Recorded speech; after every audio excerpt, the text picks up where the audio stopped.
capable, and not fighting the war as like small Soviet army versus big Soviet army, because in this case Ukraine has no chance. Thanks, Robin. Over to you. Okay, thanks, Fordago. Let's go over to you. Thank you, Robin, and thank you, Wardogo and Gaz, and please pass my regards to Andre and Vlad. All right. Good evening, everyone. 11:04 p.m. Kiev time, 21:04 UTC. Welcome to the Maria Report. Up after a crash, so please share and retweet the space so that we can get everyone back on. And we're about to start our Middle East update. Tonight we have Miss Yugani and we have John Howarth. We will be discussing potential military action against Yemen. So, gentlemen, how should we do this? Should we start with the political landscape first, John, or the possibilities of military options, naval military options, Gunny? How do you want to do this? Well, I think if we leave the really interesting stuff blowing up, etc., to Gunny, and do that second, then more people will probably hang around for longer, to be honest. Because I suspect that's probably what everybody's here for. Is that all right with you, Gunny? Yeah, I'm good with that, mate. Yeah, go for it. Your expertise in this area is not in question, so No.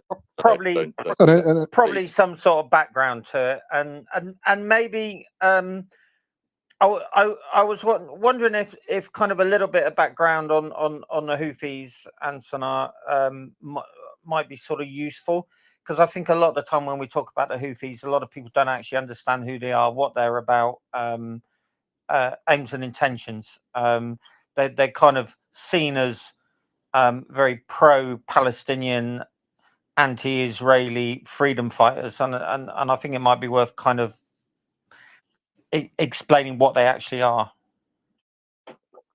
All right, okay, fair enough. So I'll try and do a sort of a quick précis on who they are, and then rather than get bogged down in hours and hours of political analysis, which will just kill everybody, I'll just sort of zoom straight through to what I assess to be the operational objectives of the coalition and the Houthis, and then we can sort of build it out from there. So to start it off, then, I mean, they are the Houthis are Zaidi Shia, which is a sect of Shia Islam distinct from the sort of the Twelver Shia Islam that is synonymous with Iran. So they're not synonymous with the Iranians. They're not religious bedfellows to the nth degree, and they're probably, in a lot of ways, I'm not an Islamic scholar, but they are probably closer to Sunni Islam in many ways than the Iranians. However, they come from an area of North Yemen, which is north of the capital Sana'a. That's their tribal homeland. And long story short, they had a very fractious relationship with the Saudis, and with the government in Sana'a, which fell at the Arab Spring in 2011. Ali Abdullah Saleh was the president for about 30 years or so. Very duplicitous guy, but he made war on the Houthis numerous times. They basically the country went through the spasm of the Arab Spring, and there was a process whereby the country was supposed to be rebuilt politically and through a process of national dialogue. That process didn't work out incredibly well. The Saudis and the Houthis would argue, outside actors like the Americans and the Brits tried to impose a constitutional solution that they weren't happy with, and they decided to march south and take the capital. And that's so you're looking at 2015, and that started the process no, wrong, actually, that was before that, sorry, 2014. And then you end up with a Saudi UAE led coalition that basically invaded to try and push the Houthis out of the capital and out of de facto power. That's kind of, I really don't want to get too bogged down in that, because we could spend absolutely ages on it. But they are effectively a nationalist movement who have sympathies with other actors around the region, and the Iranians took advantage of the Houthis' relative isolation in the early sort of 2010s, from sort of 2011 onwards. Well, 2011 was when Ali Abdullah Saleh was overthrown, and it's from that time really that the Iranians started to gain much more influence with the Houthis, because they were the people who offered the support. That came in the form of advisors from Hezbollah and also from the IRGC Al-Quds Force, who, I don't need to explain who they are, I'm sure. So that's kind of who they are. They are now in a position where they're not, it'd be wrong to call them a proxy of the Iranians. They're not a proxy. They are really, at this point, the de facto government of North Yemen. And I think it's better to think of them more as an ally of the Iranians.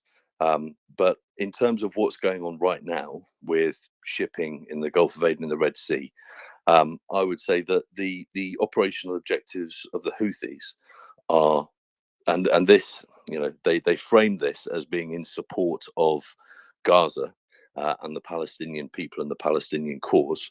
But we can form our opinions about that as we go. But their operational objective is basically to hold civilian shipping at risk, which they've successfully done, and prevent the resumption of normal commercial trade through the Red Sea and through the Suez Canal. And as I say, this is ostensibly aimed towards Israel. Conversely, the coalition, their operational objectives are to remove the threat to shipping and restore freedom of navigation, and also, if they can, to restore deterrence, so that at some point in the future, the Houthis don't just decide to resume this activity, the attacking of the attacks on shipping. I think the coalition objective is complex and very hard to achieve in a period of time that would make it operationally relevant. So the Houthis have been under bombardment for years, aerial bombardment, during this war with the Saudis and the UAE. And they've learned how to conceal and protect high-value equipment from air attack during that period. And if it takes the coalition, say, 2 years to neutralize that threat from the Houthis, then they've effectively won. Because as long as that threat exists, the disruption to shipping will continue. And on the flip side of that, the Houthis have a very high probability, I would estimate, of preserving sufficient capability for long enough to achieve their operational objectives. So I think as things stand currently in the balance, they're looking pretty good for the Houthis. And in terms of the current situation, primarily the US, but with some support from the UK, and I think others, maybe at a sort of staff officer level in a few ops rooms around the place. But the US has conducted, I think it's just been another one a few hours ago. But they've conducted 6 or 7 rounds of strikes now onshore in Yemen against targets in the Houthi reconnaissance strike complex. So that's basically the sensors, the weapon systems, and everything in between them that enables the firing of anti-ship missiles or the launching of drones into the Red Sea, into the Gulf of Aden to try and strike commercial shipping.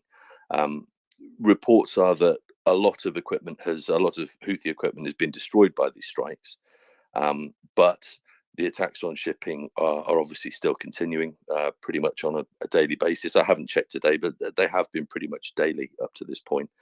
And it seems likely to me that situation is going to continue if the US-led coalition sort of continues its current path. One serious problem, I think, with coalition objectives is that the Houthis are not going to be deterred. So that second operation objective of deterring the Houthis, I don't see that happening. And they're certainly not going to be deterred by airstrikes, because for a number of reasons that I'm happy to get into in more detail once the conversation progresses. They actually want this fight. They welcome this fight with the US. And there's a lot of talk now, certainly in the UK press, how accurate it is. Obviously, I have no idea at all. But about the campaign against the Houthis being stepped up in whatever way that isn't specified. But short of physically invading Yemen, which I strongly believe no one is going to do, it will be exceptionally hard to eliminate the anti-ship threat entirely. In which case, again, you've got the Houthis achieving their operational objectives. Now, in terms of options, there's one vital link in this Houthi reconnaissance strike complex that isn't being touched, and that's an Iranian intelligence ship called Beshat. Now, there's no doubt that this vessel is being employed to gather and transfer targeting data on shipping in the area to the Houthis. And the Iranians recently relocated her from her long-standing station in the southern Red Sea into the western Gulf of Aden. So she's moved from the west coast of Yemen to the south coast of Yemen. And since then, the majority of the Houthi attacks on shipping have also moved from the Red Sea to the Gulf of Aden, which is not a huge shock, given the role that she's fulfilling in this whole problem that we're having with the strikes on shipping. So one way of approaching this problem differently, I would suggest, would be to actually sink that ship. And you can do it however you want, but I think it would be nice to do it with a big fat heavy torpedo. No one would have to admit responsibility, and it could be timed. It could be timed. The attack on that ship could be timed to coincide with Houthi missile launches, just for maximum trolling value in the information space. But I think taking that ship off the board would severely degrade the Houthis' capability to conduct strikes in the way that they're doing now. It does open the door to potential escalation with Iran, and M knows, and Gunny knows, and other people have spoken on this forum before, even before the strikes began, about this. But I've argued that this is escalation with Iran is not just likely, but it's probably necessary in order to resolve this. However, from an operational perspective, I think that sinking that ship is possibly the best single thing that could be done to start pushing back and seriously limiting the Houthis' ability to continue doing what they're doing. As with the reasons why the Houthis want to pick a fight with the US, which I'm happy to talk about later, we can talk about escalation later as well, and why that's maybe something that the Americans are so reluctant to do, but may not have a choice in the matter. But if I put a pin in that and hand it back over to Em and Gunny, and we'll see where we go. Well, thank you, John. Very, very, very concise summary. And before we go to Gunny, I'd like to thank Gunny and acknowledge Gunny for reading the situation way before everyone else. It was on this space that Gunny spoke about the possibility of shutting down Suez Canal and shutting down navigation in the Red Sea and having merchant traffic divert around Africa through Cape Good Hope. And we will circle back to the issue of Iranian vessels providing the Houthis with targeting capability and intelligence collection capability, and how we can stop that, degrade that. Short of sinking it, what other options we have against those couple of vessels? But after we're going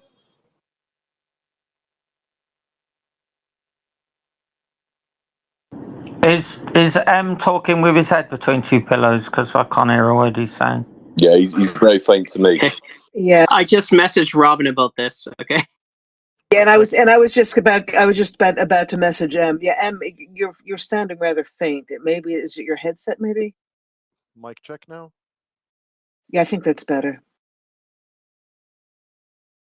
So I was saying, Gunny, that I'd like to acknowledge you for reading the situation before everyone else. It was on this space that you said there's a possibility for shutting down Suez Canal and shutting down merchant traffic through the Red Sea, and having merchant traffic divert around Africa through Cape Good Hope. You were the first one to call it. And also, I was going to discuss later on, or I want to discuss later on, options against those two Iranian vessels providing the Houthis with targeting and intelligence collection capabilities, anything short of sinking them. What other options we have against them? So back to you, Gunny. Yeah, so So the first thing, the Houthis have been taking a punt against ships for a very long time. So this isn't new. The scale of it is new, but the Houthis occasionally launching attacks, and especially against US warships,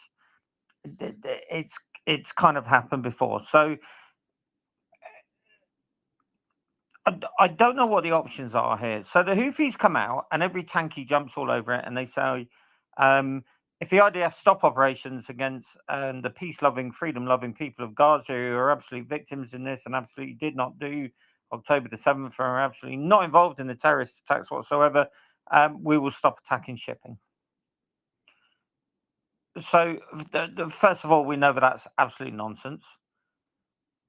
But if we say, well, no, we don't dictate to a sovereign nation it's counter-terrorism operations, and they say, well, that's okay, well, we'll just keep hitting targets. What's the next step here? So yeah, they'll keep doing it, and they will keep doing it until they get a mass casualty event, which will involve a ship, be it a warship or a civilian vessel, being sunk.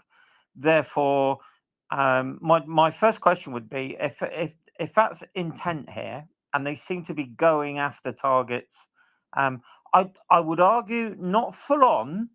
I don't think we've seen their full capabilities yet, but they are going after targets. How do we prevent this? Do we go after the gun or the trigger puller? The gun is the Houthis.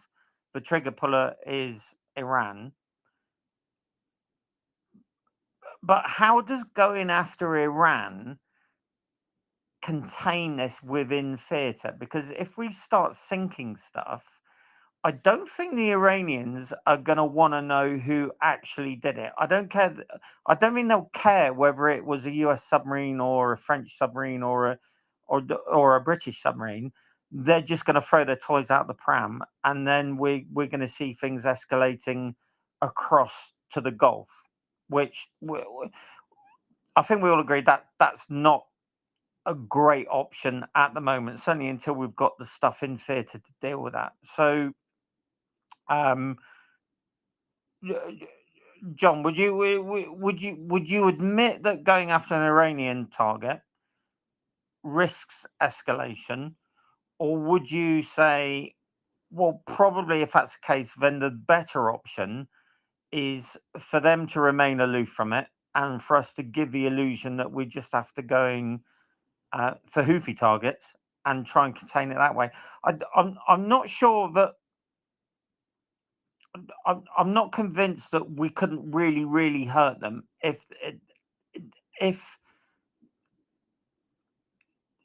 the urge was there, if the appetite was there, and bearing in mind there are a lot of intelligence capabilities that none of us on this space will know about.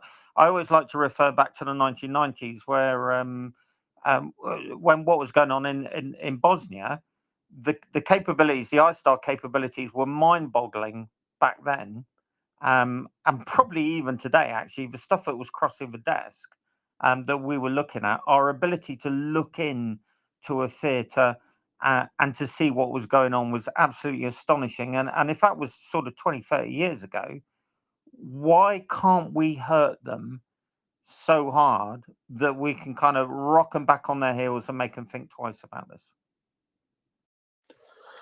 Well, I think we can rock them back, but I think that it's much easier to rock back the Iranians than it is to rock back the Houthis, to be quite honest. My view on this is that the Iranians don't actually want a war. They certainly don't want a war with the US, because at the moment, everything they're doing via their proxies, again, this is all opinion.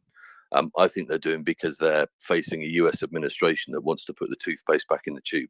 And I don't just mean restoring the status quo ante prior to October the 7th, but prior to the Trump administration. You know, you still hear the Biden lot talking about the JCPOA. I mean, which is, you know, it's fantasy stuff. As a as a mechanism for controlling Iran's nuclear program is dead. But it seems to me that that is still the organizing principle of what, well, one of the organizing principles, if you can have more than one, around which the Americans are operating. They want to reinstate the JCPOA, for which they need some form of cordial relations with Iran, and they are already struggling with their two number one priorities. Number one being Western Pacific and reinforcing Taiwan and containing and deterring China, and number two being NATO and trying to hold the Russians back in Ukraine. And I mean, I don't think it's unfair to observe that at the moment that is a struggle. That is absolutely a struggle for the American system, and I don't think that they can. I don't think they think they can manage a third theatre.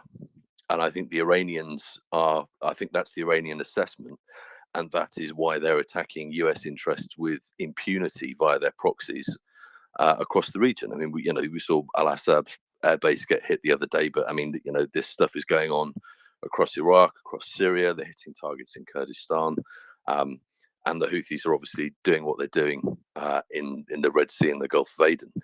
So I think you could sink as a one-off. I think you could sink that intelligence ship, and again, no attribution.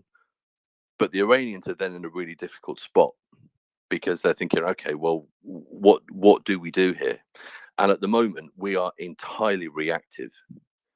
We are dancing to what the fire brigade is rushing along to whatever blaze the Iranians are setting, wherever it is, and trying to tamp that down and then rushing off to the next one. And I think actually if we went the other way, put that ship on the bottom and then stood back and watch and see what they do, actually see what they do.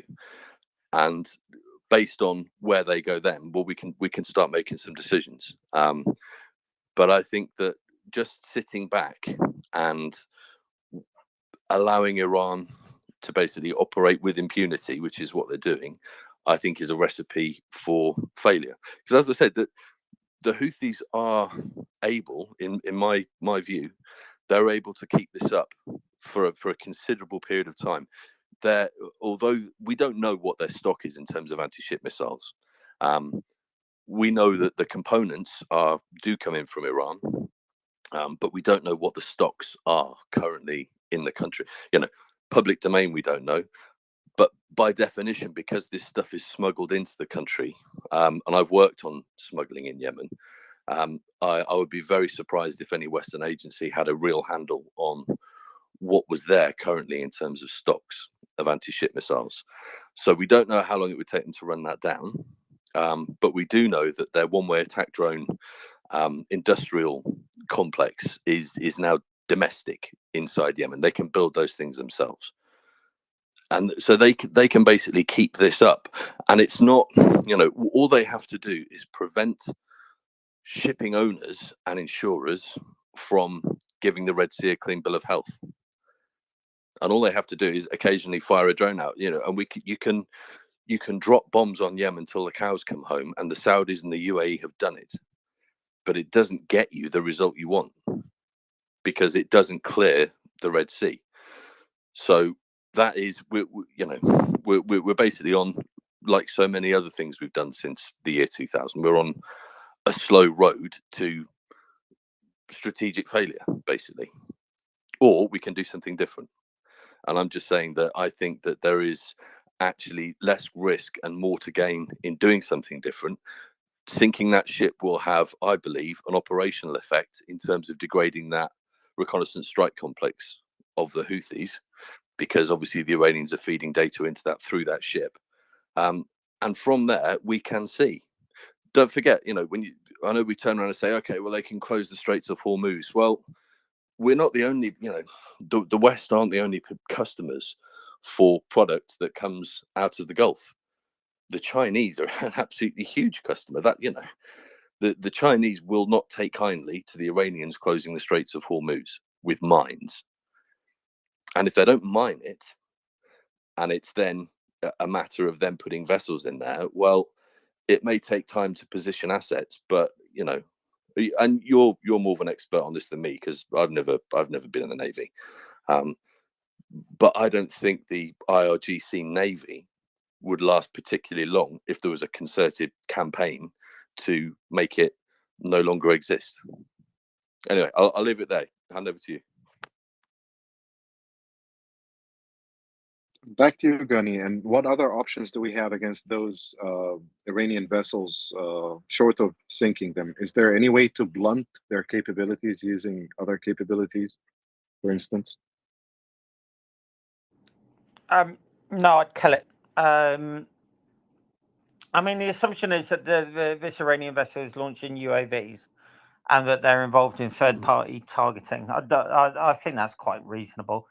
So you launch a UAV, the UAV's got a good two-way link with the vessel. You identify a target that you want to hit.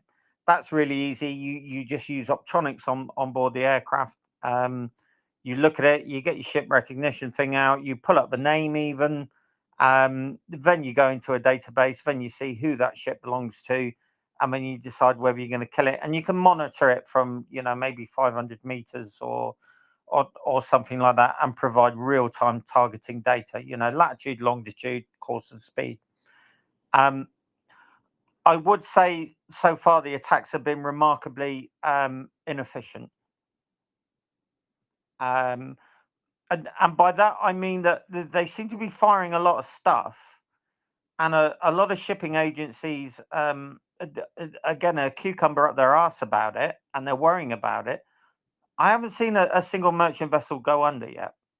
And reportedly, some of them have been hit by ASM, anti-ship missiles, or short-range ballistic missiles.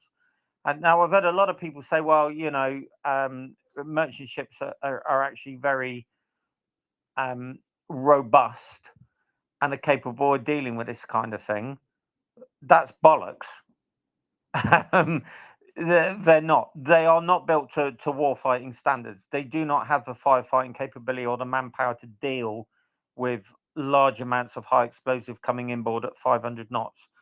So I'm a bit confused why these attacks have not been very successful. Virtually all of the ships seem to be shrugging it off, putting the fire out, and carrying on. Is killing is killing an Iranian ship a way of putting them back in their box. And I think ultimately that's what it would be. It would be serving notice to them. Wait, behave, get a grip of yourselves, otherwise we'll hurt you even harder, and pass that on to your Houthi mates. I foresee the problem with that is politicians are not cut from the same cloth as military and ex-military. And probably what they do is you always come into office with preconceived ideas of being averse to conflict, or being very much for conflict, and being very ready to sort of front up to your opponents, as opposed to sort of thinking that you can get away with things by negotiation. And I simply don't think the various administrations are up for that. Now, for me, if I was Richie Sunak, God forbid, all right, there would be an A boat in the Red Sea, and I'd start killing IRG vessels. All right, and then what I would do is I would serve a diplomatic notice, sending them condolence on the loss of life. It's extremely sad. We in no way condone any such attacks on the high seas, but we do remind you that the law of freedom of navigation does remain in place, and that this is a international, global thing. I mean, throw my hands up and go, nothing to do with me. Now, what are you going to do? That's the unspoken. What are you going to do to me back? Well, you're not going to do anything, are you? And as John says, well, you could mine the Straits of Hormuz. We're missing 2 mine hunters due to an unfortunate dink in Bahrain. Would they do that? Would it necessitate a much bigger sort of conflict? And of course, the other thing with all of this is I think one of the things that's really stopping us from reacting to all of this is it's election season. And civvies hate us getting involved in the Middle East. It is a hangover from Afghan and Iraq, and we are very wary about military action in that part of the world. And the naivety of that, to think that we will not be involved and be continuously involved in the Middle East for the next 50, probably 100 years. Well, you know, if only, if only. But you're seeing today all of your goodies that you're getting on your front doorsteps through Amazon. Eventually, you're going to start costing more. Fuel's going to start costing more. We can't not involve ourselves in the Middle East because the Middle East is pivotal to global trade. So we'll deal with it or don't deal with it. But do our politicians have that appetite when they're desperately, cravenly struggling for all of your votes? Yeah. Here's another question for John and for Gunny. So a recent report said in the recent strikes, several Hezbollah and IRGC operatives were killed in Yemen. The theory is that those operatives are there to operate the weapon systems themselves. So not only are they providing the Houthis with the capability, but also they are involved in operating those capabilities and firing those weapon platforms against the vessels, against the merchant vessels.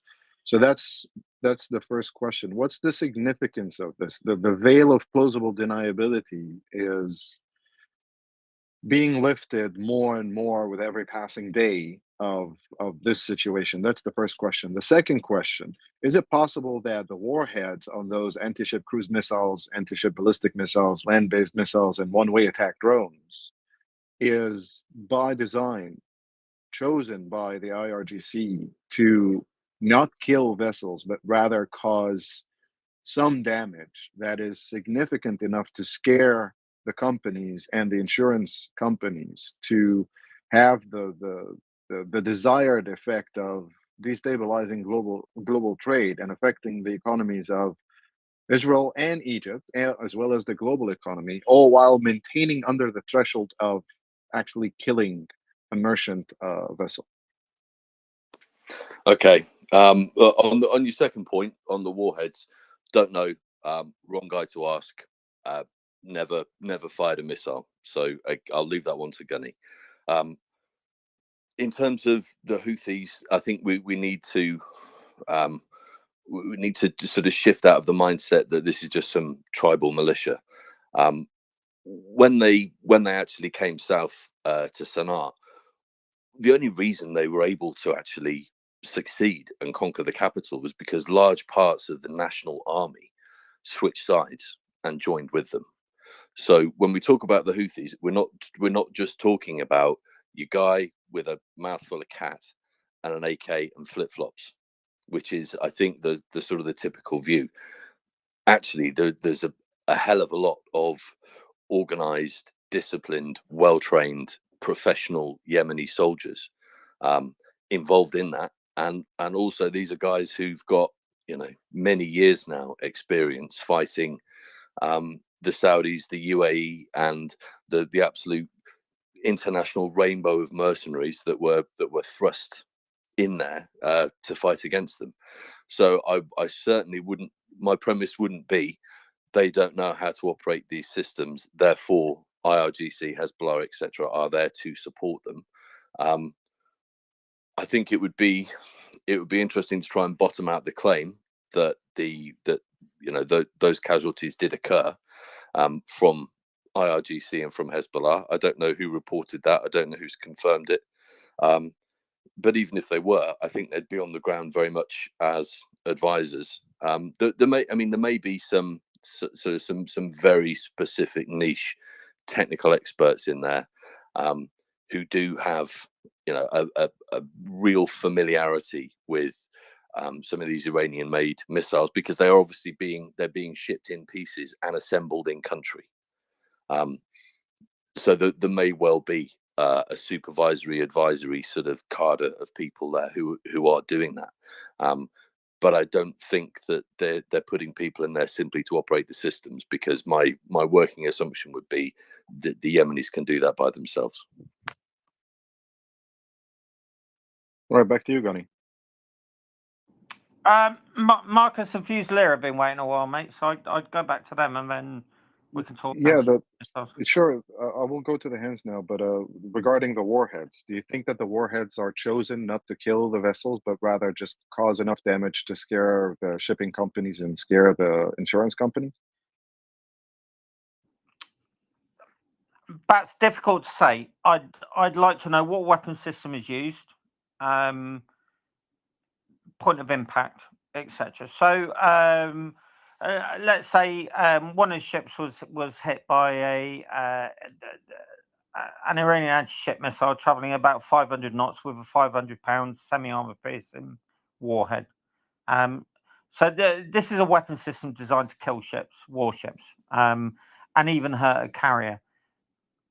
If I'm supposed to believe that, or a short-range ballistic missile in a terminal trajectory at 80 degrees, traveling maybe 800, 900, maybe 1,000 knots with a similar warhead, is just kind of bouncing off and causing a small fire, and the ship's company on those merchant vessels is putting it out, I've got a duck to sell you. We're dressed as a camel. I'm not buying it at all. Good example, Atlantic Conveyor, 1982, ship taken up from trade, struck by one, probably two air-launched sets, burned. Now, you can say, well, that was 1982. Ships didn't have a fixed firefighting capabilities, all that kind of thing. Merchant vessels do not like 500 pounds high explosive coming inboard at a high rate of knots. So I said a few weeks ago, I was very confused as to how these merchant vessels are kind of brushing off these attacks and then kind of plodding on quite happily. You've only got 30 people on board an average merchant vessel, and not everyone is going to be a fully competent firefighter. And if you take something in a container, if you're a very large container carrier, you're going to have extreme problems with putting that fire out. And yet all that we're seeing, oddly, is vessels being clobbered, reporting minimal damage, no casualties, and we're not seeing photographs of the damage. And that, to me, isn't right. There's something going on here I can't put my finger on, but if I launch this amount of UAVs plus anti-ship missiles and I start hitting merchant vessels, I want them to be going under, and we're just not seeing that. So is there reason to believe, it's not a conspiracy theory, it would make sense for them, because they don't want to start killing lots of innocent seafarers, because they know that that's going to turn public opinion against them. But they do want to start closing down maritime trade routes and start freaking out shipping companies. So could you stick a dummy warhead on it?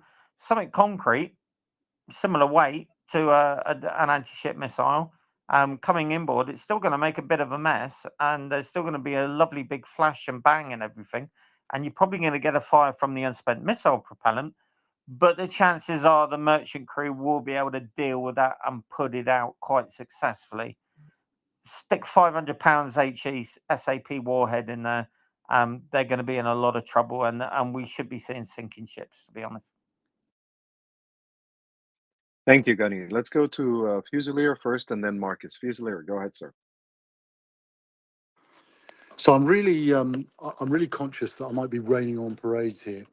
Gunnar, you as usual stole my thunder, but look, I was taught something. There was a saying in 3 Commander Brigade when I served there, which was if your auntie had balls, she'd be your uncle. It was to do with the nature of the word if. Of course, if we sunk Iranian naval assets, it would It would send a salutary lesson to the Islamic Republic. It would have all sorts of effects with the Houthi. If we did a lot of things, the world would be a better place. But that's just not how it works. There are military solutions to these problems, and John, you expounded on it at length and in some detail, and yes, they would all work. Gunny, exactly the same, but you touched on the real, the really salient point here, which is the action required to interdict these strikes, to influence the decision making in Yemen and in Iran is political, and we're not only led by politicians without the stones to take those sort of decisions. That's a personal opinion, but we're also at a point in the election cycle in most of our Five Eyes nations that would actually do the heavy lifting here, where those politicians, reticent as they are to take tough decisions, are even less predisposed. I can't remember the quote, but to fight a war in a place nobody's ever heard of, a long way away, against the people we've never heard of. It's just not going to happen unless, and this is where this space and others like it, I think, become important, as Gunny alluded to, until the issues around I think you described them as the organ grinder or something like that, Gunny. Until we make clear to our politicians that what the Islamic Republic is doing is going to affect their political chances, that we as a voting public are worried about what is going on, they're not going to take any action. Here in Australia, they've just decided to bury, 40 perfectly serviceable Taipan helicopters. I mean, they're shithouse helicopters, but the Ukrainians could use them. And they've just decided to bury them because they don't want to upset, I suspect, because they don't want to take a contentious decision. It's exactly the same with sinking an Iranian naval asset, taking any sort of meaningful action in Yemen, or supporting the Ukrainians. It's all a matter of political will, and it's how you influence that political will is the real $64,000 question here. All right, back to you, Gunny, first, and then John.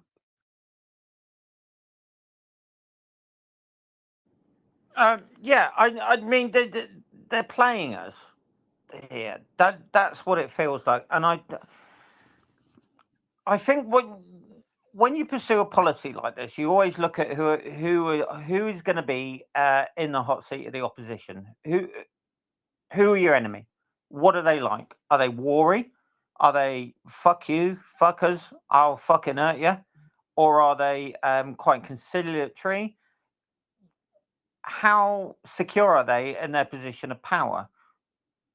What are their political problems at home at the moment? Are they looking at re-election? What's the public voting base like? Are the public very wary of being involved in a prolonged conflict? Is there the appetite at home to get involved with things? What are people like on social media? Do people understand how important the Red Sea is? How closing it would impact their personal lives? Or are they just kind of, well, it's another war in the Middle East and it's nothing to do with us, and have we never learned anything, blah, blah, blah, blah, blah. And this kind of feels like we've been read really well. There seems to be no appetite for it. There seems to be no understanding of the region and the politics involved. There seems to be no understanding of the nefarious intent of Iran. There seems to be no understanding of how this plays into geopolitics in terms of could Russia be involved with it? What are the Chinese interests in this? What are everyone's interests in stretching, in particular, the US as a military force, forcing them, as John said, firefight everywhere? What's US public opinion about it? Do they understand how important this is? Because ultimately, you have to say the US military is going to be carrying the weight of this, and therefore, if there is very little appetite at home for running around globally firefighting, then is there going to be a little bit of wariness about getting fully engaged? Now, you know, it's easy for me to say. I think I know what the options are here, but I'm very much of the Ronnie Reagan, Maggie Thatcher sort of mentality, where if you don't stomp on something very hard, or you don't pour TCP into a festering wound, you're only going to end up dealing with something a lot worse in 6, 12, 18 months' time. So it kind of feels like, you know, we've been read, as far as they're concerned, pretty well here. We seem to be nibbling back. I would also say, given modern military capabilities, the Houthis may feel that they've got a degree of immunity against retribution. To be honest, I would question that. I think they will probably be really hurt. But then we go back to the ultimate question that me and John were saying: do you go for the gun or do you go for the trigger puller? We know who the trigger puller is here. Do we have the appetite to deal with the source of the infection, or do we try and treat the symptoms? Houthi seem to me to be the symptom. The IRG, and I always try to discriminate between the IRG and the Iranian people. As we know, the vast majority of Iranian people are absolutely fantastic, spot on, civilized, decent people who detest the regime that they live under. But ultimately, the IRG are the trigger puller here. Will we go after them? I just don't think we will, and I think that'll be down to a lack of conflict, being conflict averse in Western democracies. I think is that's what this will boil down to. And if you're conflict adverse, all you're doing is you're stacking up problems for the future. Cheers, Gunny. And just to reply directly to Fusilier for a second, yeah, hoisted all that in 100%. The brief that I had coming on this evening was to discuss and describe what's actually happening, and then, you know, potential options, what could be done to fix it. It's not in any way meant to be predictive in that sense, but to feed into something that you said and that the Gunny was kind of touching on as well. Other people in this broader conversation have agency, and whether Five Eyes governments want to do something about Iran or not, I would suggest that the joker in the pack potentially is Israel, and I don't mean that in a negative sense, but given everything that's happened, given the way things are possibly shaping in Lebanon and towards Hezbollah, I would not rule out by any means the potential possibility that the Israelis have decided, actually, we, up with the Iranians' nuclear program, we will no longer put. This is an existential risk. There is no JCPOA. There is nothing containing this. There has been reports over the last several days that the Iranians now have enough fissile material to build, I think, more than one warhead. And sitting in Tel Aviv, looking across the Middle East, I think I would probably come to that conclusion, which is probably why I think that they may do it. But if they do, then, you know, we're all in this whether we like it or not. So I just, you know, as I say, it's not predictive, but I think if we were to take some hard-headed, sensible, strategic decisions, then what we've described might be the way we actually start going about doing this. But as you say, it's vanishingly unlikely that we would try and get in front of a problem rather than react to it. Well, thank you for that, John, and thank you, Gunny. I believe the next question will be to you, John, regarding where the Saudis stand. given everything that they have been trying to do since the beginning of the conflict with the Houthis, and the role the Emiratis played in that as well. And now that they've had this sort of ceasefire for the last couple of years, and their desire to de-risk the region and specifically the Red Sea. For instance, it's not the main focus, but the Neom City project, and the fact that it actually has a component of yacht tourism, luxury yacht tourism to be very specific. And those are very ripe, soft targets for everything from piracy to kidnap and ransom and all that. Not that this city is built and not that this vision is actually realized and not that, yachts are finding other places to go vacation right now. But just if we focus on the element of the Saudi government trying to deal with the situation in Yemen, what are your thoughts about this and the implications of further military action against Yemen when it comes to whatever political machinations or peace visions the Saudis have regarding them? Well, I mean, at least publicly, the Saudis were clear that they did not want military action against Yemen to go ahead. Against the Houthis? What was said behind the scenes? Obviously, we have no visibility over that at all. But I mean, it is clear, it is public knowledge that the Saudis have been in long-term negotiations with the Houthis, with the Omanis acting as kind of sponsors, mediators, whatever, in terms of peace negotiations to achieve a longer-term settlement. Now that the only way that probably would really work is a recognition of the Houthis as the de facto government, effectively in North Yemen. However, it's obviously extremely complicated. I mean, it's almost Back to the Future,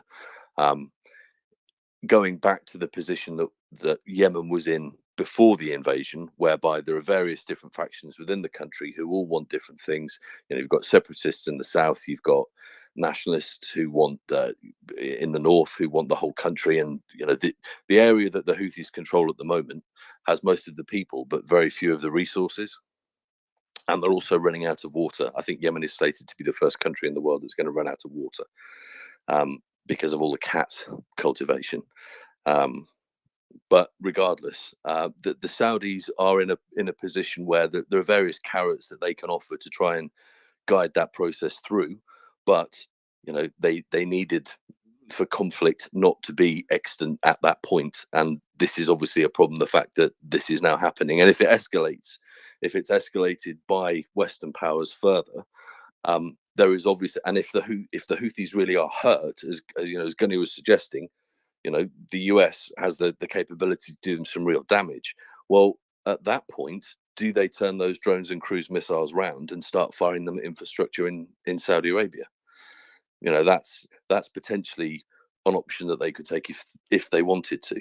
But I think the redesignation of the Houthis as a terrorist group by the US government achieves very little practically, other than making it much more difficult to get food aid and other things that the Yemeni population need into the country. Because although I'm no sanctions expert, I think if the Houthis, who control the ports which feed the majority of the population, are designated as a terrorist group, then it becomes very, very tricky to ship stuff in. But I would imagine it also makes it very difficult for the Saudis to agree a peace deal with a group that is, a credible peace deal with a group that is designated as a terrorist organization in Washington. So I don't see any sort of left hand knowing what the right hand's doing, strategic planning, in the way this is being handled. It seems to just be, almost knee-jerk responses to stuff. And I don't really know where the Saudis go from here, to be honest. I think that they will just hope that the Houthis don't turn round and begin firing at them again. But it's in the Houthis' interest not to do that. So hopefully that won't happen. And that's not much of an answer, I'm afraid. Sorry. But No, it's a very good answer. Sorry to cut you off. Continue. No. I mean, there isn't an awful lot more to say. You know, they're in a really tough spot. You know, the best thing they could have done was not invaded Yemen in the first place. But having done it and having extracted themselves, and as you say, had a ceasefire in place for a couple of years and got round the negotiating table, I'm not sure that designating their negotiating partner was a particularly helpful thing to do from a Saudi perspective. But I may be completely wrong. I mean, this is, you know, we're just looking at this from the outside, and that, you know, we're looking at the tip of an iceberg. All of the juicy, interesting stuff is not visible to us as the public. And I've not been in Yemen since 2019, so, you know, I am not current in any way. This brings me to my next question, which is two parts again. The first one, what can you tell us about the Omani involvement, given the cultural and religious landscape in Yemen, their links, their networks, their own goals, and whether or not they can bring the Houthis to a level of finesse that takes them away from being uh, the madmen they are now to actual responsible rulers or a party or a faction that can exercise statecraft of sorts. And the second question, or the second part, is given that most of the smuggling operations are more or less conducted through Al Qudaidah port, is it feasible or is it possible that attacking Al Qudaidah and taking it from the Houthis would stop the smuggling operations and supplying them with weapons, munitions, missile parts, drone parts? Granted, they have a level of local manufacturing going on, but it's probably more assembly than actual manufacturing, even though I don't know. So the second question is for you and for Gunny. How do you think attacking Al Qudaidah or seizing control of Al Qudaidah can impact the Houthis? And the military side of it, Gunny, how do you envision such an operation? Do you want me to go first on that, Em? Yes, please.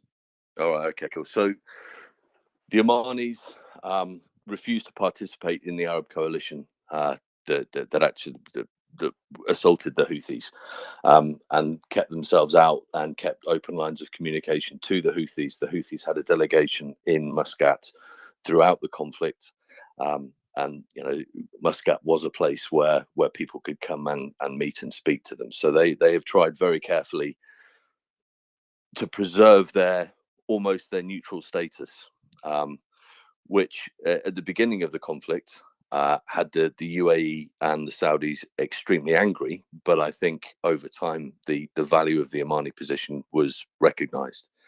They have the Omanis have very close familial ties between southern Oman, the Dhofar region, and Al Mahra, which is the governorate bordering Oman in eastern Yemen. I mean, literally same families, same tribes, with a border down the middle. But people pass freely back. People from the region pass freely backwards and forwards over there. And in Dhofar and in Mahra, they both actually speak Semitic languages, which are apparently, and I wouldn't know, but apparently are recognizable to Hebrew speakers because they're pre-Arabic languages, and they still speak those there. So the Omanis have a long-standing interest in Al Mahra and the stability of Al Mahra because it clearly serves as a buffer for them from instability in the rest of Yemen, and it hasn't been subject to the same levels of religious extremism which were weaponized by Ali Abdullah Saleh, the old long-serving president, who, as part of his dancing on the heads of snakes routine, had some very interesting relationships with Al Qaeda and other militant groups. So the Omanis are a credible broker, and their interest is peace. That is what they seek. They want peace and stability, because they do not want anything spilling over into the south of their country. Secondly, in terms of smuggling, yes, Hodeidah is one entry point. I spent months mapping all of the smuggling networks that run from the south coast through to Houthi-occupied territory. And a lot of that goes down into Puntland in Somalia, particularly stuff coming from Iran goes into Puntland and either gets unloaded and then basically broken down and sent back across in smaller fishing vessels or cross-decked at sea. But most of it goes back across in fishing vessels, because right along that southern coast, pretty much as far as McCullough in Hadramaut, and then east of there to the Omani border, there are a lot of transitory Somali fishermen. So there's a lot of mixing there between ethnic Yemenis and Somalis, and it's because of that, because the normal pattern of life sees boats going to and from Puntland and Al Mahra and Eastern Hadramaut every day. Those were good lines to smuggle things in. So that would be small arms, that would be drugs, and a lot of that would actually go north, directly up into the Rub al Khali, into the empty quarter, across the border into Saudi Arabia, and would then travel west on the northern side of the Saudi border, and then cut back in either in Marib or all the way up to Sada, which is obviously the Houthi heartland. So although Hodeidah is important, it's by no means the only route through which smuggling takes place. And I'll shift to Gunny. Gunny, how can we take over Hodeidah? I don't know if you can see, mate, but Marcus has a hand up for a long time. I don't know if you want to jump to him or if he's on your shit list or something. But I know how frustrating it is, so I don't know if you want to go to him and then I'll come back. Sure, Marcus, go ahead.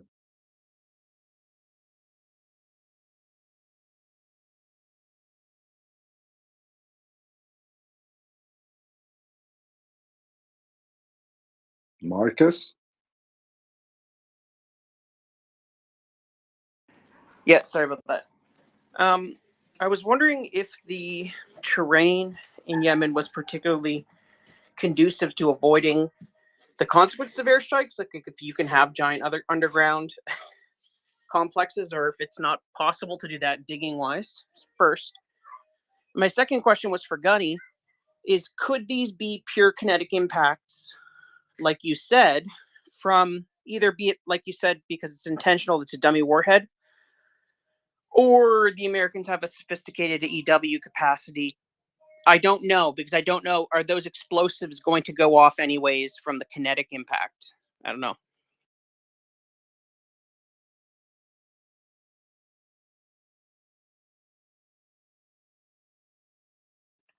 I know a Do you thing. want me to go first, mate? Sure, go ahead, Gunny. But regarding the subterranean infrastructure, Ali Abdullah Saleh actually left behind a quite impressive network of hiding missiles and other munitions and stockpiles in structures that were built inside inside mountains and subterranean structures. The Saudis tried to take those out. They were successful, but they have never eliminated that threat 100%. And I believe that the Houthis kind of inherited a lot of those subterranean structures and a lot of those facilities where you can store missiles and other munitions in deep protected geographical areas. Back to you, Gunny. Yeah, so reference EW stuff. So when a missile comes inboard, it will either have a proximity fuse. So there will be a device on the nose, and it will decide when to detonate the warhead. That's actually in some ways worse than the weapon coming inboard in its entirety, because what you get is fragmentation. Warships are generally not armored, apart from carriers now, or if they are, they've got Kevlar around sort of key places like the operations room, magazines, places like that. You don't want thousands upon thousands of fragments coming in a cone, because they'll just go straight through the side, straight through the superstructure. They will destroy sensors, communications equipment, start lots of small fires. They'll cut firefighting, hydraulics, cause multiple dramas, let's say. A weapon system on a contact fuse, so it will probably be on a time delay, because you don't want it going off when it impacts on the side plating of the ship. You want it to go off a few milliseconds later as it travels through the ship, and then it will go off, and then you equally have an enormous pain in the ass. But often it can be containable. So a good example of excellent firefighting damage control is the USS Stark, hit by 2X sets in the Gulf in the 80s. Both rounds went off. They lost a lot of senior chiefs in one of the hits, saved the ship. Absolutely fantastic. A seminal lesson in how to do damage control is how I describe it. How not to do it. HMS Sheffield, 1982.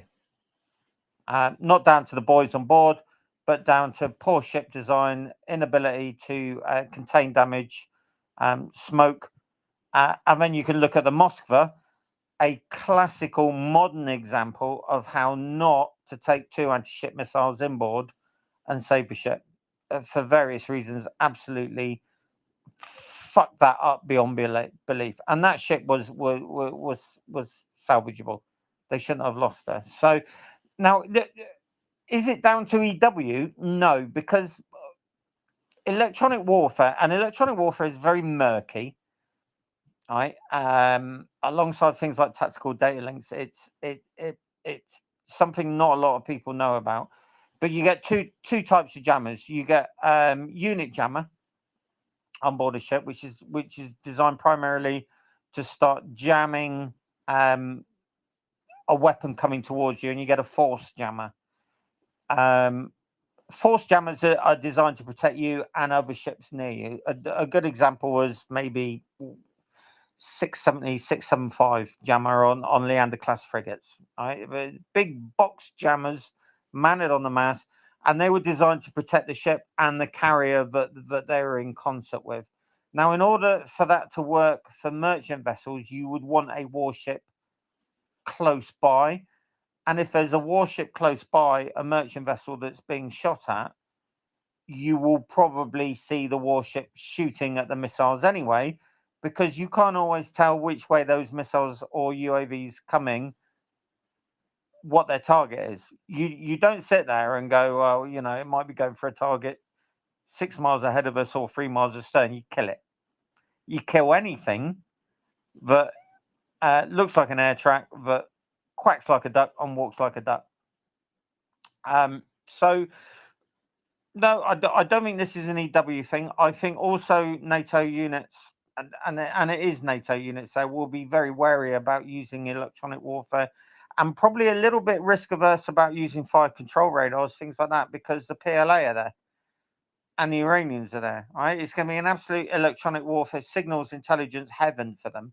They're going to be hoovering up signals, because there is nothing like seeing your future opposition fighting a naval battle for you to pick apart things like radar signals and maybe even tactical data signals, stuff like that. So there's going to be a little bit of hedging and a little bit of restraint on what sensors and what weapon systems are used. Rightfully so.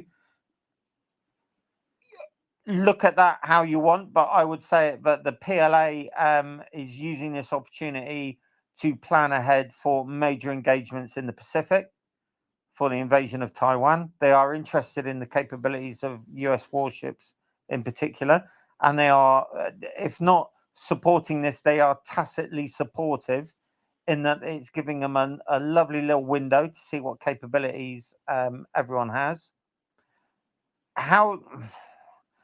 Remind me, you were saying, how do we stop it? What would be the general? How would I go at this problem in terms of strikes and stuff? Or Well, I've had a fantasy about using a directed weapon or to create a catastrophic overcurrent in a PCB. And I wondered if, let's say, if I did that, I can make the circuit board go bye-bye. In which case, the weapon is just stupid now. So if it hit, would it just kinetically cause the explosion, or are those missiles more inert? right, so directed energy weapons are a thing. They're not a new thing. Everyone seems to be treating them like they're a new thing. They've been around since the 1980s. Allegedly, first system deployed by the Royal Navy went to sea in the Falklands in 1982. We carried it in 1991. It was called Dazzle system. It wasn't anti-ship or anti-drone or anything like that. But if you're on a fast attack aircraft and you were coming in at 50 feet, we had this system to melt your eyeballs. It was construed to be against the Geneva Convention, because that fast jet putting a 1,000-pound bomb into the side of my ship is entirely normal and humane and acceptable. But me melting his eyeballs as he's burning in across the sea isn't acceptable. Well, fuck that. Absolute bollocks. So these systems have been at sea for a very long time. The difference is power throughput. So our system was a very sort of Heath Robinson affair. Now we are talking in the gigawatt kind of area. Warships are being designed with additional generating capacity. What do these systems do? Well, if you're firing a missile at me and it's thermal or infrared seeking, it will mess up your terminal guidance there. Will it affect a radar guided weapon? Well, it depends on the power throughput. It will depend on environmentals. It will depend on a whole host of things. If you're in a little motorized canoe, right, and you got a couple of AK-47s and an RPG, and I fire this thing at you, you're going to need a guide dog. I have no problem with that. It will probably ignite the fuel on your boat, and you will burn and you will jump over the side. Happy fucking days. No dramas whatsoever. These things are going to be part of the new revitalized close-in defense environment on board warships. So there's renewed interest in close range weapons, gun systems. Certainly, the Navy's investing in the new 40mm Bofors. Again, systems like CCTV controlled 30mm, 20mm are going to be coming back. And we're going to go through the eternal cycle of a weapon system is obsolete. Oh my God, we need that weapon system even though it's obsolete. Now that weapon system is obsolete. Jesus Christ, we need that weapon because it's no longer obsolete. So it's going to be a mix of directed energy weapons, which will just get better and better. The way to look at it is, what was the first Royal Navy's anti-aircraft missile system? It was SeaCap. 2 or 3 miles range, not particularly fantastic. And now we're on Aster 13, Aster 30. What was the first tank? The first tank was a Mail Mark 1. You know, trapezoidal thing with a few millimeters of armor and a pair of 6-pounder guns. And 30 years later, we were talking about Panthers and Tigers. So these things are always, you know, in development. We are seeing the start of laser defense on board ships. We're also seeing the start of mass UAV attacks, and the defense will evolve to match the offense. But as ever, if you kill where they're launched from, you don't have to worry about what they're launching, do you? And that brings us all the way back to possibly the Red Sea. Kill the launcher, there's nothing to be fired at the ships. Do we have the appetite? Yeah, or can we just let the Israelis take the hit and pretend they did it? Yeah, but then again, it's not just the Israelis taking the hit right now. Gunny, the question of taking over Al Hodeida port, how do you think it can be done? An air-sea battle doctrine application? Just complete decimation of the port using airstrikes? Do we need to send in troops to control the port itself? What are your thoughts on this before we take a view from the other side of the street? We might have someone from Yemen to add to what we were saying. As with all things military, military and civilian aims and intents tend to differ. So in the military, your intention is to usually to visit maximum death and destruction on the opposition in order to obtain a goal or a set of goals, and civilian interference in that will often interfere, shall we say, because there will always be political considerations to military operations, unless you're Hitler, of course, or someone like that. So, how do we remove the threat? If you're going to do it properly. Go big or go home. That means not nibbling. It means hitting every single target that you've identified in a huge, catastrophic strike, an earth-shattering, go fuck yourself against a gun, and in my opinion, go against a trigger puller as well, which is Iran. Right? And then be prepared to take the consequences of it. So for me, and bear in mind, Iran will be much harder because we don't want to cause collateral damage, because the vast majority of Iranian people live under the boot of a dictatorship. Go after military targets. Hit Bandar Abbas. Hit every single anti-ship battery up and down the coast of the Gulf. Hit every single Houthi target. Hit airfields. Hit logistics points. Hit nuclear sites. Hit anything that is military but will not hurt the Iranian people, and as much as possible hurt the poor, dirt poor, average Yemen person. Right? Now, is that doable? I don't know. But without overwhelming show of force, history teaches us that eventually you have to do that overwhelming show of force further down the road. It just comes at a greater cost.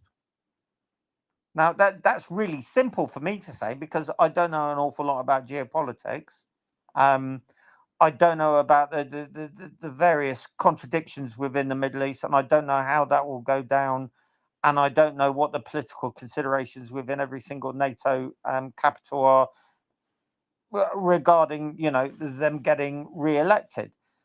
Politics in the West is the attainment and retention of power at any cost. And if that means at the cost of good foreign policy and the willingness to use military force, well, I fucking hate politicians, and they will always take the easy option in order to make sure that they end up sitting in the chair. But for me, I would just go balls out on it, hit everywhere hard, massively, and show who's the big dog in town. If that doesn't work, then who knows? But the current situation where maritime traffic is being dictated by the Houthis, who are garnering public support by lying and saying, well, this is all to do with Gaza, it's unsustainable. We cannot have people deciding what constitutes freedom of navigation in the world. Because if we let them get away with it, who's next? Who will be next? Will it be AQ? Will it be the PLA shutting down South China Sea? Will it be some bizarre Papua New Guinea tribal terrorist group starting to shut down transport to and from Australia? You just can't have it. This is not acceptable. It's not rule-based law. Absolutely. Thank you, Gunny. Back to you, John. Cheers, mate. Just very, very briefly. On Hodeida port, destroying it or substantially damaging it would be a humanitarian disaster for a large majority of the Yemeni population. So that should be absolutely off any kind of planning considerations whatsoever. And physically taking it over, aside from that being a deeply, deeply complex, difficult, and costly amphibious operation, you're then creating a front line between whoever takes, whichever troops were to finally take over that port, and you would then have to secure the hinterland around the port, because you would have to have depth so that it couldn't be shelled. So you're then pushing 20, 30 kilometers into Yemen. And you've then got yourself a front line with the Houthis. And not only that, you've got the entirety of Yemen unified with and behind the Houthis to fight you, because a bunch of foreigners have just injected themselves into their dispute without invitation. So I think any idea of putting the boots of any soldier at all who's not Yemeni on the ground in Yemen for longer than 5 minutes is an incredibly, incredibly bad idea. And it's not something anybody should be considering. Right, thank you for that, John. Let's go to Area, and afterwards we will go to Adi Ahmed.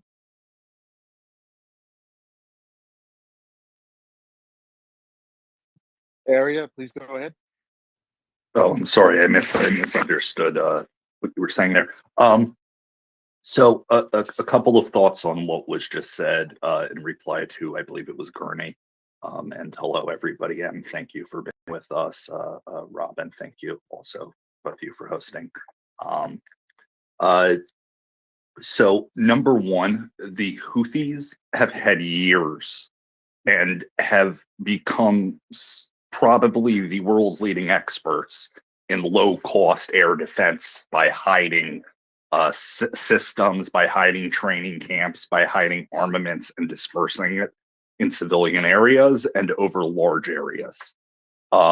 We've seen with the Yemeni civil war, with the Saudi and UAE airstrikes, very limited, success.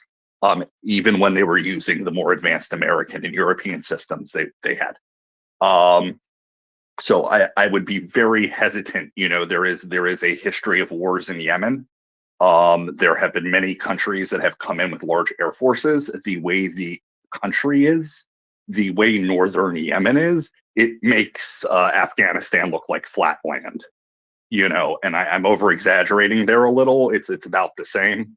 But I would be very careful about estimating the value of airstrikes against the Houthis, or further, how much good it's going to do unless you're taking out a military capability, because any airstrike against them is just going to give them more domestic support, especially if people die. It's one of the reasons they've been able to grow in power so much.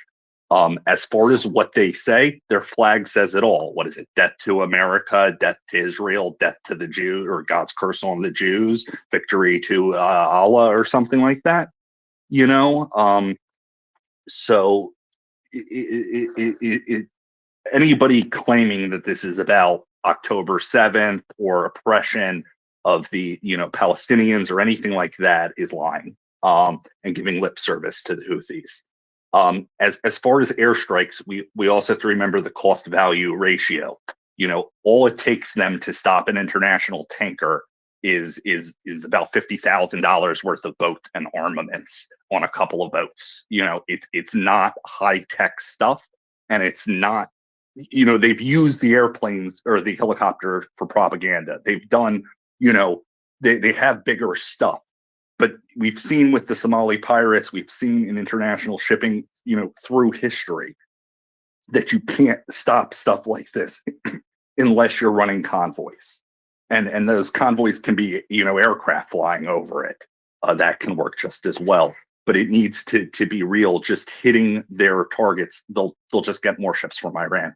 They'll just build more. They'll just confiscate more from local fishermen, and they even if they have to go lower tech, they'll go lower tech. And unless you have warships and other systems protecting civilian cargo ships, and you have an international commitment, you're not going to be able to stop that because there's so much coastline and these ships are so small and there's so many of them that it really doesn't, it's not hard for them to have a couple hundred posts watching and to get one or two a week, and it continues to do what it's doing. And then on a final note, I think there's a lot of what we are seeing now with the Houthis and Iran is due in part to what we have sown, whether it's giving money to Iran, lifting sanctions, refusing to take action on strikes from PMCs and the Houthis in the past, taking them off the terror list, or for political reasons, getting involved and putting pressure on the UAE and the Saudis over the Yemeni civil war. We are getting the results of that. And I think it's going to get worse before it gets better. And I hope countries start taking this a lot more seriously, because it's going to affect everybody. And it also affects the Yemenis people who are suffering in mass from starvation. And it's a horrible situation there. And it's only going to get worse. And I don't see a resolution to it. Thank you. Thank you for that. Back to you, Gunny. Yeah, so, all right, so bring it down to basics. What do the Houthis want? They say that they'll stop the attacks if the IDF stop operations in Gaza. All right, so what they're doing is that they are holding maritime trade to hostage in order to achieve a political or religious aim, which is terrorism. That's the exact definition of terrorism. But they've always been attacking ships, so it's nothing to do with Gaza. Right? If you think this is genuinely to do with Gaza, you're on crack. You really are. This is opportunism. So for me, who's in Gaza? Hamas. Who are bankrolling Hamas? Iran. Who has interest in Hamas surviving? Iran. Therefore, in whose interest is it the Houthis attack shipping to stop the IDF attacking Hamas? Iran. So all roads ultimately lead to, in one way or another, Tehran here. They're the trigger puller. Houthis are the gun. Can we convoy? Technically, yeah. That's doable. You don't have to convoy in the conventional sense of groups of warships transiting through the danger area with an escort force round them. What you can do is you can put combatants up and down the route, give them a little patrol area, and then they protect the corridor down threat of them. So they will be to seaward. You give each one an allocated area, an engagement area. You provide E3 coverage, put a combat air patrol over, and then maritime traffic continues as normal. Somewhat ship intensive, but it would be better than trying to move ships en masse, which is really a non-starter. It just won't happen. Now, I say that's doable, but that's passive, right? So that's in a purely defensive posture. So if you've got a kid and you're listening to this, or your partner is in the military, would you be happy for them to spend 6 months with the OPFOR shooting missiles at them, and then purely to be defensive and then just shoot them down, knowing that eventually there is a danger of a weapon scoring a success? And that could be against a warship. Get it out of your heads that warships are invulnerable to this kind of thing. If the Iranians, if the Houthis, excuse me, throw enough anti-ship missiles, say they got the stockpile to overwhelm a warship, you may see 1 or 2, say, Noor-class anti-ship missiles going into the side of a Western warship. Right? Now, that's not how we operate in the military, unless politicians force us to. What we do is we remove the threat before the threat can kill us. Right? That's what being in the military is all about. A dodged bullet is nice, but killing the shooter before he has the opportunity to fire that round is even better. kill them before they shoot at you. And that's ultimately what the question is here. Do we have the capability? We could go after a massive variety of targets, not just in Yemen, but also Iran, and serve notice. Is there the appetite for that politically? Is the question. But also, there may well come a stage where you will see a warship on a beam ends on fire and people in survival suits jumping over the side. I mean, it's coming for you anyway. Right? If you imagine an Arleigh Burke on a beam ends and 200 people dead, it's going to be fucking war. The problem is you're going to have a hell of a lot of relatives screaming, saying, how is this allowed to happen? And that's not how we do business in the military. I know that a lot of people seem to think that it is. And I know that's symptomatic of our attitudes over the past 20, 30 years. But if you don't want your men and women who are in your military to die, then you have to accept that sometimes preemptive action is the best option. And often being preemptive will avert a bigger crisis in the future. And I think that's a historical lesson that we sadly, 2001 and 2003 have really caused us to forget. And be under no illusions. And I've been there. These people on board at sea are being shot at.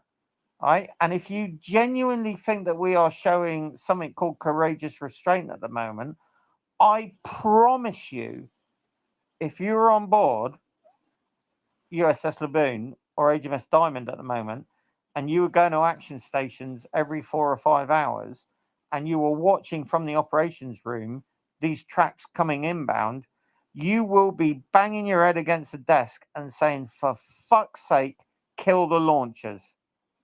Kill them. Right? No one's got a problem being out there protecting maritime shipping. No one has an issue with it. Everyone knows what they're there for. Don't put our people in a position where they're just in a shooting gallery, and that's what they are at the moment. Go big, go home. Back to you, John, first, then Area, then Ali, because John has to go. John, go ahead. Thanks, mate. I just wanted to quickly reply to Gunny just on the why, and hopefully Ali will be able to give his view on this. But for me, why do the Houthis want to fight? Well, I think you can break it down. Well, why do they want to fight this fight? And I think you can break it down into sort of 4 headings really, and that's there are domestic reasons, there are regional reasons, there are international reasons, and then there are reasons to do with allies. And domestically, there is evidence now. You can actually see it on Twitter.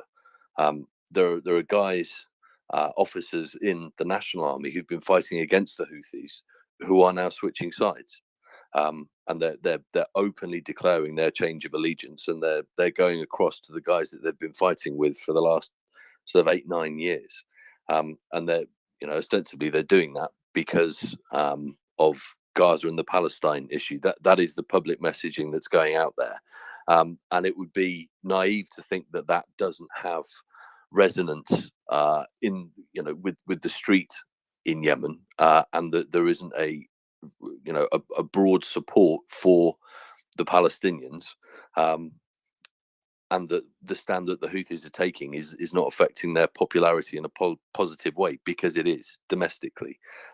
It's having the same effect in the region, and again, you can see that the Houthis are getting credit in the Arab world for physically taking actions for the reasons that they claim that they're taking them, and it's notable how little criticism the Houthis are getting from regional governments. I mean, even Egypt, which is suffering financially because of the drop of trade through the Suez Canal, are not coming out and openly criticizing the Houthis.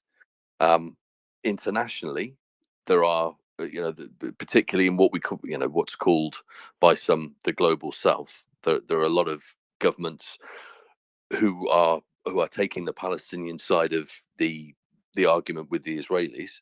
And they're raising the Houthis are raising their profile with all of those countries, and not just that, but those countries traditionally, are opposed to US hegemony, and they see the Houthis challenging that, and they support it.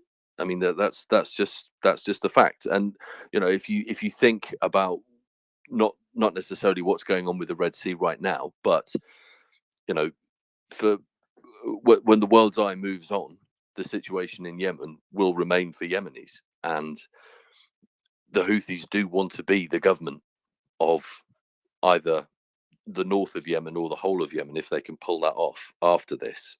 And by raising their profile in the wider world, they're making sure that that part of the world is seeing them through a favorable lens, and that's potentially going to help them when it comes to those negotiations with the Saudis and with others about the political constellation and how Yemen is arranged politically post conflict. And then you've got the position with the allies as well, and obviously they do get a lot of direct assistance from the Iranians with regards to the missile program.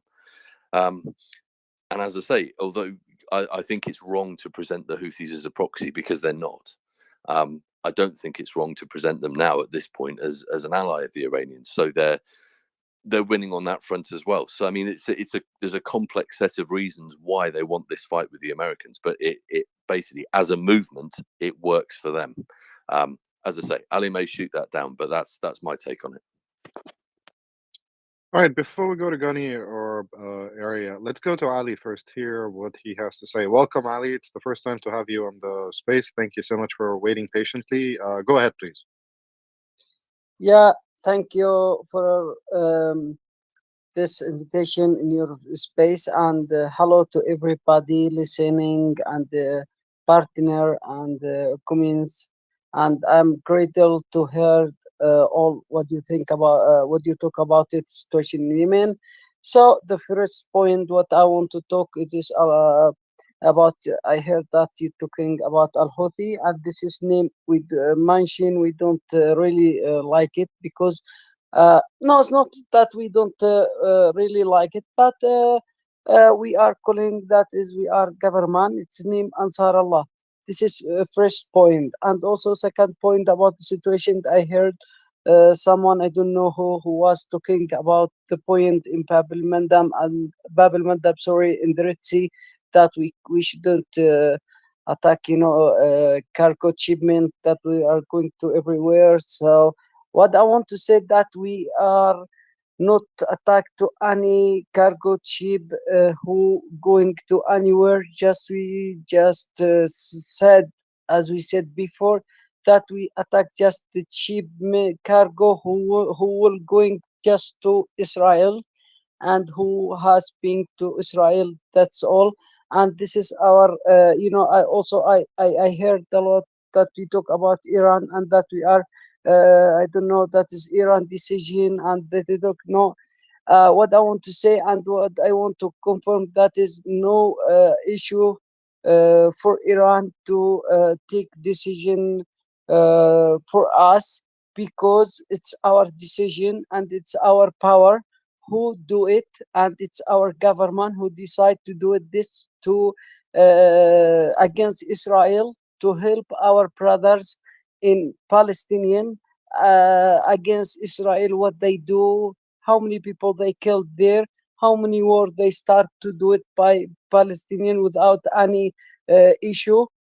Absolutely, we do that by our decision and by our power, without any power in front of us.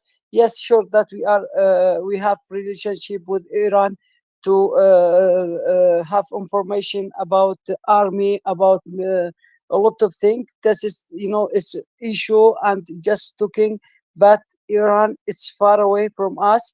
We have just relationship, political relationship, as all others country. They have relationship with different country, and then we don't have any decision, and Iran, they don't have any decision against us to take our position in that war.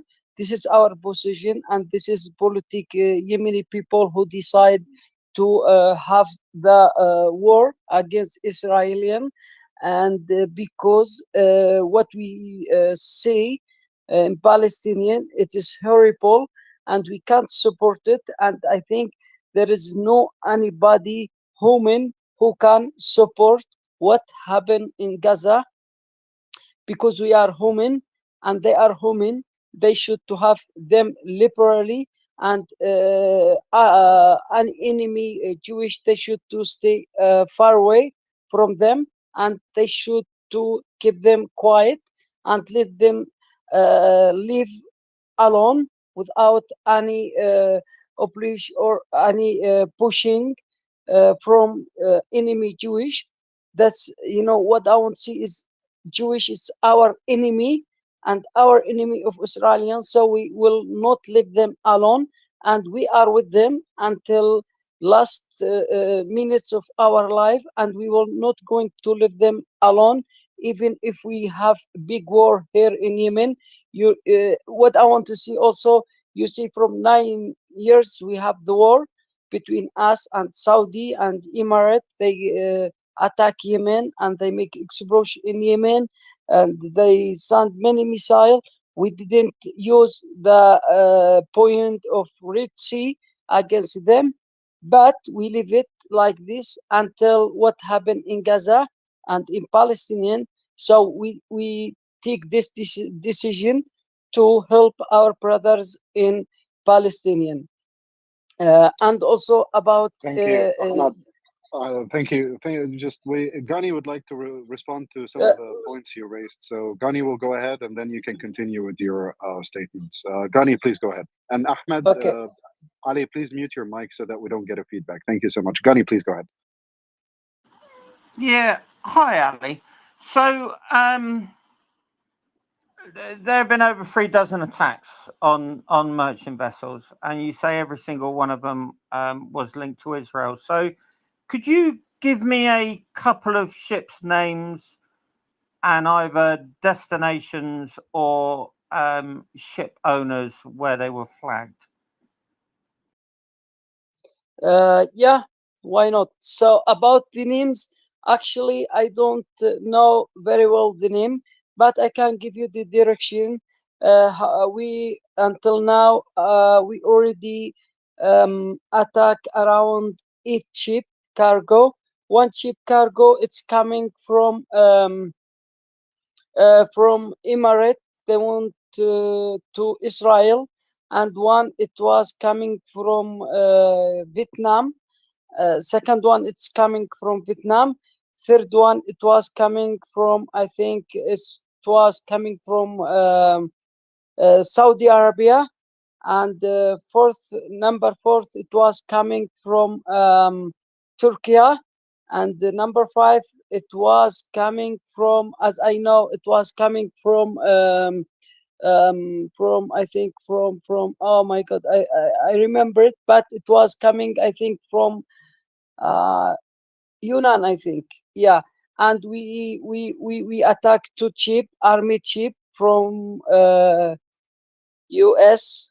Yeah, it was 2 ship from US. We already Yeah. Okay, attacked okay, them. mate. I've got that. I can also tell you a container ship sailed from Dover on the south coast today, and it went to Mars. So, could you give me the names of these ships and the owners and the destination ports that you have attacked that specifically links them with Israel? Because what I'm trying to say is you've made a statement that the Houthis are only attacking ships going to Israel or linked with Israel.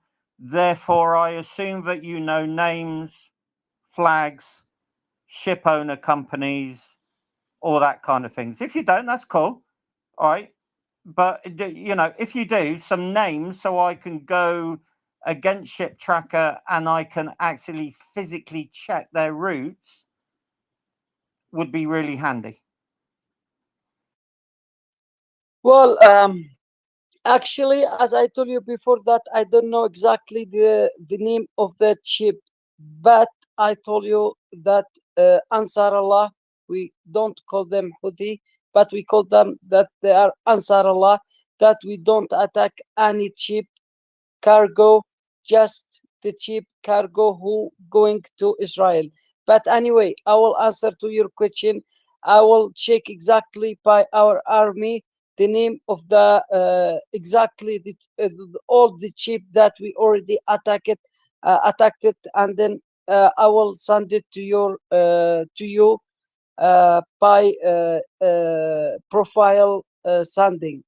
That's what I can Yeah, do it for you. that would be really handy, because I'm looking at the list here and I'm saying 4 out of 30 with a very tenuous link. Could you just clear this up for me, because I'm struggling with it? Why were Ansala attacking ships before the IDF move into Gaza?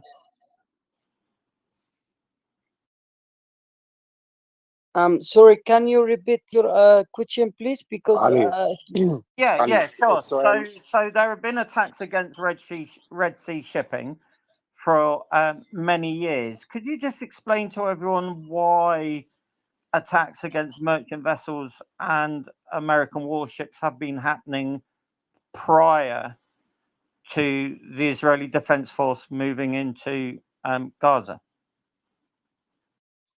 um, well, I told you before, you know, it's we take this decision just because enemy Israeli they start to make a war against Palestinian people, No, and no, then no, no, no. Sorry, mate. I'm not making myself clear. So prior to the attacks on October the 7th and the subsequent IDF move into Gaza, why were the Houthis attacking shipping in the Red Sea? Yeah, so there was no IDF in Gaza.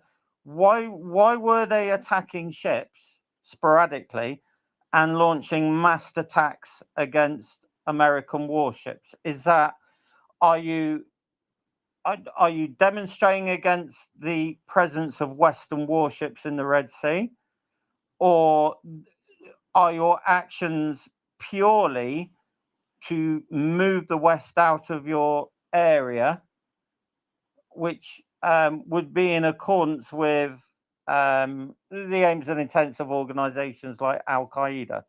I'm just interested because everyone thinks that these attacks were post October 7th, and actually they've been doing it a long time before. So why is that, mate? okay. So to answer your question, and also, you know, this Ansar Allah against about the decision to against attacks ship who you said are going to Gaza. It is first point is that no, it's not issue for us to take the decision to ship cargo who have movement from Israel to against them, and then I think that we will not going to attack all of this point that they want to do it for us is bad.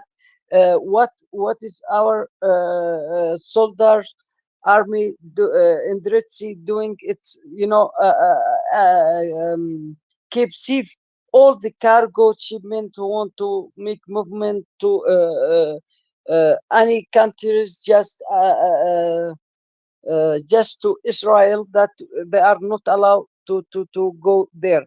So the second thing that, you know, Al Qaeda, we don't have anymore here in Yemen Al Qaeda or attack others group who can disrupt this ship in the Red Sea.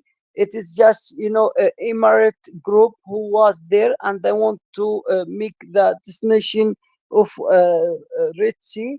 Then they want to mention it to Ansar Allah. So this is, we are confused about it, and then we are going to support and to defense that group who want to make this triple plans thing to us, and then to mention it to Ansar Allah. But we are going to definitely to finish it from the Red Sea, and then we will keep distance between them. And then in the time future coming, I think that we will make all the places controlled by Ansar Allah, and then I think that we will clean all the area from them. So everything, it will be, I think every places they will be safe for all the destination in the Red Sea, and in the also Arab Sea. So in these 2 points, I think. So what you're saying is, if the IDF stop operations in Gaza, you will open the Red Sea. But that means that if Israel does any action that you disagree with in future, you will close the Red Sea, or try to close the Red Sea. Therefore, So what you're doing there is you are taking a major maritime shipping lane, and you are saying, even though you are not a government, and you are not, right, the Houthis are not a recognized government, you reserve the right to close down shipping lanes in order for you to achieve a political or religious aim. Therefore, what's to stop me blockading Yemen completely and stopping all aid coming in, because I regard Houthis as terrorists? Um, well, first point from your question is that our government in Sana'a, they already said by speakers army that we will not going to stop the attacking ship, cargo ship from the Red Sea, until they stop the war in Gaza completely, and But leave you're attacking wait, all wait, ships. wait, wait, You're attacking all ships. One ship was en route to Rotterdam. One was going to Trieste. One was going to Piraeus. Two were awaiting cargo at the southern end of Suez. And the vast majority of these ships had no connection whatsoever with Israel. So why are you attacking innocent ships and NATO warships? And why aren't you concentrating attacks purely on Israeli flagged or Israeli owned ships? Because if you were, that would make sense. so But please, you seem to be no, but putting these little caveats in, and then the Houthis say, well, we will let the Chinese come through and the Russians come through. And do you not see why that's a little bit suspicious, possibly? well, first let me answer your first question, because it was what I want to, to say. Then we can come slowly to second to all your questions. So let me first answer to first question. That's as I told you, that we are not allowed, we will not able to stop attacking the ship until they stop the war in Gaza. This is okay. We are. I already answered it. So second thing, that as I told you, we don't attack any cargo ship who they don't mention Israel. You literally attacked a shipment that was going from India to Italy carrying palm oil. What does that have to do with Israel? Well, this is true information. We never attack any shipment who they don't No, want no, no, to no, Israel. it's not. No, It's no, not. no, no, no, no, no, no, no, no. So, mate, you've got to own this, all right? Now, we can accept that there are targeting mistakes, all right? And we can accept that sometimes you go after the wrong ship. But you've come on a space, and what you're saying is we only go after Israeli affiliated ships, and that's a lie. Right? There is an ancient English Anglo-Saxon term from many, many, many years ago that says you're talking bollocks, mate. Right? And what's happening here is the Houthis are going after any vessel that is available, that is there, that they think they can get away with. They're making a mess of going after warships, and they're going after any innocent vessel exercising freedom of navigation through the Red Sea, which, according to UNCLOS, right, is a right. So the onus is on you to explain to everyone listening, why are you trying to kill innocent seafarers to further a political or religious means? Right? Now, if you just come out and say, we will sink all merchant vessels because we believe people in Gaza are being murdered, fucking say it, mate. All right? I would have respect for that. I wouldn't agree with it, but I would understand. But for you to come out and lie and say, we only attack ships to do with Israel, all right? That's bollocks, mate. All right? So you need to justify it, or you're just going to get laughed at. So, well, if you start talking with me polite, okay, I accept it. But if you start because we don't accept in Ansar Allah the bad word like fucking, and I don't know what else. Ali, أنا مصري, Ali. There's no need for this. So just go ahead and make your point. It's just a common language term. Well, okay, thank you for that. So, I told you because of first we can go like this because of as I told you. Okay, our religion it's tell us like this to talk. Our religion says that you shouldn't be chewing on qat, Ali. Let's dispense with that. Just focus on answering the questions, please. Well, okay, if you are coming to keep me in second, I don't know time that when I spoke, how I can answer the All right, question. Ali. You've Okay, been what? speaking for the last What? 20 minutes, Ali. Just go ahead Yeah, and yeah. yeah, and oh my God, May I go after don't Ali? make Go me. ahead, Ali. I'd like to ask a question after. No, okay. Yeah, okay, go ahead. I will No, listen no, to no. you. I want to Okay, hear go what you ahead. have to say. Sorry about that for jumping in. Go ahead. Okay, so I told you, we never attack any. I will repeat it maybe 100 times, and we are sure we have all that information said, and we are responsibility of what we do in the Red Sea. So we never attack any other shipment who they don't have relation with Israeli enemy. This is for sure. Well, that's nonsense. Of course, That's it's nonsense, But isn't can it? I ask Ali a One of question? these ships was going to Piraeus, Ali. So as I told you, because I am not in the army and I don't have all the information of the name and the destination of the ship cargo, but dude, as you wait, can't come let up on me a finish. space. But as I told you before that I'm going to send it to you by profile.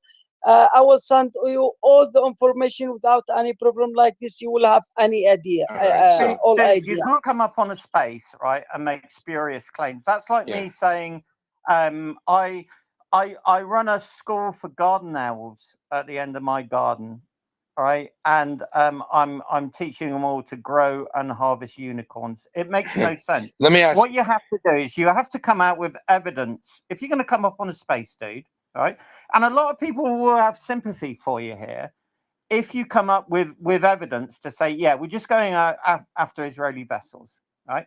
It's no good saying, well, I will send you stuff via DM, because you and I know that you won't, right? Because you don't have access to that. So you're not going to get away with that. You're not going to get away with saying this is entirely to do with Israeli actions in Gaza, because the Houthis have been attacking shipping for years and years and years in the Red Sea prior to this.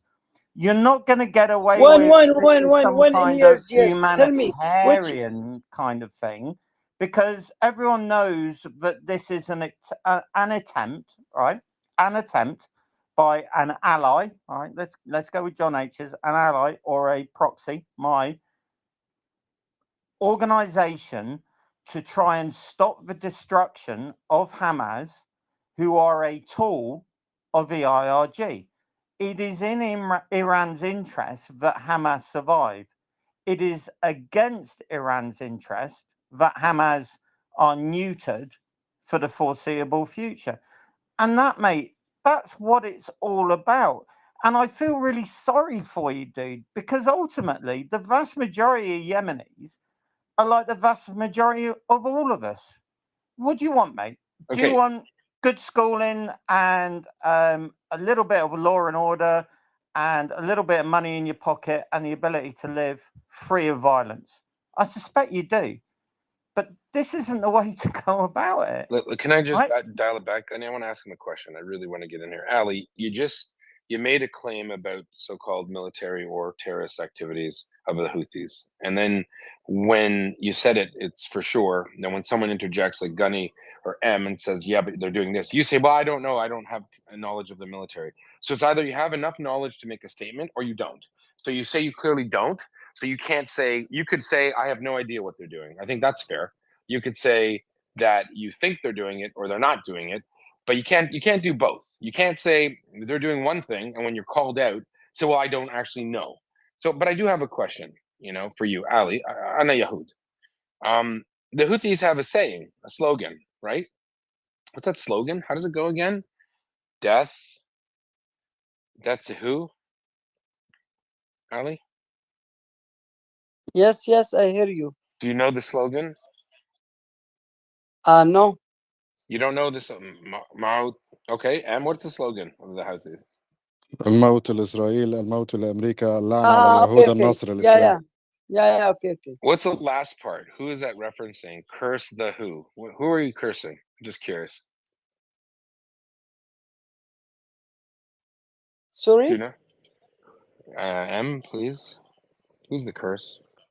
يا علي شعار الحوثيين يا علي الموت لأمريكا الموت Yes. لإسرائيل. Yeah, I know. اللعنة على اليهود. Who are you casting a curse on? The Jews, The right? last. No, Jewish, no. yeah, the Jewish. Exactly, the goodness. Jewish. The Jewish. What's the word for Jewish in Arabic, Ali? Yahud. What's the word for Zionist in Arabic? For Zionist. You know what it is, right? Say it. Yeah, Israeli, you mean? Say صهيوني علي صهيوني. Sahyoni. Okay. Yeah, we call Israel. Okay, but yet your Houthis, who you support, don't use Sahayuni, they use Yahud. So you curse, you're literally coming into a space filled with sophisticated humanitarian, humanist people, and you're defending a group of people whose chant, his motto is death to America, death to Israel, and curse the Jews. Do you think that's an appropriate kind of worldview? Do you think that makes you look good? Do you think the listeners go, I can get on board with Ali? He's only a slight bit of a terrorist. Like, do you think that makes any sense? Do you think that's right? Do you think it's fair to say curse the Jews? Is that funny to you, or is that a really important thing in your life that you think you need to say? Let us know. Well, so first think that we following our Quran and our religion what say. So we following our Quran. So nice. Between wait, let me finish. Between Jewish and we Muslim, we are enemy. That is for nice. sure. So Okay, yeah. So this is one. Second thing that the Jewish they don't allow our brothers to live alone and to live in quiet and in safe way. So amazing. because wait, because I'm saying amazing. Okay, listen me finish. Because Jewish think that they are the most interesting people in this life and in this moment. So they Did don't you just want say the most interesting people? Wait. No, I'm And asking. then I heard most interesting. Is that what you said? yeah, most interesting people in this life. So well, I'm and the most also interesting person, I would say. But go okay, ahead.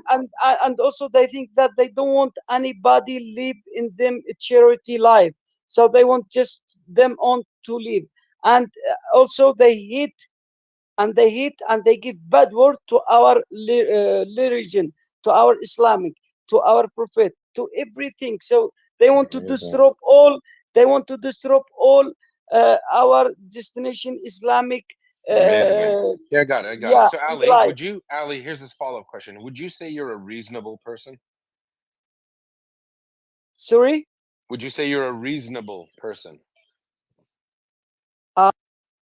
Okay, my reasonable person. It's what you Reasonable. mean? M, يا what's علي reasonable? علي Yeah. علي شايف نفسك منطقي يا علي هل ترى نفسك منطقيا؟ Would you say you're reasonable? Yes, for sure. Everybody, it's not me who say myself. It's the, it's No. I'm it's saying, are you a reasonable person? Like, if you saw a kitten, would you kick a kitten? Would you kick a little baby cat? don't mention this word, pipi cat. I'm not pipi cat. I'm man, يا and then I علي know what يا I علي see يا and علي يا everything. علي يا علي بيسألك يا علي لو شفت قطة هتضربها برجلك يا علي if you see a cat will you kick a cat with your feet يا علي سوري يا اخي عفوا الصوت يتقطع والله ما اسمع ولا يهمك يا علي ما تقلقش انا معاك يا علي. بيقول لي اول انت زي وانا اوكي anyway. Would you do For that? sure. Can we get an answer to that? No. Okay. So you for sure. So you're reasonable. You think the Jews are really bad. So would it be fair to say, do you hate Jews? He already No. said we're his enemies, Yehuda. He went on a whole rant. Arya, Sorry. Arya, please. Would you say you hate Jews? That's a question to me? Yes. No. Well, yes, it is a question for you.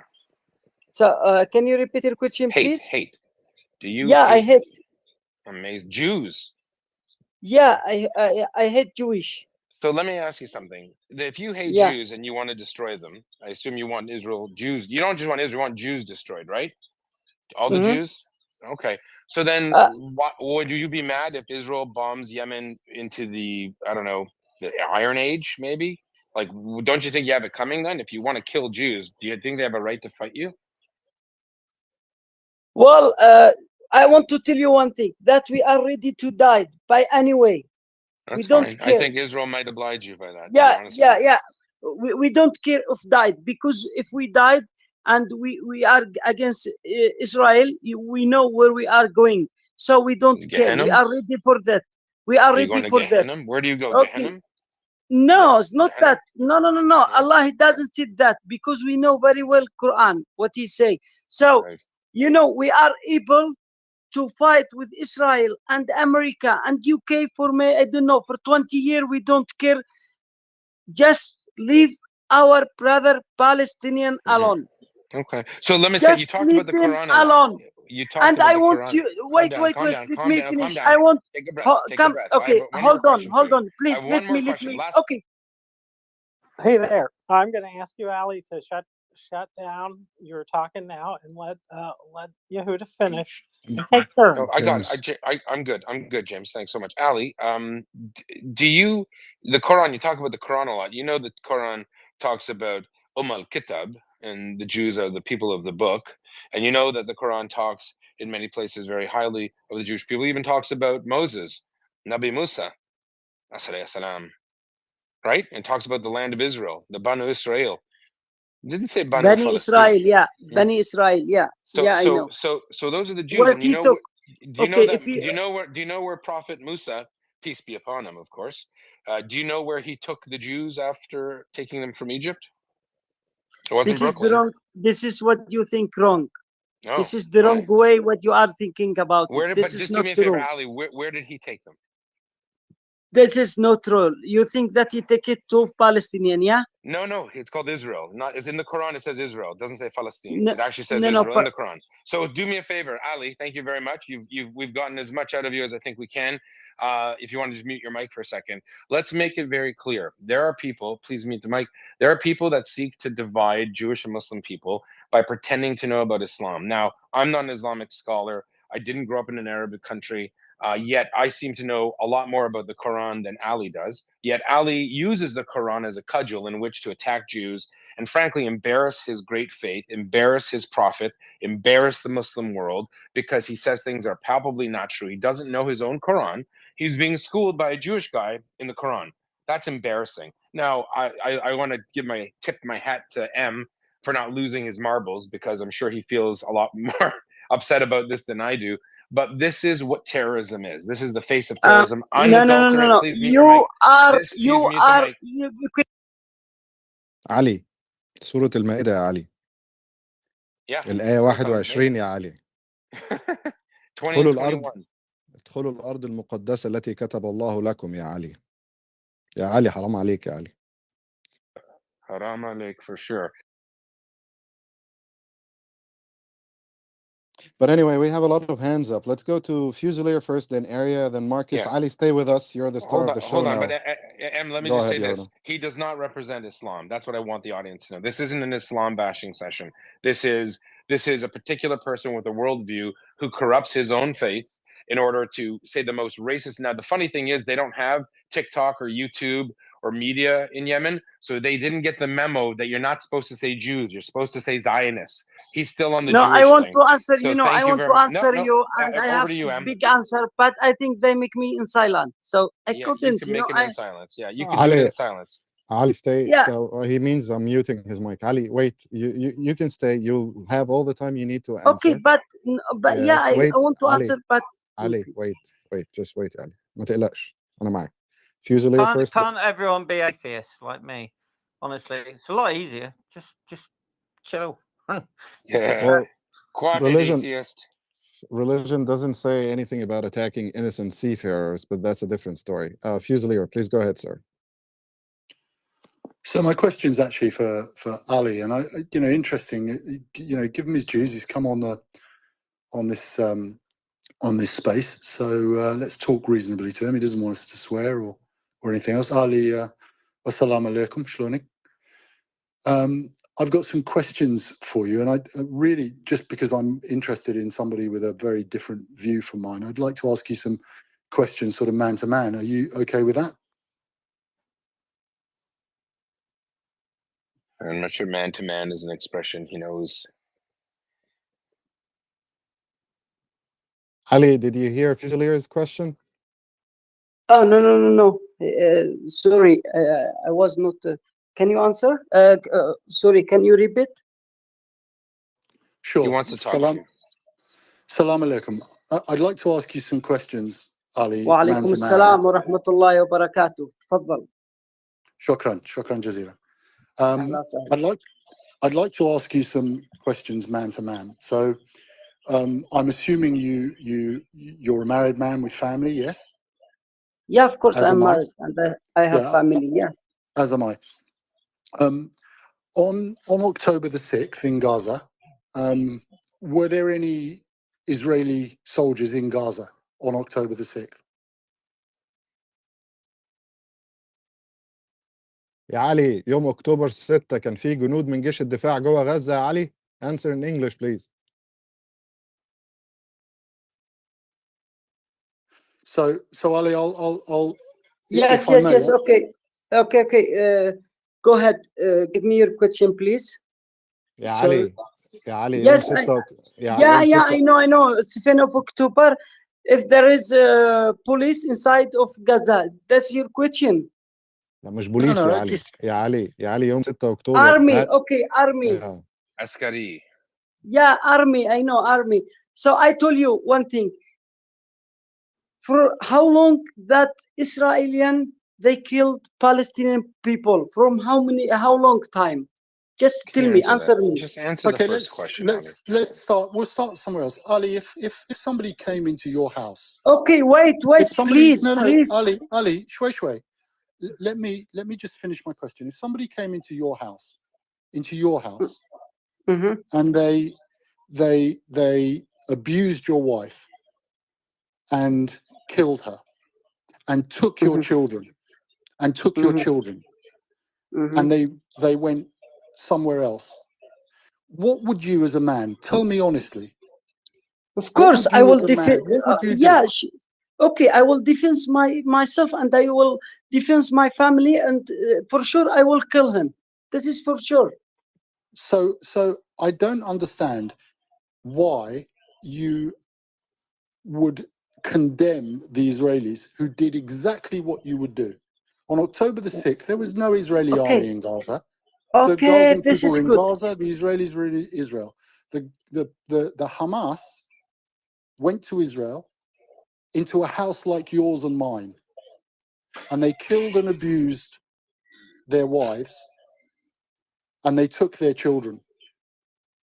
And now they've gone back to Gaza, and they're surprised when the brothers and the fathers and the sons of those women and children are coming after them. You as a man, tell me that's wrong. Tell me that's wrong as a man. Okay, so now can I speak now? Sure. Yes, you can, Ali. Okay, let me ask you one thing. So first, you told me that if someone coming to my house, okay, I told you, okay, how long that Israeli army every day before 7 October, how many times they attack Palestinian and they put them in prison? How many they killed Palestinian from before? Okay, I want, as you give me your question, man by man. Now I want to ask you question man by man and answer to me. Okay, I am Ali. Ali, you If haven't I come, answered my okay, You wait. haven't answered it. Answer my question first, You're and then asking him a question after he asked you a question. Answer his question. What would you do? Sure, I told you that I'm going to defend my family, So and you're Israeli. I will fight. Into Israeli, correct? That's what an Israeli is doing right now, defending their family. Yeah. Okay, so you're Israeli. My question was, why is that wrong? Tell me that is wrong. Tell me if you can. Are they wrong to do that, Ali? Okay, I told you why it's wrong. You didn't finish me to speak. I told you why it's wrong. It's wrong because the Palestinian, they defends them country from, I think, around 70 years ago. How many you killed people, Palestinian people, before 70 years ago? How many killed a child before 70 years ago? How many you kidnap people from 70 years ago? So if me, I killed your brother today, and after 1 month you find me in the street, it's sure you will kill me because I killed your brother before. You know, Ali. this No, is I accept okay. that. I hear you. I hear you. I Okay, hear you. okay. So Let me tell finish. me. First, the Palestinian, okay, Gaza. It's not Jewish. Okay, it's not Israeli. It is Arab. It is for Palestinian. So you are going to attack land of Palestinian people. So now they want liberate them land, Palestinian land. This is for sure. I agree. Gaza's Palestinian. So no.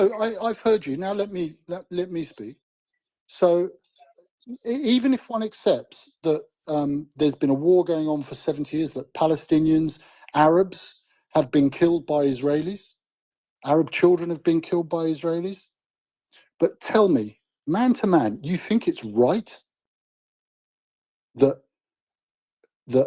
Muslim, Palestinian, Gazan men go to Israel and instead of fighting the Israeli army, soldier to soldier, they kill and rape and murder and abduct children?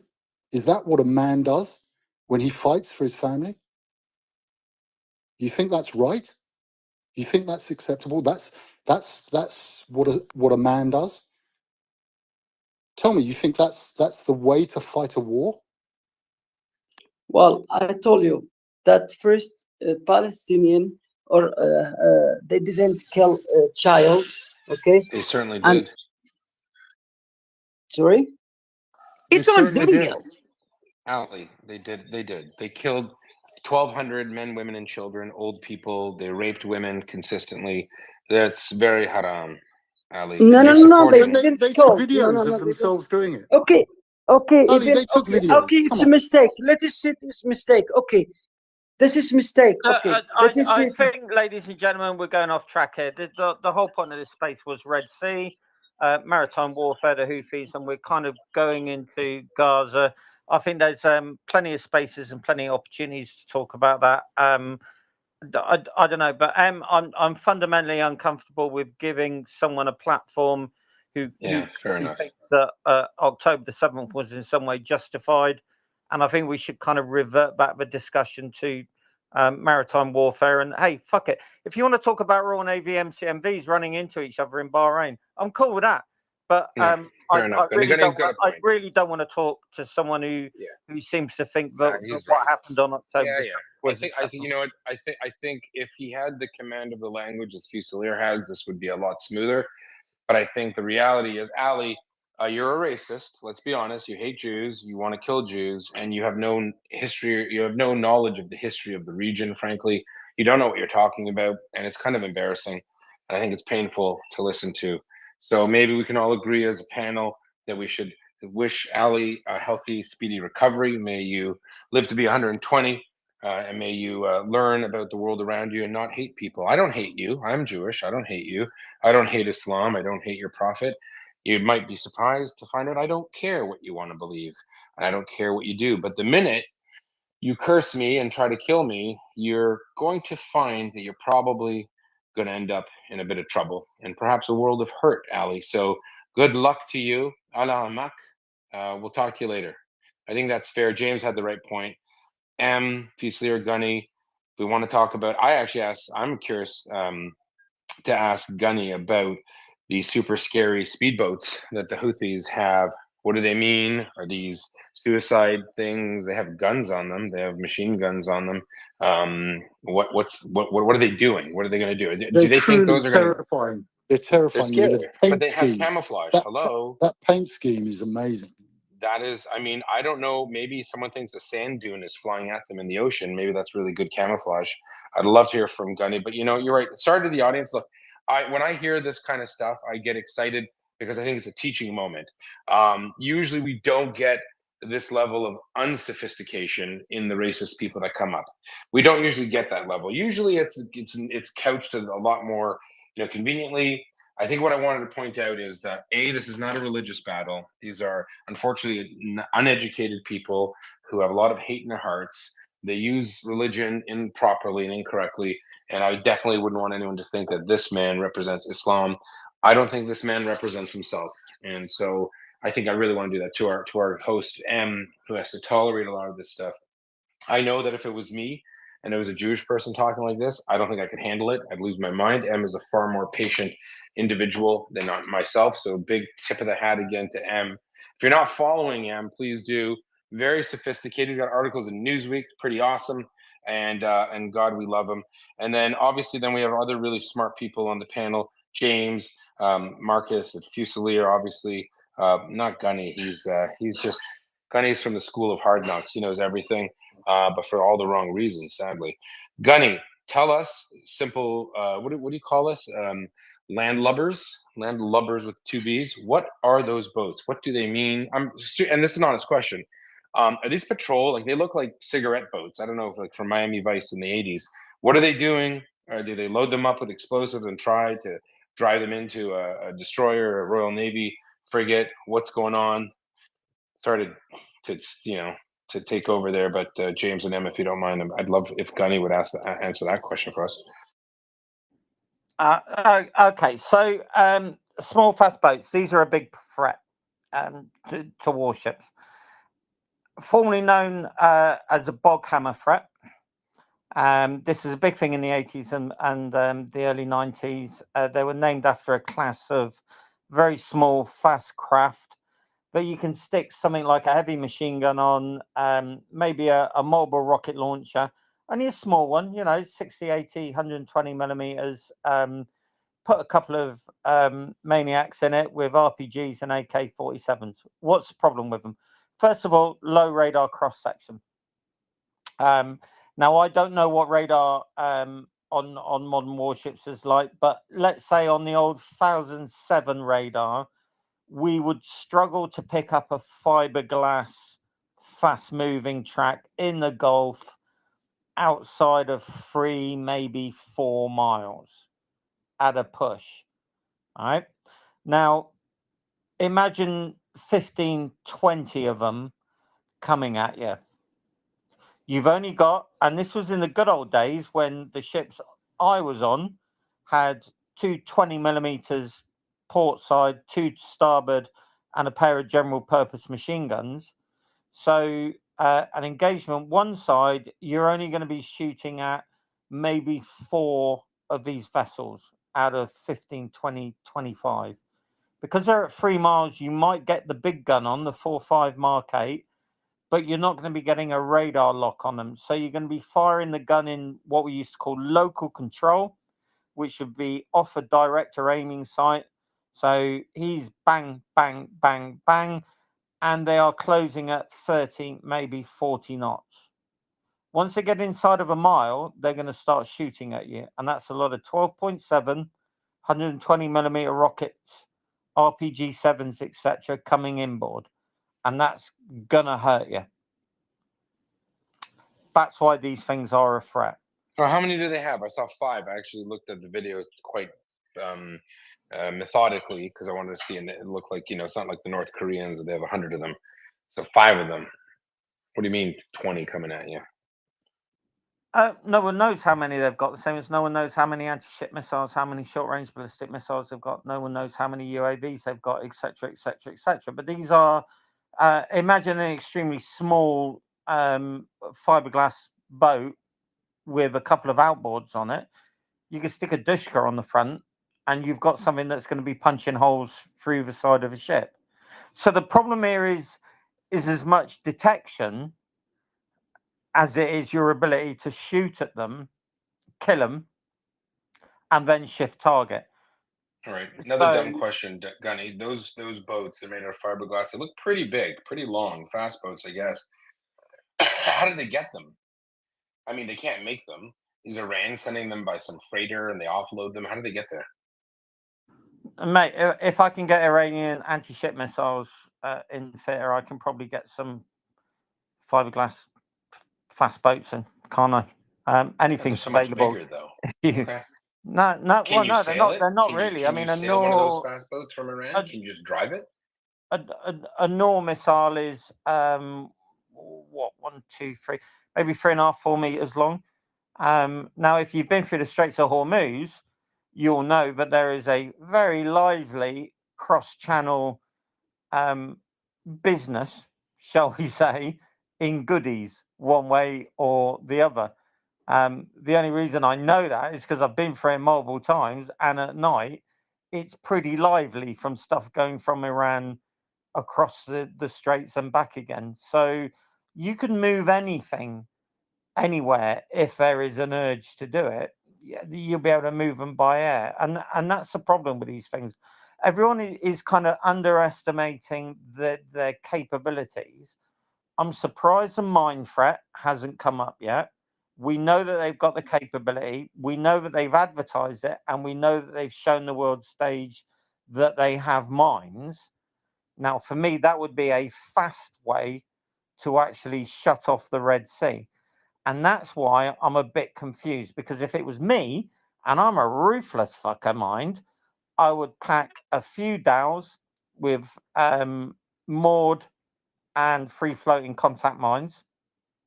I would drop them deliberately where 1 or 2 merchant vessels would see me doing it. And then I would motor off, and traffic through the Red Sea would stop in a heartbeat.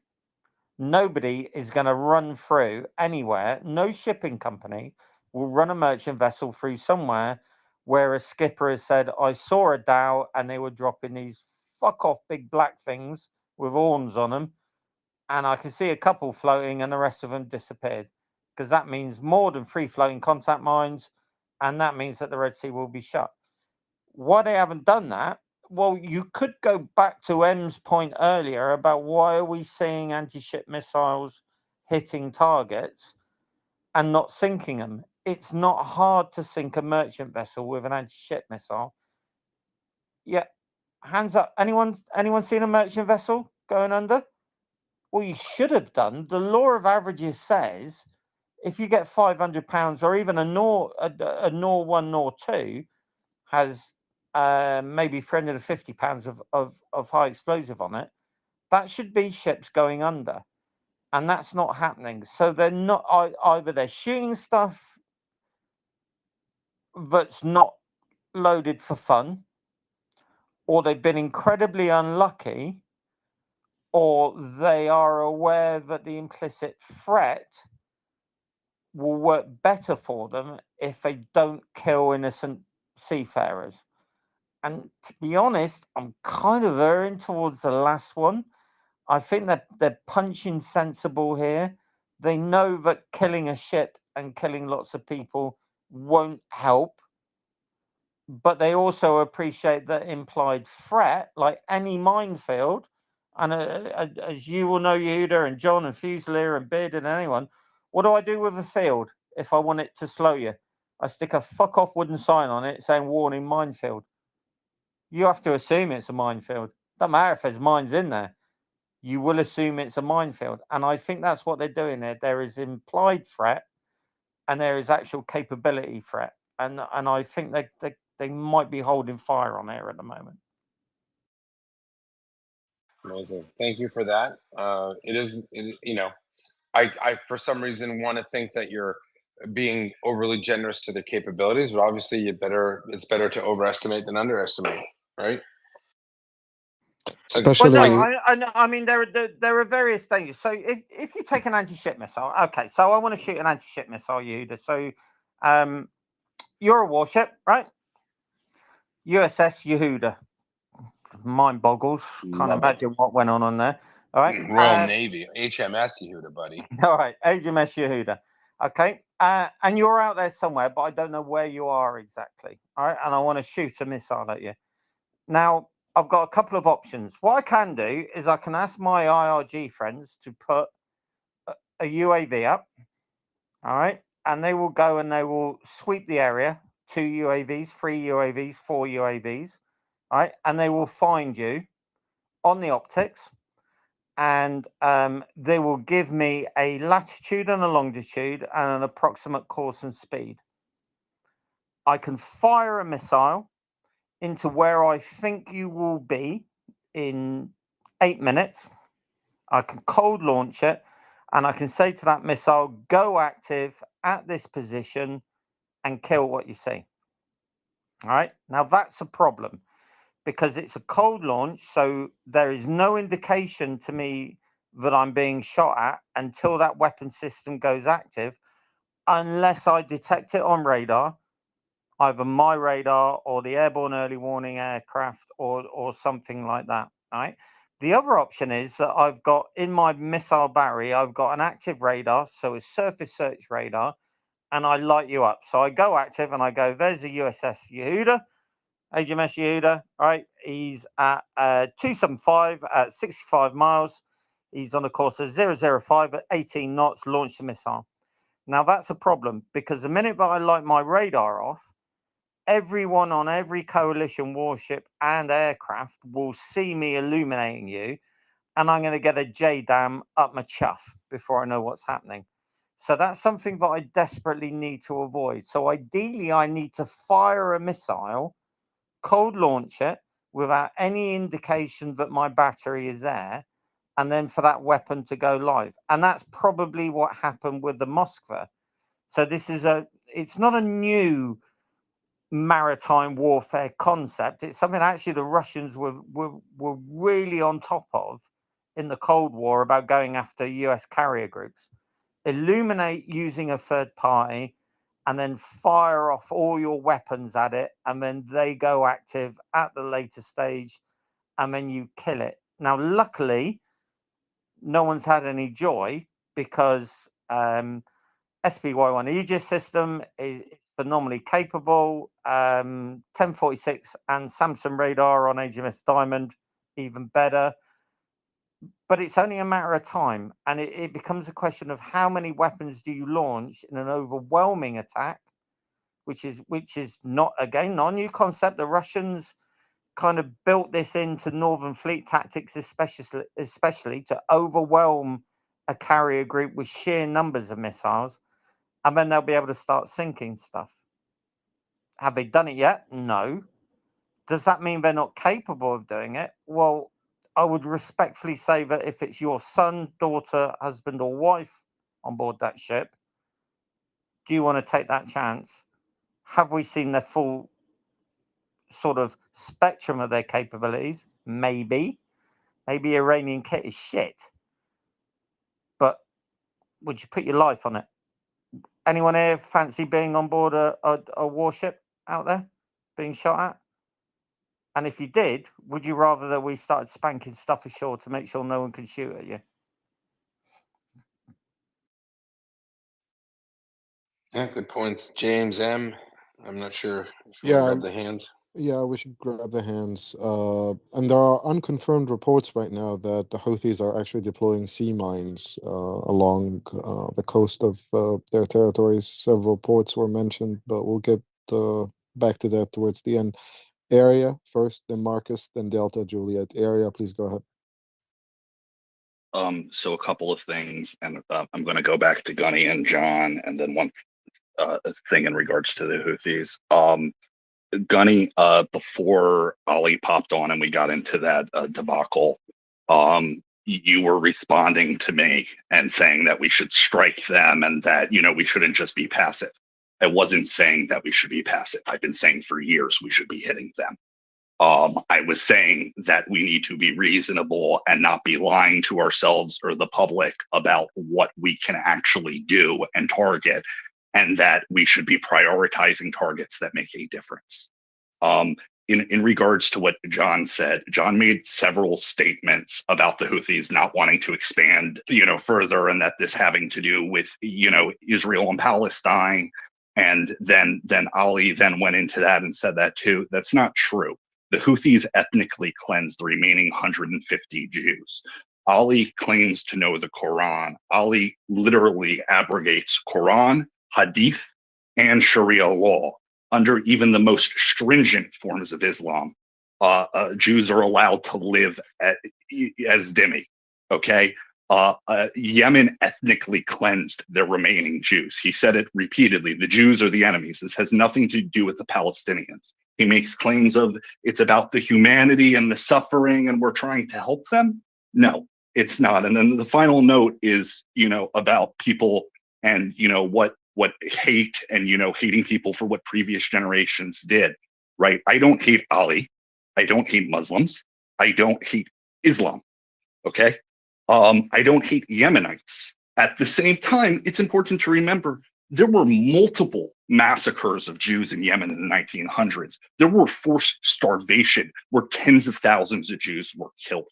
Okay, they were ethnically cleansed last year. There were thousands of children taken and forcibly converted who were orphans.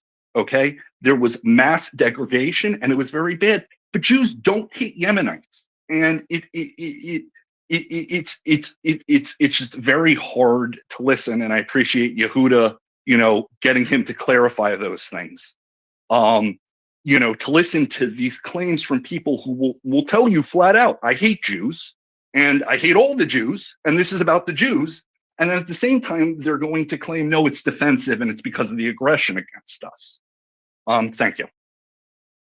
Well, of course, the false pretext is there. And then again, touting the religion, which says strictly not to chew on khat for several reasons, even though narcotics are not explicitly mentioned in the Quran, but there are 5 rules for considering substances to be forbidden from consumption. That's one point. The other point is attacking innocent seafarers. Well, there's nothing in the religion about that. Last but not least, of course, their actions are affecting the Suez Canal and therefore affecting the government of Egypt and the population of Egypt, which is majority Muslim. So anywhere between 85 to 80 Muslims in Egypt will have to bear the brunt of the economic downfall of shutting down Suez Canal. But of course, that doesn't play into their calculus. But yeah, it was a good exercise to listen what the other side of the street has to say. He didn't fail to deliver. Marcus. Yeah. that guy was something else. Jesus. Thanks. So I was wondering if Gunny could tell us. So are the automatic weapons dangerous to the crew behind the ship, the wall of the ship? Like, can they actually penetrate the ship with the rifle through the hull? Yeah. Yeah, you could put a 7.62 through one side of the ship, and if you're lucky, it'll go through the other side. That's one of the problems with doing. Wait, ship hold on. When you said other side, do you mean clean through the ship through both sides of the hull, or just through one side of the hull? Yeah, you could do. You could do, depending on the size of the ship and the obstructions. One of the problems that we always had with SPO, Ships Protection Organization, was if you had an attack on board and they got inside the ship, and we had, say, back then we had self-loading rifles, or then we moved to SA-80. High velocity rounds will go through a bulkhead, so you can blat rounds off at someone. But do you want to be doing that in 4 Delta when in 4 Charlie there's a magazine full of 50 tons of high explosive? So due to budget constraints, we didn't go to the Royal Navy tried Remington 12 gauge shotguns. SMGs 9mm were better because it was a low velocity weapon, but it was 1950s. So yeah, if you take a load of 7.6 to 12.7 and RPG rounds, unless that space is armored with Kevlar, which I think the Arleigh Burkes do, I think the Type 45s have some kind of protection, you're going to take rounds inboard, the same as you will do bomb fragmentation. If a 1,000-pound bomb goes off even 200 yards off a ship, you're going to get a lot of fragmentation. It will come inboard. It will shatter, as I say. Your firefighting main, electrical, hydraulics. It will create holes on the waterline, so you'll have secondary flooding. All of these kind of things. Yeah, so it's a real drama. Ships are not armored, and that that's not that unusual. I mean, destroyers in World War II weren't armored apart from splinter protection, things like that. You had to get up to light cruiser sort of size, but yeah, that's where you are. And of course, ships are packed with a lot more high tech equipment now. So if you take Phalanx close in weapon system, if I put a round through the white dome, I might be able to write that system off until a maintainer can get to it and swap out components. Ships are fragile, I'm and that's what the shocked. box. I'm shocked. A 7.62 round can go through a hull of a what though? An HM, a British Navy, a Royal Navy frigate, like a tiny. I don't know what kind of ship are we talking about? I thought you got to have like 6 inches of iron or something. No, side plating's a few millimeters. It's nothing. Absolutely, it's not. Bring Ships are back not. the Ships juggernauts. aren't. Bring Ships are back the not armored juggernauts. now, mate. Gunny, tell Yehuda about the Corvette, the Argentinian Corvette that the Royal Marine section took out on South Georgia with platoon weapons. Yeah. So a AR, I think it was an AR-69 class Corvette, French design. Don't hold that against them. It rocked up in Grytviken Harbour. It was supposed to do a show of firepower with a 100mm gun. Royal Marines were dug in. She sailed around the headland, came in, and they threw as much 7.62 and Law 66 ammunition against it as possible. Argentinians were really lucky. A couple of Law rounds didn't actually go through the side around the gun. They failed to detonate. If they had, the front end of the ship would have gone. She was found to have been hit by something like 1,000 rounds or something, holes everywhere, and she had to pull out. That's a modern ship. If you have, if you catch a modern Western warship in the sun, you will see the plating's all dimpled. It's phenomenally thin, to the extent where I think it was HMS Glasgow went in to refit in the 90s, and her refit had been delayed, and they docked her down, drained the hole, they did a hull inspection, and a dockyard mate, he put his hand through the ship's side where the junior rates accommodation 3p port mess was. So these things are, they're not built for gunfire anymore. They're packed full of electronics, and if you look at the outboard side of a modern warship, you will find the ship's firefighting main, electrical conduits, hydraulics, you name it, will be running along the hull, just the way it is. So that's why the bog hammer threat was always something that we took very, very seriously in the Gulf in 91. Not necessarily to sink us, but a mission kill. And a mission kill is as good as a sinking, because if you put enough rounds into the side of a ship and she has to go off station, well, she can't do a job, and that's as good as a kill. I'm blown away. I'm really shocked. That's crazy. Welcome to the club, Marcus. Delta, please go ahead. Yeah, good evening, everyone. Thank you for letting me up. Gunny, just want to ask you a question. What is the answer to the Houthis? I think we need to bomb the shit out of them personally. But, Education. I don't think so. I think they're beyond that. But no, seriously, Gunny, what do you think is the answer to all this?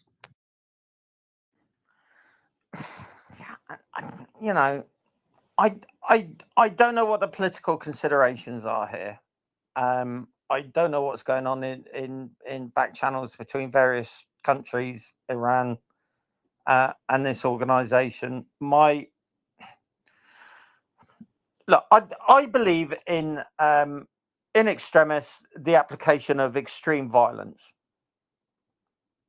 History tells us that a threat allowed to grow, and which is encouraged by indecision and prevarication, is a threat that you will have to confront at some stage. The problem with it is eventually that threat becomes so emboldened it brings the fight to you, as opposed to being deterred. I feel that a sudden, horrendous, massive application of maximum firepower to at least one of these protagonists, maybe two, is in order. That's me, because I think, well, you've got a military. This is what it's there for. And sometimes deterrence, in this case, hasn't worked. And we need to start breaking things, hurting people, and burning stuff. Now, there are bigger and better minds who will doubtless argue that that is not the way, and that is why foreign policy for the West has failed in the past 30 years in the Middle East. But the bottom line is, an organization is trying to shut down shipping in the Red Sea. And for me, that cannot stand. We either give in to their demands in one way or another, be it applying pressure on Israel to stop what I regard as a righteous fight, or we give them money, whatever the fuck that they want, or we turn a blind eye to their attempts to create an independent state within Yemen, or to take over Yemen, full stop. And yeah, I know it's Middle Eastern politics. And look, I'm a little bit jaded about the Middle East. I think we are allied with certain nations in the Middle East out of convenience. I certainly remember in 1991, once Kuwait had been liberated, the Saudis, who had been absolutely all over us going there to defend their nation, couldn't wait for us to get the fuck out. Right? As far as they were concerned, once the battle was won, away you go, infidel. Yeah, fucking filthy monkeys. We don't want anything to do with you. So it is a Are you very sure that wasn't difficult just part. directed towards you, Gunny? No, well, I never went. I went to Kuwait, which wasn't amazing. Bahrain was amazing, but Abu Dhabi was amazing. Dubai was amazing. Sharjah My was dad went to Bahrain. Yeah. Yeah. Bahrain, the Brit Club was fantastic. I've got a story about a US mobile medical unit there and a nurse, which I won't tell. Anyway, you know, and it is really difficult. And the thing with Twitter is it's really easy for us to kind of give our opinions and have absolutely no idea about what we're talking about. But I would just say historically, if you look back at everyone who has tried to do something against international law, and you've acquiesced, you've prevaricated, you've tried to put off a reaction for whatever reason, be it election times coming up or moral cowardice or whatever, you always end up dealing with the problem later rather than sooner. The only difference is the number of flag draped coffins that end up coming back. In our case, the Bryce Norton. What meaningful contribution could we give? Well, as you and I know, Delta, we're fast approaching the point where this will cease to be a problem for us because we will cease to be a major player in international affairs. Yeah, which is pretty depressing, especially if the skimmers stop driving their boats into each other. Eh? Can I come back? Delta. Yeah, so yeah, you're spot on, mate. We've got to batter them. That's my take on it. Just to go back to the conversation a bit earlier, these go fast, these fast attack boats are piss easy to make out of fiberglass. It's the engines that are the problem, or not, because they can get shitloads of really half decent engines from China, and that's where they're all coming from. I used to work when I was in the police down at a very big port in the UK, looking at imports and exports and stuff like that. And the stuff that just goes through to these countries is unbelievable. So I think the go fast sort of issue is going to be a huge issue moving forward. We haven't built our navy to defend against them. Be interested to know your thoughts on that as well, Gunny. Well, yeah, it's exceptionally frustrating because the threat was there in the 1980s during the Armilla Patrol. When the bog hammer, what we call the bog hammer threat, was kind of at its maximum. But then the Royal Navy was post 1982. There'd been a realization that you needed lots of what we call close range, which is manually aimed guns, 20mm Oerlikon, 20mm Gambo. There was a mass procurement of single and twin 30mm. And all of a sudden that and general purpose machine gun, Royal Navy warships were loaded for bear. So we were far better prepared for this kind of threat, arguably, in the 80s and 90s than we are now. And it's the old thing of, yeah, well, that was the Falklands, 982. That really doesn't apply. And yeah, the ships aren't really in the Gulf very much. And therefore, we don't need it. And pound to a penny, if we lose an escort or even a minesweeper in the Gulf and they're overwhelmed by this kind of attack, suddenly we're going to see a proliferation of close range weapons thrown on board warships again, mounted wherever we can fit them, in a desperate attempt to counter this kind of threat. And to give you an idea of how powerless it was, in 1982, the UK Ministry of Defence went globally and bought up 4060 Bofors guns from museums, reconditioned them, and then fitted them to ships. Right? Now, just imagine that. We were buying guns from museums to get onto ships to counter low-level air threat. And here we are in 2024, and we're talking about the lack of availability of close-range gun systems to counter UAV threats. Well, you couldn't fucking make it up, could you? Really? Anyone with a little bit of common sense 10 years ago would have said, UAVs carrying explosives, cheap, small, hard to detect. We need a gun system. But oh no. No. Fuck that. No, we'll just ignore it. And now you're going to see a probably a desperate attempt to fit temporary solutions pending directed energy weapons. And Dragonfire is not going to get to sea as a laser weapon on multiple ships, probably for a long time. Therefore, we're going to need to go back to bang, bang, bang, bang, bang, bang, bang, bang. Fat sailors like me in a helmet, anti-flash on the end of a gun, shooting at stuff. Well, no one knows it. I just find it infuriating.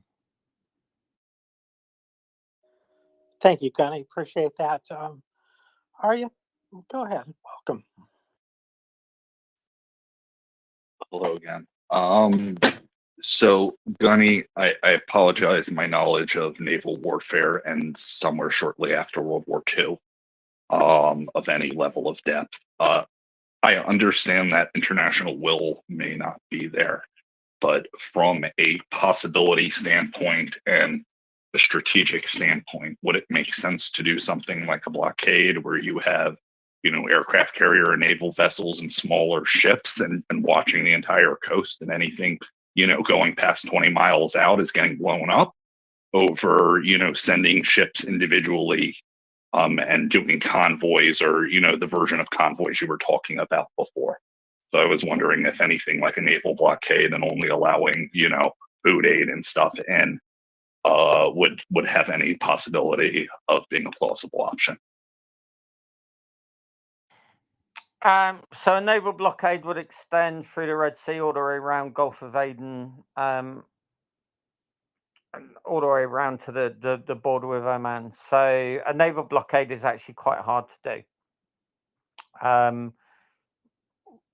What does a naval blockade entail? So you're on a frigate, all right, and I will give you a 20-mile area. Every single ship has the potential to change course north and move to the coast of Yemen and offload. Doesn't have to go to a port. She can set off, right, and they can offload small arms, ammunition, explosives, surface-to-air missiles, all that kind of thing, just by boat. So you will need to inspect every single vessel. Have a look at ship tracker. Have a look at the amount of traffic. Right? It might sail past you and she might be registered to go to Djibouti or something, but supposing she turns north after going past you. So you've got to go and chase her. Right? You've got to put a boarding party onto her. You have to insert them by helo, or you're going to have to do it by boat, probably by helo. You can do it if you're a frigate with only one helicopter, but probably you're going to want some kind of force protection. So ideally, you want a bigger platform. So you have Overwatch in one aircraft, and then your boarding team go in with the other aircraft. So that's not going to be a frigate, really. Frigate's only going to carry one aircraft. You can do boardings by stop and search and demanding that they drop boarding nets over the side and you climb up. But you don't really want to be doing that, because I wouldn't want to do it, because potentially it might be a hostile vessel.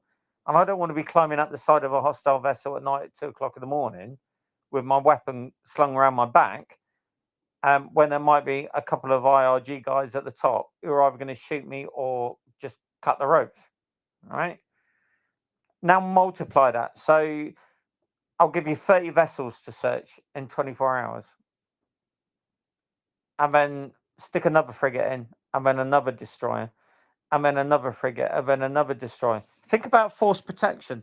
If I'm going to put a search team of 6 guys on, supposing there's a 20-man IRG team waiting for them, and they get captured, then you got hostages. You see what I mean? So it becomes very, very difficult. Now, look, I've done this by helicopter and by boat in the Adriatic, and that was a benign operating environment where there was really no danger of Serbians popping out of hatches and taking pot shots at us. But it was still an incredibly time-consuming, difficult operation. Dozens of ships to search, and it took real coordination. The difference with this theatre is, as opposed to in the Adriatic, where we were conducting boarding operations, here, people are fucking shooting at you. So you might conduct a boarding operation and they might call it in, and then someone might pop an anti-ship missile at you. Brilliant. Not really something that you want, is it? What are going to be the terms of the maritime blockade? Under whose jurisdiction is it going to be? If it's going to be the UN, you might as well piss into the wind and give me a face mask, because I've been on UN operations, and frankly, the restrictions placed in there are so diabolical, you're wasting your time. So it would have to be probably a US led. What constitutes war material? What are going to be the restrictions? What are you going to do with a vessel if she's found to be carrying contraband? So you're going to have to put the team on. You're going to have to put the crew into quarters, but you're going to want a modicum of crew to run the ship while you run her into somewhere like Djibouti for further inspection. Whilst you're doing that, you lost your boarding party. Ships don't have an infinite number of sailors to throw in as a boarding party, or Marines. Eventually, you're going to run out of people to do boarding operations. You no longer do your job. So you see what I mean? It becomes very, very hard to kind of enforce a blockade, the same as it does with a convoy. If you're going to run a convoy, and people keep saying this, what's your convoy going to be? How many ships? Oh, well, it'd be easy. It'd be 30 ships. Okay, how many columns? What?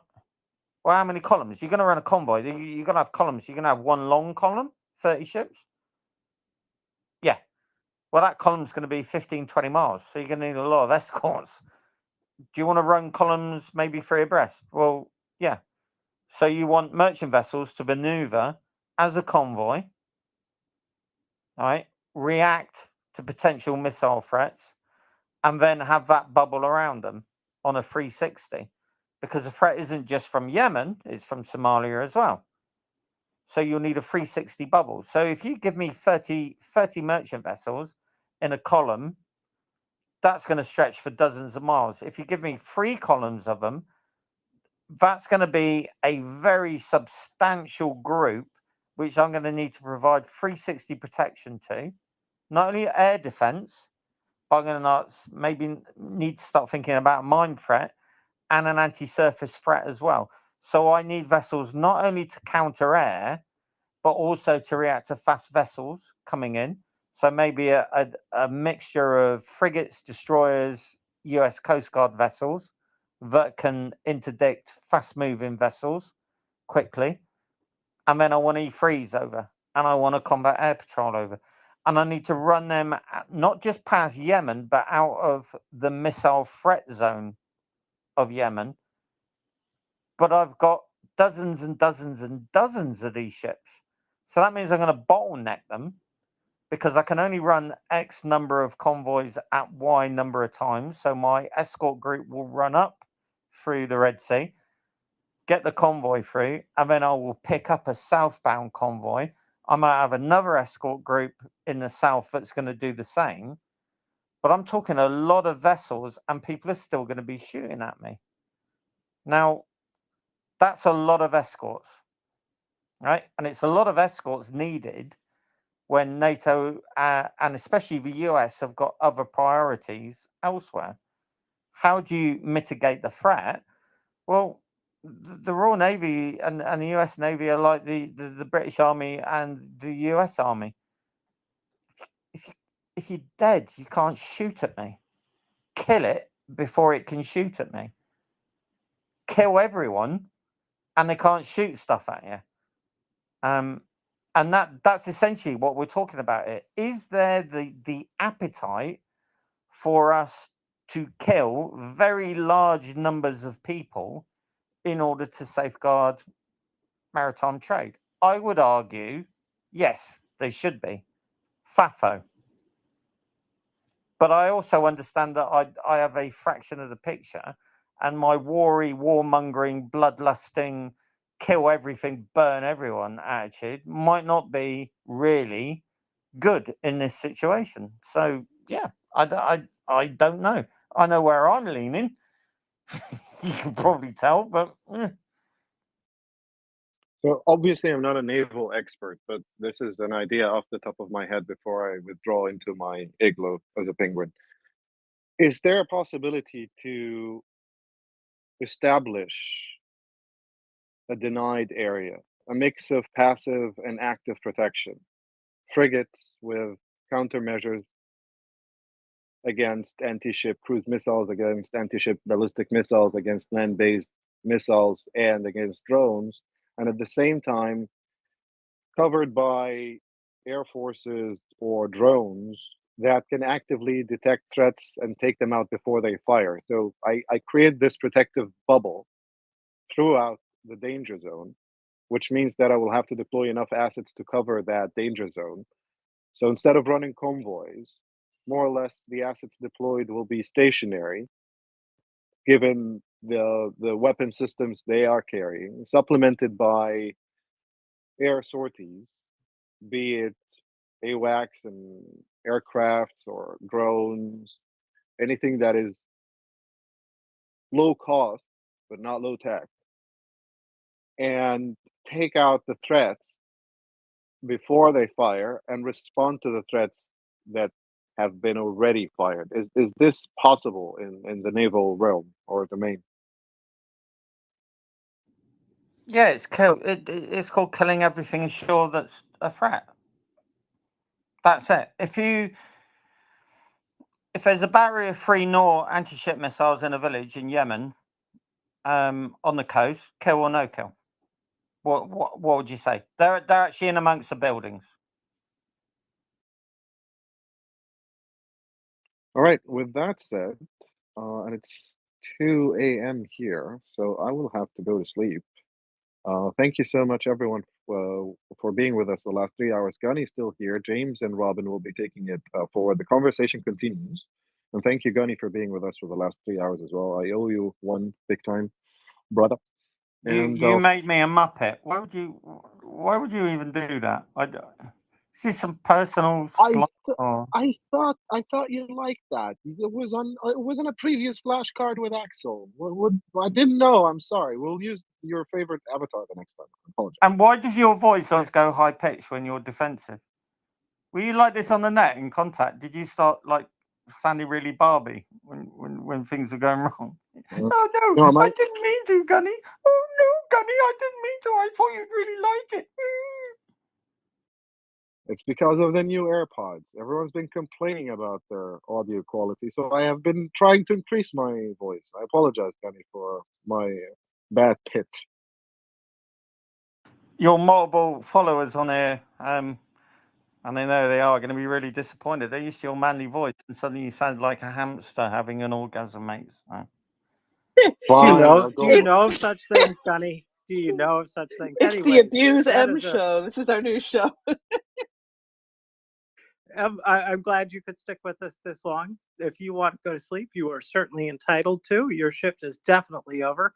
And we appreciate the overtime because this was a most interesting segment from the Middle East. And we don't have to end it here because people as ignorant as I can make still some good points. And especially I can let well-knowledged people speak. So that is what I propose we do, is we let you guys continue to talk as long as you want to about this very topic up until it is book club time, at least. Then we have to kick you out. Well, no, you're welcome, absolutely, to stay and listen to that as well. But we won't be talking about this at that point then. So, Arya. Yeah, sorry, Arya. Go ahead. Yeah, before we go to Arya, yeah, thank you again, everyone, and good night. Thank you, Gunny. Thank you. So Gunny, I apologize if I didn't articulate myself well before. I was talking about something where there would be shipping lanes where you would have, only ships that had registered to be going in, and then them leaving would be able to go out through certain areas. And then you would have a blockade in the sense of any ships coming out get blown up. Not that there would be every ship checked. I'm aware that doing something in regards to that is extremely dangerous for the soldiers, extremely dangerous to the ships, and will cost billions, if not trillions of dollars.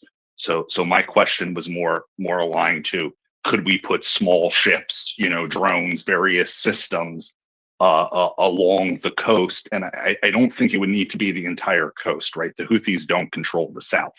You could be shipping things into Aden without having to check the stuff from Aden in the same way you need to check the humanitarian aid that's going to the north, right? Anything else coming off the coast past the 15-mile or 20-mile exclusion zone gets blown, off of the water. So that was my question: is if there was the international will, which I doubt there is, would something like that be possible? Rather than doing some sort of convoys and schwacking them as hard as you can. I agree with you that we should be hitting them a lot harder than we are, and it's been a big problem that we haven't been. Yeah. So the problem is there's a humanitarian catastrophe in Yemen. It's been going on for a while, and it's not been given its due coverage in the West. What are the optics of a coalition blockade on Yemen? Well, I mean, just say it.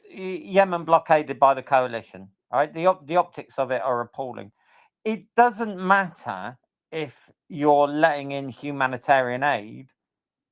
It's just playing into the narrative, right? They will be all over Twitter in a fucking heartbeat saying blockade of Yemen, kids starving, well, they were before, families impoverished, they were before, deprivation and poverty, it's all been happening before, and it's all caused by the coalition. Well, no, it's not really. Oh, it is, yeah, look at it. All right. And you know as well as I did, that's going to gain traction in the world of Islam. It will do.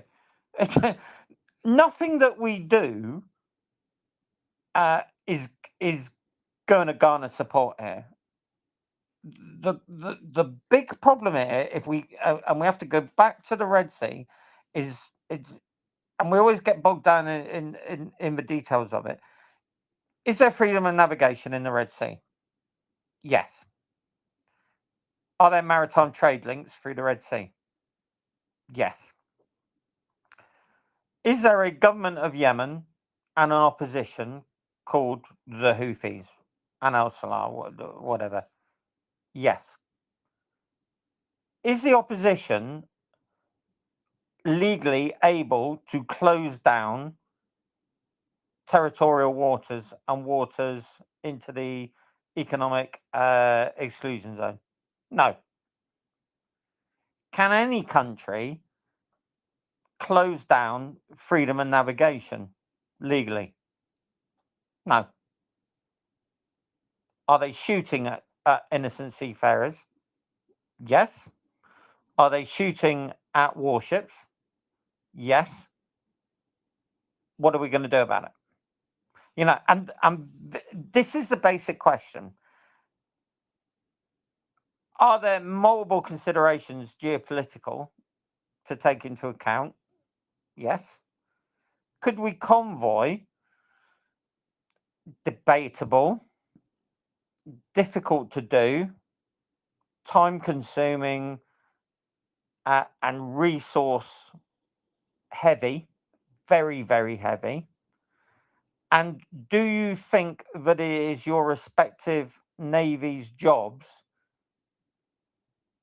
to look after maritime trade and be shot at and not be offensive about it? Now, if you're comfortable with your nation's warships ensuring freedom of navigation and being shot at and potentially eventually losing people about it, fucking great, right? If you think that's what a navy's job is, fantastic. And you could argue that so long as they are maintaining freedom of navigation, it's what you signed up to do. Unlucky, deal with it. I can probably guarantee you've never worn a uniform in your life, because when you wear a uniform, there's kind of this implicit agreement very often misplaced, that if someone wants to kill you, you get the opportunity to kill them first. And that's the question here. Do we go after them full blown, brutally, and kill many, many, many people, and some of them will be innocent, in order to ensure that freedom of navigation is maintained? Or are you content with the status quo of piecemeal attacks and eventually a mass casualty event? Now, the way of Twitter is always, he who knows nothing about a subject pontificates the loudest, and he who is not on that ship is always most willing to run the risk. But imagine a situation where a ship is killed, or worst case, a US or UK warship, or a French warship, or an Italian warship. War will come regardless. It's just, it will take 50, 80, 100 dead people in order for it to be brought about. So therefore, I would argue preemptive, whilst costly and whilst involving the death of innocents, is probably better than reactive mass casualties and a war across the Middle East. I don't know what the solution is.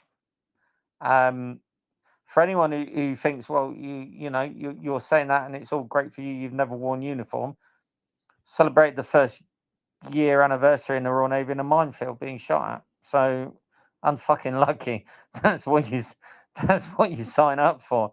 But things seem to be spiraling out of control, and I think history teaches us that prevarication and indecision only encourage the opposing force to get bolder. War is coming to our doorstep, but there might be an opportunity here to deter it, but it's going to need a bit of bloodletting. Let the boys and girls off a leash to do their job. That's what you're in the military for. Essentially, your job is deterrence. Let them off a leash and they'll deter. And if that doesn't work, let them really go around and breaking stuff and hurting people. But the current situation of where we are, where we're just letting them dictate pace of operations, they are hitting stuff in the Indian Ocean. Right?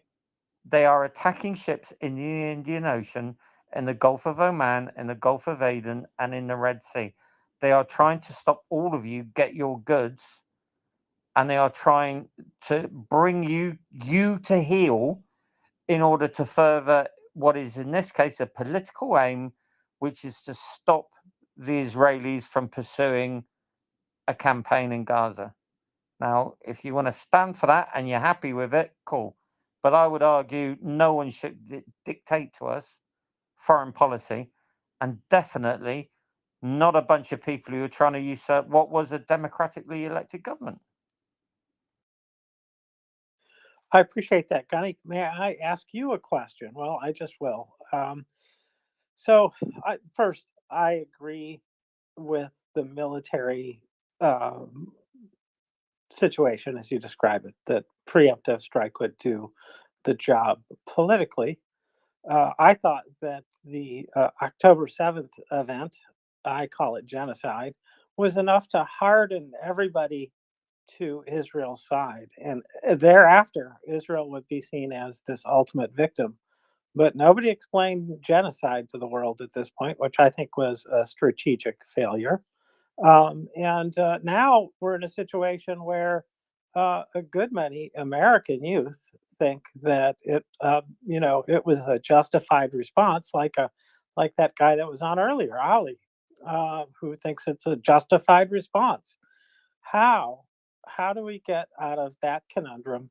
And won't we, and I suspect we will, get just deeper in that hole with the Houthis if we're the first to attack? It would be, honestly, bloodier, but would be neater in terms of rallying the citizens of democracies behind what's going on there, if in fact there was an explicit attack that hurt a bunch of people But I guess I'm asking you what you think of that assessment, I guess. Thank you, Connie.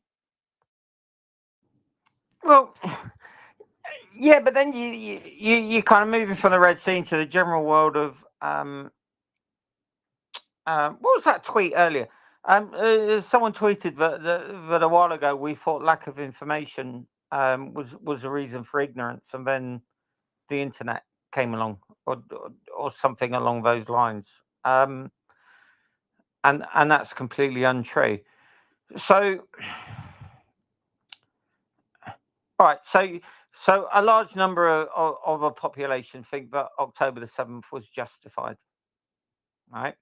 So let's randomly take one of those people and let's sit him down in a chair, right? Him or her in a chair, and let's give them 20 questions about the situation.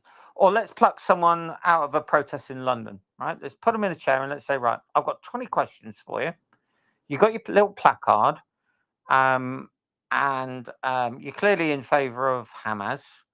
So I'm going to ask you a series of questions about this subject, about politics in the region, about causality, and historically what has led us here. Most of them won't have a fucking clue, will they? All right? Most of them won't have a clue. Because what happens with people is you are either brought up or you become wedded for some reason or other to a point of view, and you are incapable of looking at it critically and questioning your own personal beliefs in it. We're all jealous of it. We're all capable of it. For instance, I doubt that the Royal Air Force is actually a military service. That's just something that I believe about the Royal Air Force. Someone's got a hot mic, Aria. So when people say, well, there is a substantial part of the population that believe October the 7th is justified, the first thing I'd say is, how many of those people are rational, normal human beings capable of critical thinking, are sensible, and indeed should be allowed to have children? Probably a lot of them aren't. Right? And that's just not the American population. There are people in the UK who think Diane Abbott, Jeremy Corbyn government would have been fantastic and he was the greatest prime minister that we've never had. Fuck off. Right? There are people who genuinely believe that aircraft flying over your head spray happy for juice. Right? There are people who pay monthly to a man who thinks that the frogs are gay. There are people who genuinely think Elvis is dead. He lives on the moon. There are genuinely people who think they've got garden elves at the end of the yard and all these kind of things. So my point is how do you address things like this? You can't at the moment. You're going to have to draw a line and start from scratch in the educational system. So we're going to have to start teaching kids from the get-go in a school system that doesn't teach you that this world is 7,000 years old, right? We're going to have to start teaching them critical thinking, and more importantly, the dangers of the internet. The internet is a gateway to infinite knowledge or infinite stupidity. Unfortunately, a considerable number of our citizens have proven to be incapable to be trusted with the internet insofar as they don't know lies from truth. So if you transpose this into October the 7th, right, I can take someone and I can say rape, torture, and murder were carried out on October the 7th, and they will say no. I can show them photographs and they will say CGI, or it's what the media wanted, or it's actors. I will have to take someone, strap them into a chair, stick matchsticks on their eyes to make sure they can't blink, and sit them through that 42-minute video. And even then, they may well come away from it and say, it's all lies. Right? That's where we are. So if we go back to the Red Sea, there are people who genuinely think the Houthis are doing this because of Gaza, because they feel the people of Gaza are oppressed. They are unfortunate victims of an Israeli genocide designed to wipe out Palestinians and to allow the IDF to take over Gaza in order for it to be populated by Israel. Why Israel would want Gaza, it's just a pile of Lego bricks, I have no fucking idea, but that is what they will say, and that is what they are convinced about. How do you combat that? A lot of people say, well, spaces like this, the spaces like this, and we've said Russian imperialism, Bucha, Irpin, all these kind of places, Izium. Most people who you want to reach via this space cannot be saved. They're retards. They're mongs. They're stupid. They can't be reached. So we're kind of stuck. I think with subjects like this, you're either on one side or the other. There's very little point in trying to change people's minds. I've never met anyone who's listened to the space who've gone, do you know what? I've got a poster on Putin on my wall, and after listening to MriyaReport, I've torn it down, and I've got a poster of Zelensky up, and I realise that Russians are all a bunch of psychotic, murdering third world peasants. Right? It's just not going to happen. We're stuck now. I think it's going to be up to school systems to try and get a hold of this. I think starting at a very early age is going to be absolutely key. The internet is ungovernable. Personally, I'd get rid of it. To be honest, I think living in ignorance is in some ways a lot better than some of the crap that we see now. And how that impacts on the Red Sea and stuff. Well, you only had to listen to your man earlier, and he genuinely believed that, right? And that's not. It's not a reflection, I think, on his personality. You could probably go around his house and he'll probably give you falafel and nice bread, pita bread, and pickled. I don't know what they eat there. But he would have been indoctrinated by some way or capacity, and the internet is going to have been involved in that. The same as the internet was involved with 7/7 bombers, with Westminster attacks, with Manchester Arena and whatever. And yeah, if it sounds like I'm not a fan of the internet, I'm really not. I think it's an appalling thing. There were books before the internet. All you had to do is go to Waterstones and buy one and educate yourself. It's just the internet is just it's lazy indoctrination. And it never came with a health warning, did it? The internet. No, it did not. Thank you, Gunny. I appreciate your answer. That has a lot of truth in it. So, Robin, you are a co-host, so I'm going to you. Thank you, James. Nice to be here. This has been a great discussion. I thank you, Gunny, for sticking around so long. This has been a lot longer than what you signed up for. I just wanted to mention, Gunny, before you said something about how, after what happened on October 7th, a lot of us thought that this would make a permanent change in how people saw things. I certainly thought so.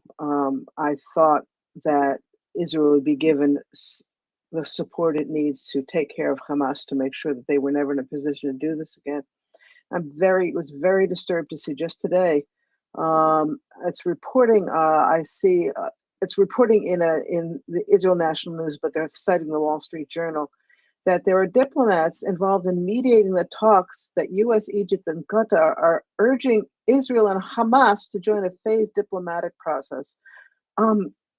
First of all, what happened to Hamas is not an appropriate representative of anybody anymore. It's a terrorist organization dedicated to the destruction of Israel and every Jew.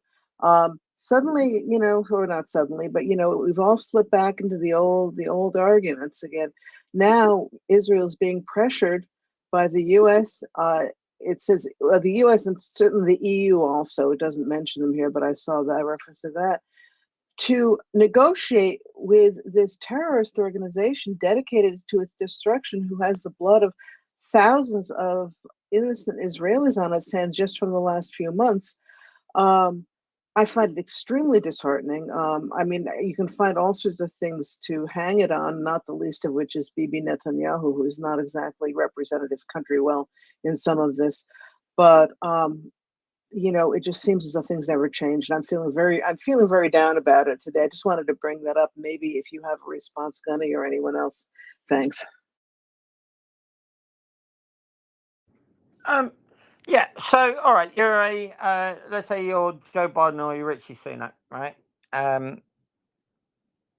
Let's go into the bizarre world where I've been elected Prime Minister of the United Kingdom, and at a press conference, I'm asked about continuing IDF operations in Gaza. My response is, after the attacks of October the 7th, Israel and the IDF have the absolute right to carry out whatever operations they see fit within the boundaries of laws of armed conflict in order to remove the threat on their southern border. I appreciate that this will result in civilian casualties, and the civilian casualties are entirely the responsibility of a terrorist organization that will not leave civilian conurbations and face the IDF in open ground on the field of battle. Can you imagine the political fallout from that? Now, to me, that seems entirely reasonable. Yeah? Get out the fucking towns, you bunch of fucking cowards. Let the hostages go and fight the IDF bayonet to bayonet. But you won't. What you're going to do is you're going to hide in the city, you're going to hide in civilian buildings, you're going to use human shields, and you're going to try and delay the IDF. And if that gets innocent people killed, you do not care. And you know that the IDF will take all reasonable precautions in order to prevent that. Have the IDF fucked up? Yes. The optics of the IDF with the selfies and rummaging through apartments, right, is not good. It's unprofessional. That is a bad look for a professional army. And as a former soldier, I would absolutely categorically condemn them doing a lot of the stuff that we've seen. You do not take photographs of POWs in degrading or demeaning positions. All right, that's against the Geneva Convention. There is no need for it. You have to process them, and yes, there is a suicide bomber threat, which means that you have to strip them down. All right, you may want to blindfold them. You do not put them in stress positions, and you do not parade them on media as trophies. Right? It's just something not done. It's not right. It's not fair. Yeah, they may be fucking animals, but at the end of the day, the IDF is a first world fighting force that observes the rules of armed conflict. Bad look. Right? Absolutely bad look. But and the thing with that is, of course, that it does not play well with any politician who's going to seek to justify IDF operations. But we have to remember that we live in democracies where politicians are not really interested in what is morally right and proper and nailing their colours to a mast. Those days are gone. Ronnie Reagan, Maggie Thatcher, you could even argue people like Michael Foot, you know, a sickeningly vile socialist, but at least he was consistent. Well, you could even say that about Jeremy Corbyn, I suppose, terrorist supporter. But those days are gone, and I think outright support for Israel and the IDF is just a non-starter at the moment, and it really doesn't matter. Oh, I think a tree's just flying over my conservatory. In order for politicians to unequivocally back the Israel is going to be a tough ask, because they know that a substantial number of their voters just hate Israel for no reason. You know, they do. Pick anyone out of a pro Hamas demonstration. Why do you support Hamas? Well, they're freedom fighters, isn't they? Okay, tell me how the freedom fighters. Well, they're against Israel. Yeah, are Israel bad then? Oh, yeah. Yeah, are they ever? What they done? Wow. Occupiers, didn't they? What else? Well, illegal occupation. What else? Well, oppression and stuff, and my placard needs renewing. So yeah. Is there a degree of anti-Semitism inbuilt into Western societies? Do you know what? I think prior to October the 7th, I'd have said no, but post October the 7th, I think there are a lot of people knocking around in the West who just hate Israel simply because it's Israel and they don't really understand why. I think they're ignorant and stupid.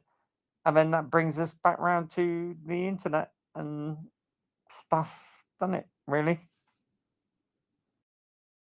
Yes, it does, Gunny. Thank you. I appreciate that. Yes, I had different visions before October 7th of what would happen than what has happened for sure.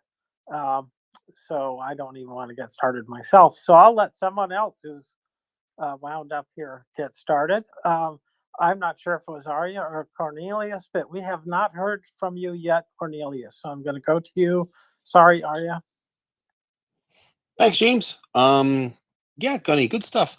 One of the things you've not explored in depth in your talk here today, when considering the Houthis and how to deal with them, is the idea, and this won't be a popular way of saying it, and I don't mean a personal thing, but hostages.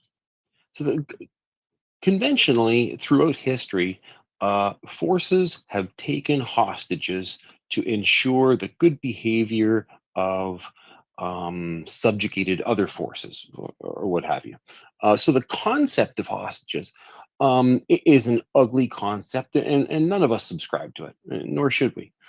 But holding things hostage to that country's continued good behavior is something that needs to be explored. The direct go blow them up is you're right that there's all sorts of problems with that. There isn't the stomach to do it, first of all, and it's really resource intensive. If you blow them up, which frankly, as an ex-military guy, I quite relish the idea of. If you go blow them up, they regenerate with more vehemence and come back for round two. It continues the cycle. But if there's some way of exploring their fundamental motivations and chase down what particular things, resources, countries, I don't even know, that you can hold hostage in order to force them to behave. I don't know that that's been explored very, very deeply. And I suspect it might be something that needs to be explored by PhDs in ivory towers. I don't know. What are your thoughts about hostage taking in the modern era by Western forces?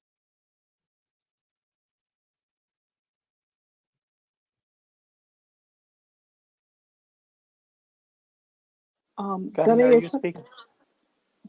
You may be. Yeah. So, does the application of extreme violence work? Well, we put Saddam back in his box in 1990. It took us a while to spool up for Daesh, but I think we'd all agree that threat was largely negated, although it's kind of hovering there in the background. But if you remember the bad old days where certainly it felt like every other week you'd be waking up and there'd be a terrorist atrocity in Europe, it was really bad in the 2000s, wasn't it? Just in the UK, I reviewed the number of attacks in the UK over a 5-year period. It was astonishing. People being macheted to death in the middle of London on a Friday, Saturday night out, in a mass stabbing attack. So, does the application of maximum violence negate a threat? Probably not. in terms of terrorism, it's a shame Fusilier's not here, because the threat from terrorism, ideological, religious, as opposed to nation state, is going to be very different. You can trash a nation state, reduce it to rubble, and you will negate that threat for a period of time. Arguably, Germany, 20 odd years, but we did it. Whereas something that's based around ideological and probably religious ideological means, that's going to be a lot more difficult to destroy. Then I think you go into the world of, is there going to be a continuing conflict between the world of Islam and Western liberal democracies? Ooh, then we are really getting into murky wars. My colours are firmly nailed to the mast there on that subject. Does the application of violence in order to keep everyone in check and put them in their box every now and again work? Well, let's try it. But what I can tell you is the alternative that we're trying at the moment doesn't seem to be working, does it? Ships are rerouting around the Horn of Africa, therefore it's not working. Prices are going to start to go up, therefore it's not working. A sovereign nation, a sovereign democratic nation, has come under mass attack with acts of barbarity that really we haven't seen probably since Rwanda, and is attempting to negate that threat, and people in the West have a problem with it. People in the West who have a problem with it, who probably wouldn't have given two fucks about the Rwanda massacre. Yeah, I always use that as a good benchmark of our morality, in that everyone's got a problem with Palestine. I tell you what, if the internet had been around or Rwanda would have happened now, no one would have cared, because it was Africa and it was black people. And what a depressing state of affairs that it is, that a trendy anti-Jewish narrative is more important than, say, 50, 60 Christians massacred in a church in Central African Republic. How bad is that? Yeah, like these people don't matter. Well, of course they're human beings. They just went to church. Where are the marches across cities about Africans being massacred by Boko Haram? They're not there, are they? Now, why is that? Ask yourself, why is that? 70 people macheted to death in a church. No one cares. Hamas massacre hundreds in an attack, and everyone is on the streets about Israeli retribution in Gaza. But that's exactly what I'm saying. It's They have collective, figured isn't out, it? those forces have figured out what in Western society to hold hostage. And that's the mental peace of the elected official. And they're doing so right now. They're compromising the Western security by boots on the ground, and they've made it our own people's boots. So there's got to be some way we can figure out how to turn the tables and hold something that is integral to their motivation structure to hold hostage. I don't know what it is. I'm not smart enough, but I can sense that we have not quite figured this one out yet. And it's not just blasting them. It's got to be something a little more woven into the fabric of what they hold precious. Yeah, but you're not going to beat this. So I tell you what, mate. All right, I'm going to be pro Hamas, and you're going to be an Israeli. All right. Ask me a series of questions about October the 7th and post IDF. All right, and I will answer them as one of these people do. All right, so go for it. So you're Hamas, and I'm pretending to be Israeli. No, I'm an 18-year-old stupid student with no life experience who goes to university, who will probably end up working in McDonald's after a 3-year course in social studies and performative dance. And I'm very much pro-Palestinian and anti-Israeli. So go for it. Okay, and I want to. What's my objective in what I asked of you? Just ask me questions about it, and I'm waving a placard. Well, and it says, why are you there marching with those guys? Free Gaza, death to the IDF. There you go. So ask me a question. Yeah, well, so where did you get your feeling that Israel's wrong?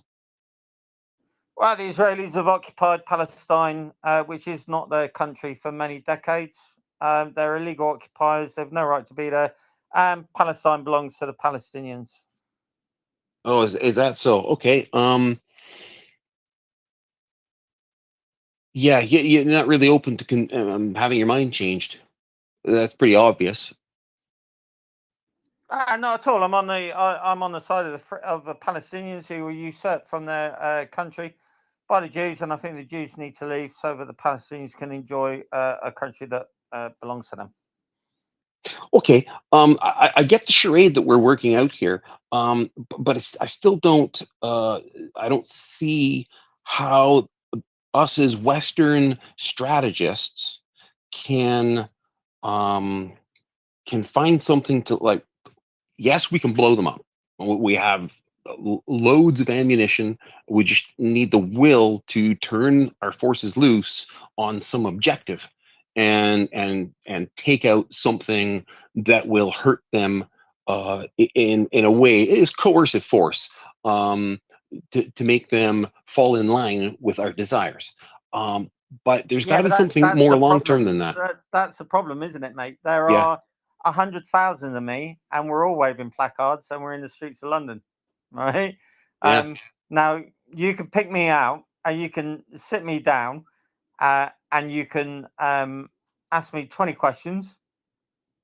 And here's one for you. I will tell you in your face that October the 7th didn't happen, that it was Israeli tanks and gunships killing people, that Hamas only took IDF hostages who are being well treated. Yeah, absolutely. So and that the IDF are absolutely the aggressors here, right? You're going to tell me that because you're a punk kid and you haven't got much idea. I'm going to ask you this: Hey, who paid for your placard? Anyone, are you? Who hang on? Who paid for your placard? The person I want to get through to and actually discover is who's the person who paid for that placard?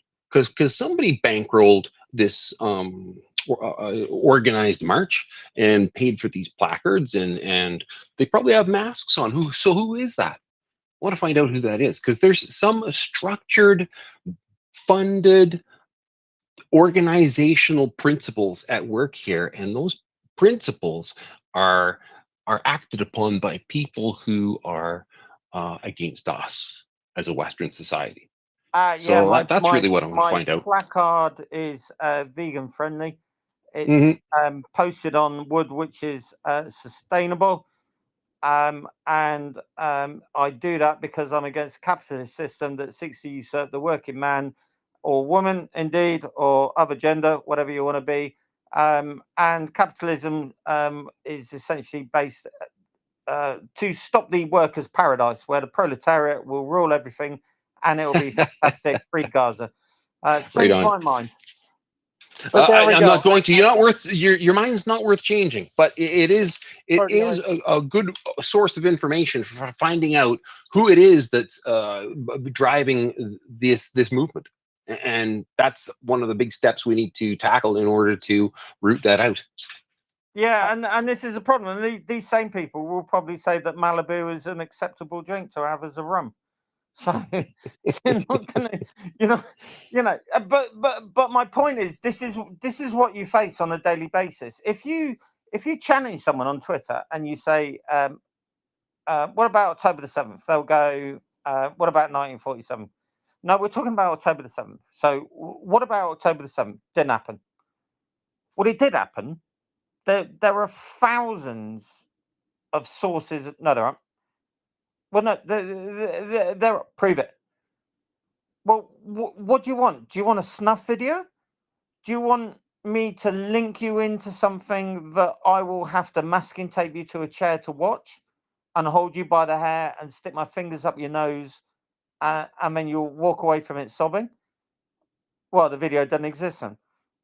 Well, there are no videos of the death of Hitler. Well, maybe he's not dead.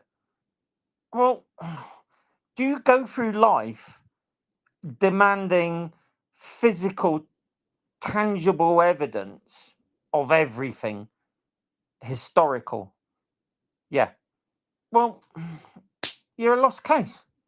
Because nothing that I will say to you about any historical event is gonna vibe with you. You won't accept anything.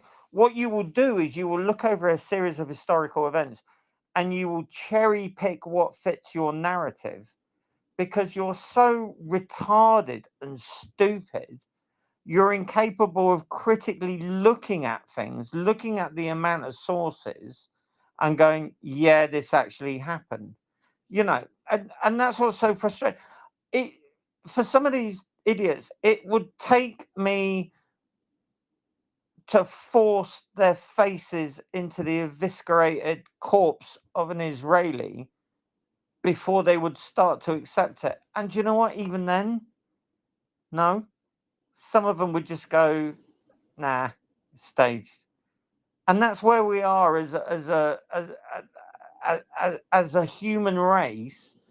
Is people have disappeared down this self-belief road, probably self-belief so far that they're incapable of actually assimilating information and looking at it and coming to an informed decision. How do you beat that? Like I say, I think we're going to have to draw a line under various generations and say, right, let's start from scratch. But in the meantime, we are stuck with people who genuinely should not have children. They should not be allowed to bring up children because this level of Mongness is just it proliferates and they bring up their kids to have this kind of weird mindset. Yeah, and it's just so frustrating. I've got a device in my hand that's a gateway to infinite knowledge, and all I have to do is look at a statement and Google it, and then Google it again, and Google it again, and then Google it again, and then I will form a basis of opinion. And what do? Grab a placard and say, Hamas are the freedom fighters. Wow. Just, yeah. Yeah. Send the asteroid. I could go with that one, Gunny. Send the asteroid.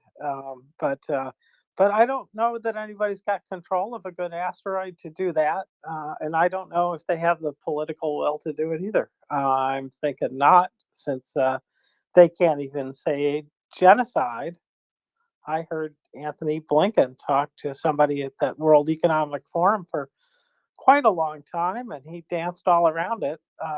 He finally did say it once, but all the other times he just talked around it. He never said it, and so I don't think there's much um,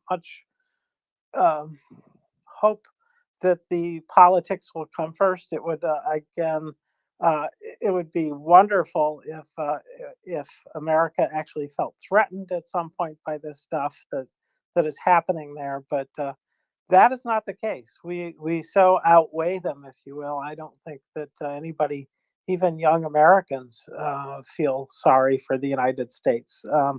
But that's why you might wish that an enemy punches you first, then you get to do all the things that you want to do. I do appreciate preemptive strikes, though, Gunny.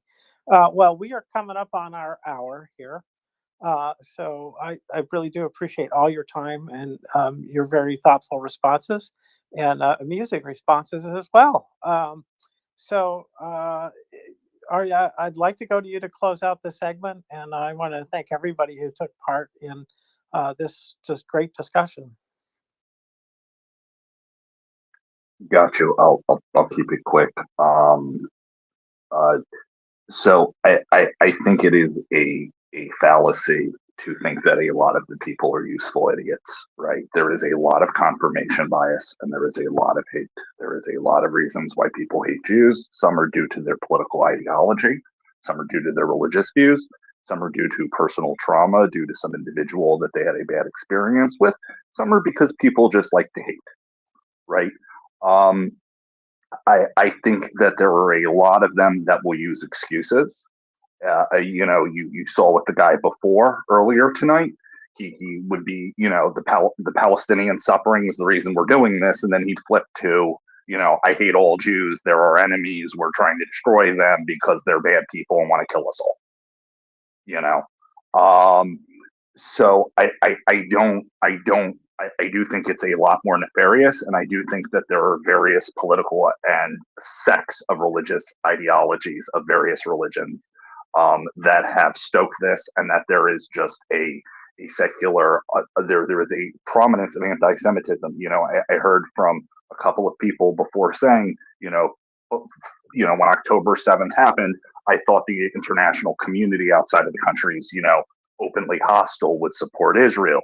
I thought that there would be empathy towards this, and I'm, astounded at the level that there isn't. I'm speaking for a small population size and sample size. I'm sure there are other Jews that had other opinions before, but of about the 30 family members, friends, and people in my community I spoke to, specifically talking about that, my argument was we'll have more countries and more people standing up for us. And that was the minority argument. Everybody else, whether secular or religious, family or friend, was like, nah, we'll get support for 2 weeks, 2 months, 3 months, and then they're going to be, you're killing too many Palestinians, you're committing genocide, you got to stop, you got to, do X, Y, Z, D, E, F, G. And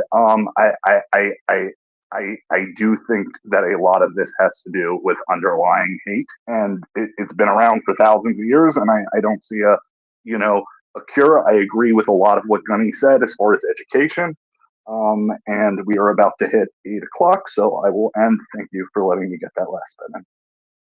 Thank you for getting it in. Appreciate that. And I believe the United States is solidly behind Israel's right to exist and to respond to the threat of genocide, which is a very high risk, I believe, risk of genocidal completion, if you will, very high risk of that. And so I believe Mr. Biden is 100% behind it. And so that's a good thing. I hope that he can explain to the nation what really is at stake and what really did happen, and explain genocide to people who are ignorant. So thank you very much for that. So, now a little later than I thought, but we're going to talk about Ukraine now. The Pivot to Ukraine is on, Robin. We're going to talk about that book. I put the cover in the nest, and and then it's second in the nest right now, the Zelensky effect, and we're going to talk about chapter 1 tonight. And so in a little bit, Lexicon will be joining us as well to help us with that discussion. So we hope that this will be of interest to you as well. And so with that, I'm going to turn it over to Robin. Thank you. I was talking into a closed mic. It's funny how you didn't respond to me. Anyway, just before we start, one of us, well, you'll see, it's Tracy, one of our wonderful co-hosts, sent along a post which I've put up in the nest. In Lviv, there was a record-breaking flag of Ukraine with signatures of soldiers that was unfurled with 1,300 signatures of children and 148 autographs of soldiers from more than 30 brigades. Why I bring this up, it's a beautiful thing to start with, but also this is an interesting day to be starting this book. Tomorrow or today in Ukraine, Monday, is Den Sobорності Ukraina, the day of Ukrainian unity. This is the anniversary of the first independent Ukrainian state. This was the day in 1919 that Western Ukraine and Eastern Ukraine, which had been under, the eastern part had been under Russia and the western part had been part of the I think it was the Polish-Lithuanian Commonwealth. I think that's what it was called. Anyway, this was the day that the unification was signed. So it reminds us how long Ukraine has been trying to be an independent state and how long the struggle was. This was in 1919. The state only lasted about a year before let's see. Well, I guess that was right after the Bolshevik Revolution. So the Soviets invaded and took it back over again. But anyway, so we are tonight, we are starting a new book, a wonderful book called The Zelensky Effect by Olga Onuch and Henry Hale, two sociologists. This book is not primarily about Volodymyr Zelensky, which is a little bit of a surprise given the title, but you'll see quickly why that is. I would like to start by just reading. The book starts on February 24th. We all remember what happened then. I would like to just read quickly a section from President Zelensky's address on the day of the full-scale invasion. It goes like this. Citizens of Ukraine, what do we hear today? It's not just rocket explosions, battles, the roar of aircraft. It is the sound of a new Iron Curtain lowering and closing Russia away from the civilized world. Our national task is to make this curtain pass not through our Ukrainian territory, but at the home of Russians. The Ukrainian army, our border guards, police, and special services stop the enemy's attacks. In the language of conflict, this can be called an operational pause. What can Ukrainians do? Help the national defense. Join the ranks of the armed forces of Ukraine and territorial defense units. Any citizen with combat experience will now be useful. It is up to you and all of us whether the enemy will be able to advance further into the territory of our independent state. Please help the volunteer community in the medical system, for example, by donating blood. Politicians and community leaders, help people, ensure normal life on the ground as much as possible. Everyone should take care of their loved ones and take care of those neighbors and acquaintances who need it. The duty of journalists, an important duty, is to defend democracy and freedom in Ukraine. I spoke today with many leaders, the United Kingdom, Turkey, France, Germany, the EU, the United States, Sweden, Romania, Poland, Austria, and others. If you, dear European leaders, dear world leaders, leaders of the free world, do not help us today, then tomorrow the war will knock on your door. Glory to the armed forces of Ukraine. Glory to Ukraine. I wanted to read this to start with, not only because it is what President Zelensky said right at the beginning of the war, but this short excerpt really encapsulates what we'll be discussing for the next few weeks, what our authors call the Zelensky effect. Tonight we're going to go into exactly what that is and what that means. Not to give away the plot, but what we are finding in this book is that President Zelensky is in many ways just an ordinary Ukrainian. He was, and we'll go into what his experience as a member of what our authors are calling the independence generation schooled him and made him ready for this struggle and made Ukraine ready for the struggle. Now, before we get started on that, I'd like to go over to Lexicon. Oh, yeah. Hi. You guys must have started right on time. I rushed in the door and you're already well underway. But you're on time. You are on time. It's quite well. Just got started, Lexicon. We actually said that you will be coming, so we were sort of, waiting around. So that's very kind of you. Great to be with you guys. I really look forward to the book club. Always such great stuff and so many things every week. So many things come together. So I'll mention them now and then this evening. Great. Well, thank you. We're glad you're here. And I read this chapter with great interest, and I had been thinking about this other topic, and I saw how much it applied to the team that handles the social media functions for Zelensky. I saw how much the military did to achieve all the things that they went on to achieve. So I just wanted to raise this as a framework for as you follow along, listen for these traits, because first, I think this is an important concept for any kind of organization, and this is this idea of a high reliability organization, and it's one that achieves its goals safely with quality and efficiency, and it employs 5 principles. And so these are things that I think that you can find in this book. So here they are.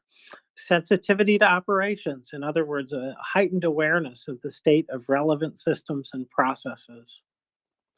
Reluctance to simplify, the acceptance that work is complex with the potential to fail in new and unexpected ways.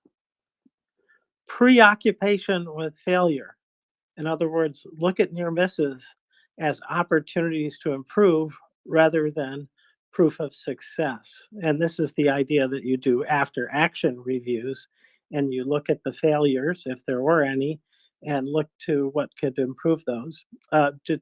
Deference to expertise. In other words, you don't rely on the command structure for information. You rely on the experts within the command structure, and pardon me. And those are the experts who, with the most pertinent safety knowledge or objective knowledge that you have, who have greater seniority. And then finally, who are practicing resilience, which is to prioritize emergency training for many unlikely but possible system failures. And it also means having enough people understand a task to do it in case something happens. And we can see clearly how that would be advantageous. So this is not from the book. This is something that I think I see already pretty clearly in this. So I just wanted to invite you to also think about those terms and what they mean, and what a great thing for Ukraine to have. And I think it has this capacity to be a high reliability organization because of many things. And we'll get into it. And it really it's the same things that we'll be looking at the book, or in the book. So there we are. So Robin, I don't know where you wanted to pick up, but I think I know we're going to start off with this first part. I guess I'm not speaking well tonight because I haven't spoken a while. But what I really mean is who wants to go first? Well, I will jump in. Yeah, well, you had quite an active a couple of hours before we got to this, so we'll let you have a little bit of a rest. The book starts basically setting the stage of where we're starting, and I'll just very quickly go through it. The story starts a few minutes past 2 a.m. on February 24th, 2022. And I'm not going to go through it in great depth because I think we all remember pretty much. We've probably gone over this timeline many times in our minds in various history books that we've looked at. Each time we go over the history, we look at it at a slightly different angle. This will certainly be the case this time. But we remember how President Zelensky had tried repeatedly to speak to Putin and not had his calls answered. How as the threat of the invasion got stronger and stronger, he recorded a heartfelt appeal in Russian directly to the Russian people, many of whom had known him. He was a popular performer in Russia for many years, so he was talking to people who knew him, to no avail, of course, as we know. And as our authors say, this is a quote: a peaceful European country was being militarily assaulted by its neighbors, and thousands would not die. It's sort of interesting, James. No matter how many times go through history, this phrase really hit me. It really brought home to me, the fact that this was Ukraine was just sitting there and had no control over what was going to happen to it. It was a peaceful of, a peaceful European country where people were trying to go about their lives, build their country, build their own, their own personal lives. And they're just, they were attacked for absolutely no reason by a genocidal monster, is what it amounts to. So in that day, on February 24th, by 3:50, there was news of an advance from Crimea into Kherson Oblast. By 5 o'clock, there were countrywide missile attacks beginning. Russian troops started crossing from Russian Belarus into the northern oblasts, as well as Kherson, Donetsk, and Luhansk, and Ukraine was at war.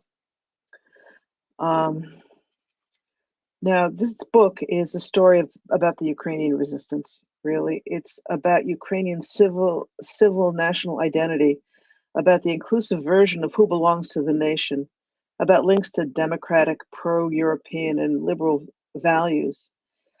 This book's hypothesis is that Volodymyr Zelensky is a product of Ukrainian culture, that the civic nationality, the civic national belonging, and the duty he advocates, advances, and has come to symbolize is behind Ukraine's really pretty incredible success so far in this fight against the genocidal invader, and that is what our authors label the Zelensky effect. Over to you, James. Certainly, yes. That's the Zelensky effect. So we're done with the book. No, we're not. We've got a long way to go. I think that that shock of what happened that day, and just imagine. I can't even imagine. Well, I can think about our future in our country, and I'm kind of scared of something like it. But that's not our topic tonight. It's what happened then. This was a large buildup. It was, explained by Biden to be a real threat, that they were going to invade. So pretty scary stuff. There was some denial about it. But I hark back to the book on tyranny, where one of the chapters is "Be calm when the unthinkable arrives," and that is certainly one of the things that I believe the whole citizenship of Ukraine really did. So uh, it, it's pretty amazing, and you know, it also will. So to go on, because I could go on about that point for a while, but so what hit me first was that the things that I learned about in the Russo-Ukrainian War by Plohe, these were things that for the people at this time, in 22, they were facing these things, and it was right in their rear view mirror. They just lived through them.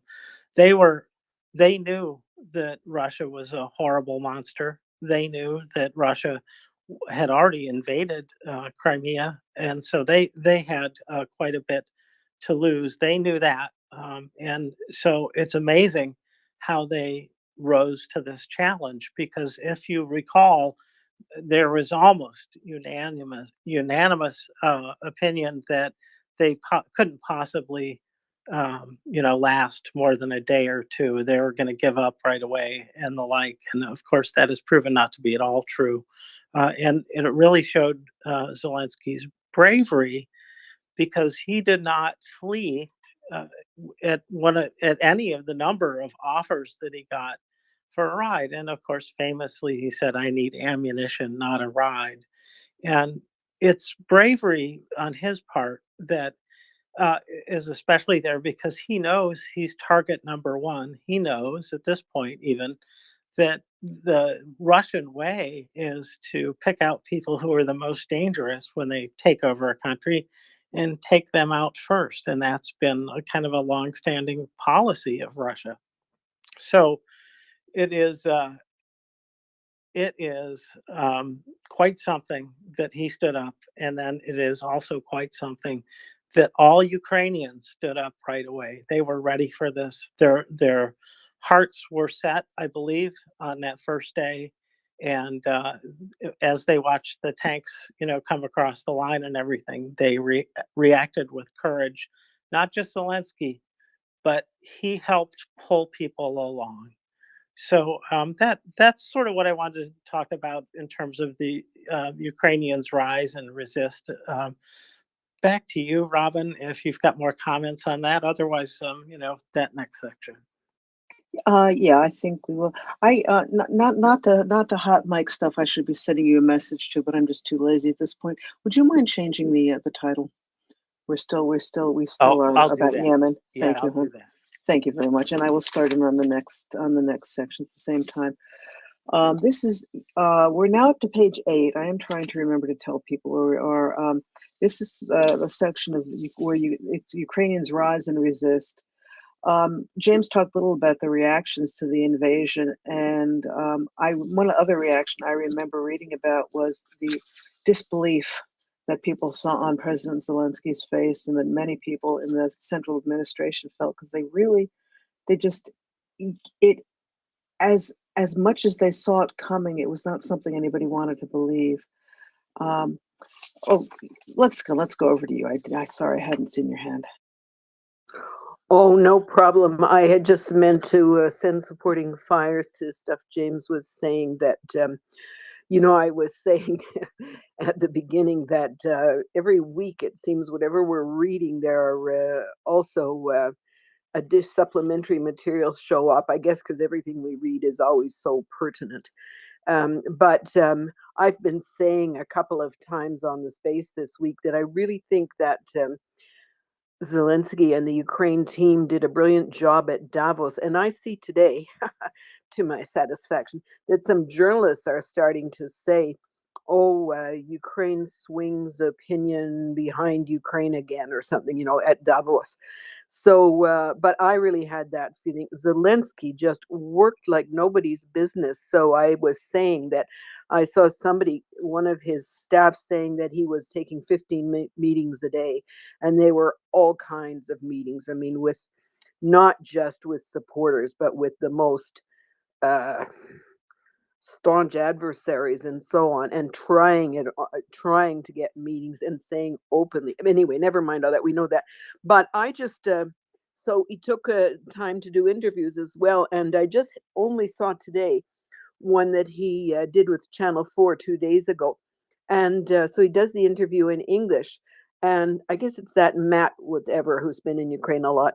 He probably went to Davos. Is probably where it was done. And so the interviewer is just trying his level best to be a helpful interviewer, because the man is speaking in English, and but he's still trying to ask his tricky questions. So he's very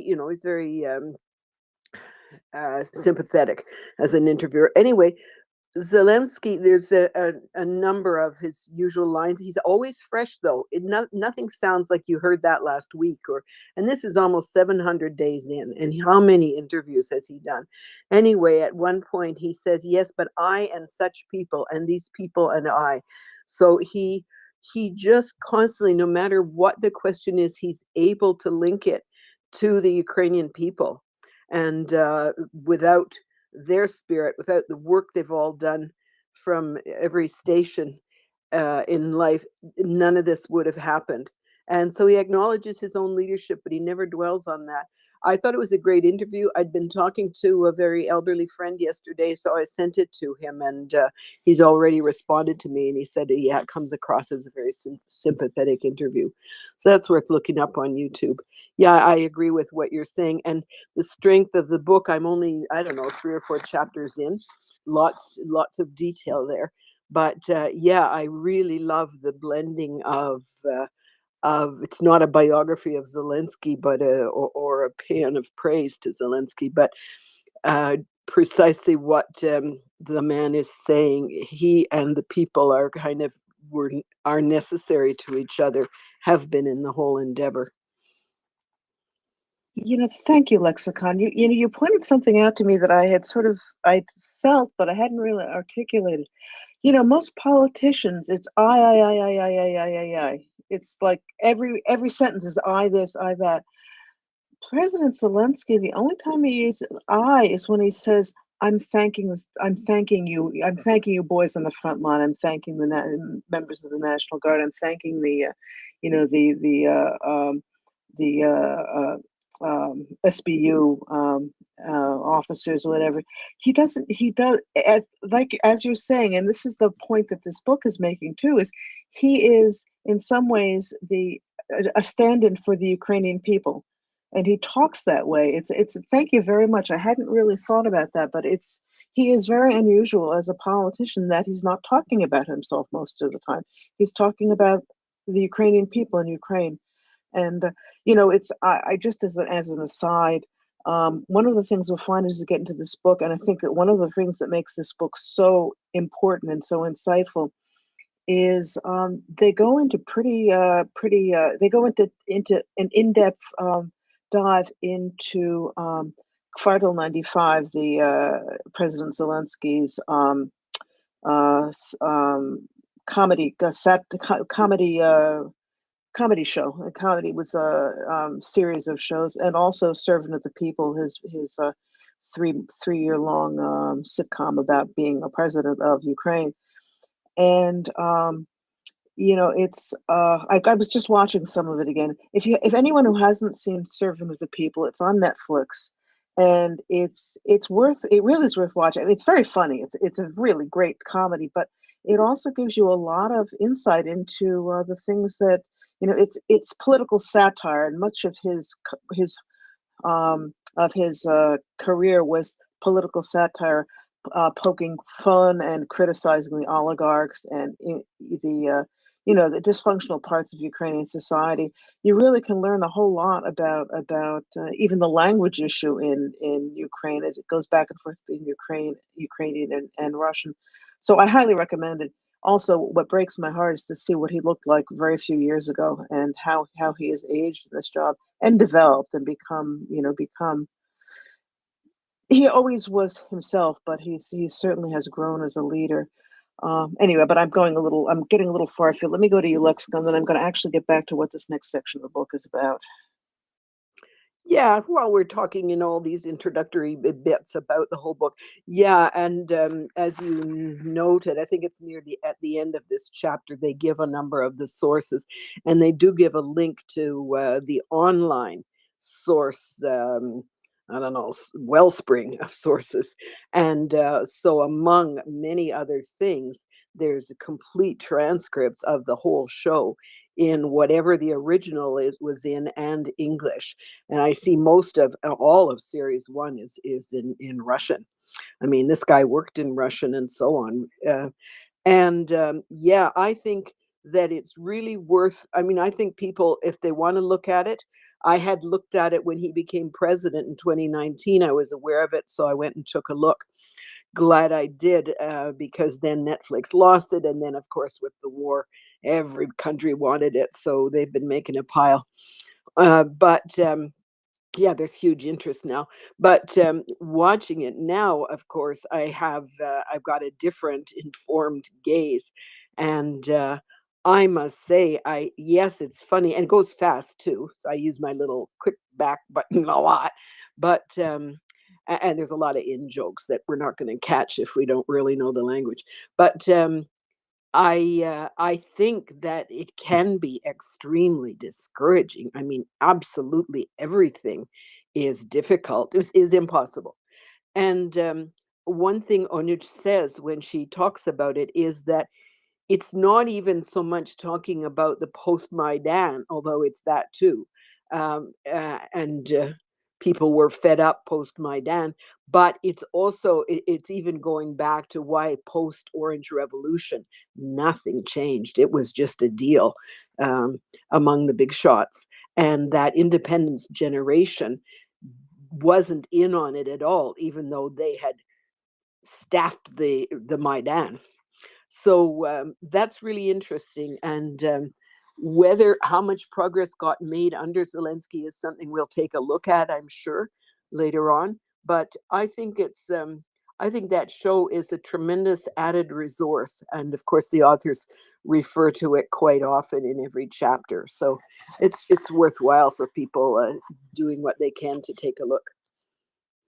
Thanks, Lexicon. And to be clear, President Zelensky wrote most of this. I mean, maybe in conjunction with other writers, but he was the head writer on a lot of this. Certainly in the Cardinal 95 skits, and also in a lot of Servant of the People. So it does represent his thinking. Okay, I'm going to go to Love's Democracy, and then we're going to go through Ukrainians Rise and Resist, the next section.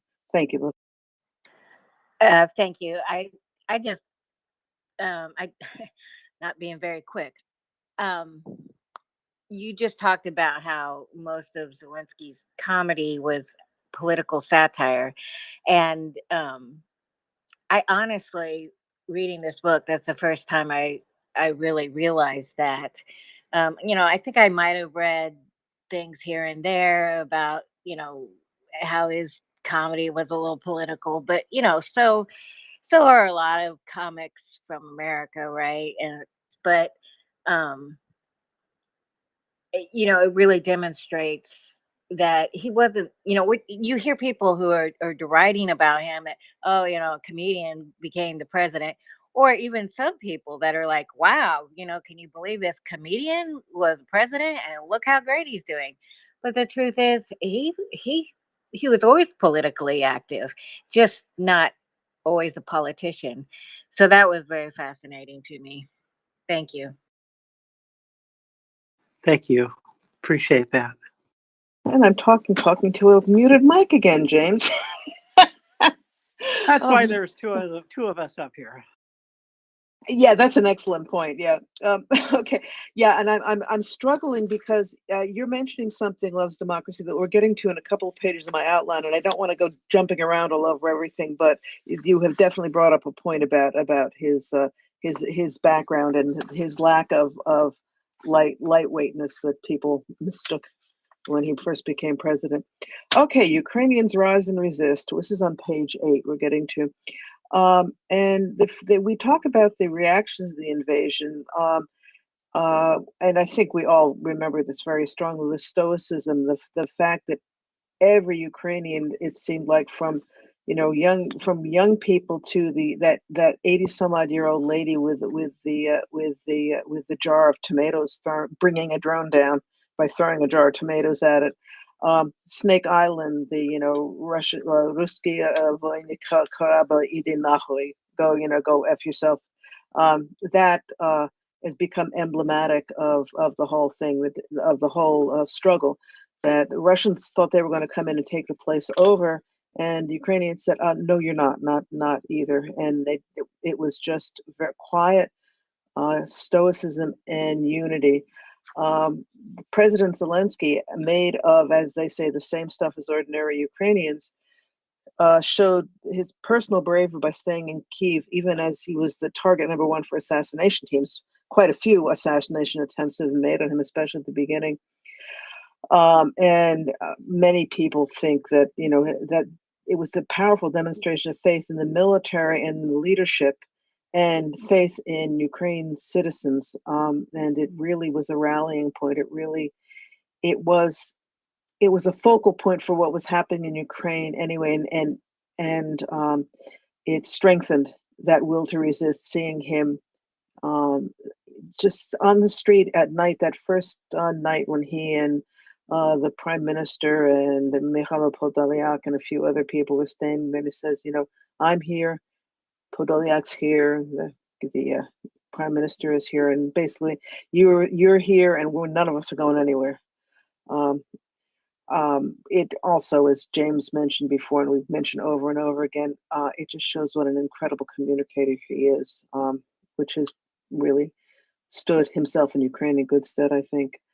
Okay, the central theme of Zelensky's messaging, and we see it in his early speeches particularly, is that Ukrainians are a diversified yet unified and dignified nation.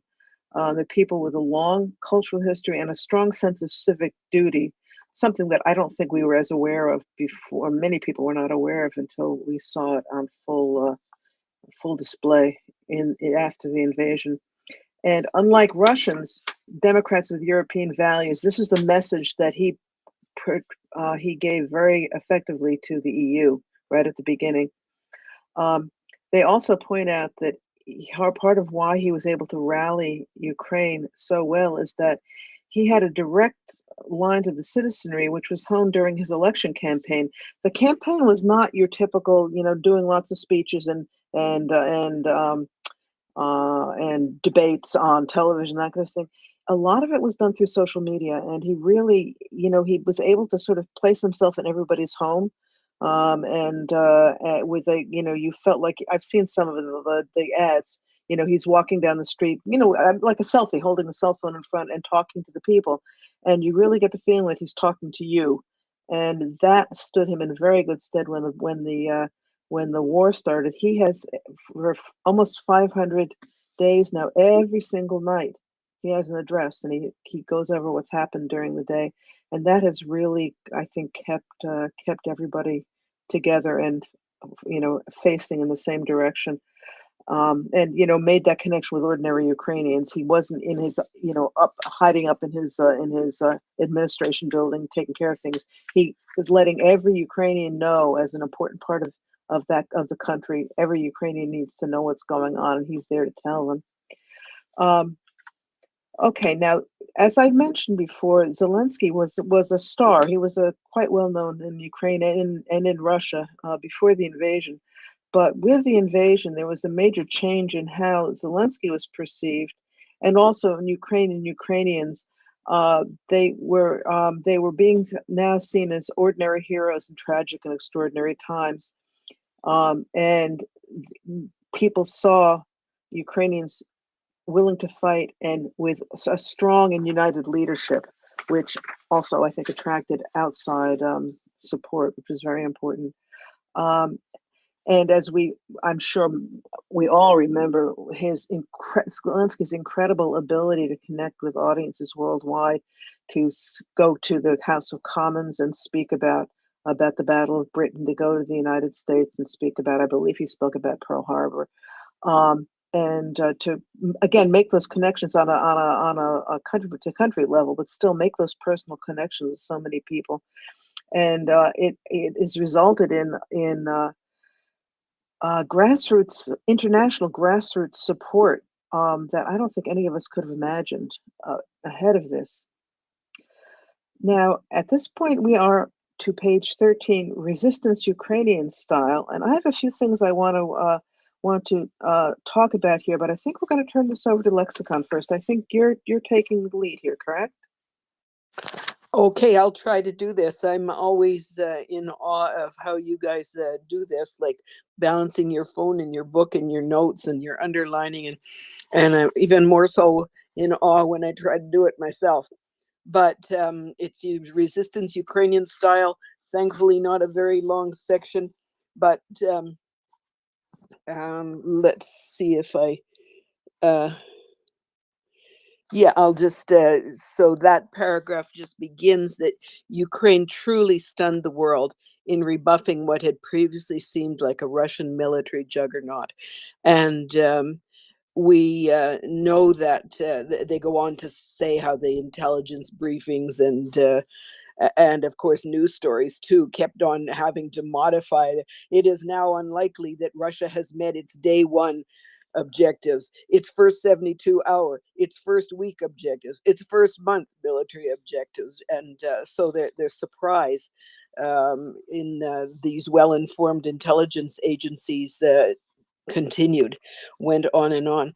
And we know that the battle for Kiev was won in the first 24 hours and the first 30 days.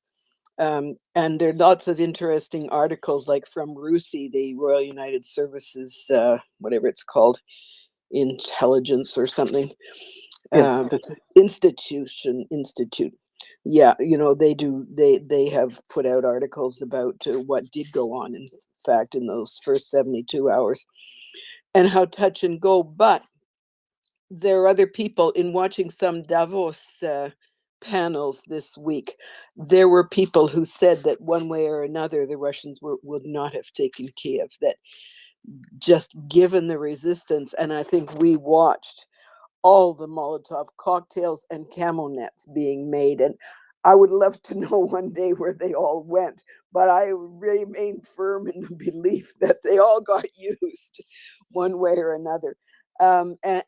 Just so much stirring footage, not only in the cities they mentioned, but like outside the city of the Enerhodar, the nuclear power plant. Those people stood out in the streets for days until eventually the tanks just pushed them aside and took over the nuclear power plant. Anyway, they talk about how the team at the top also and throughout the military took over, and how Zelensky's one of his abilities was to know what not to do, the way that sure he's the commander in chief, but in reality he let the commanders be the chiefs and handle the military activity.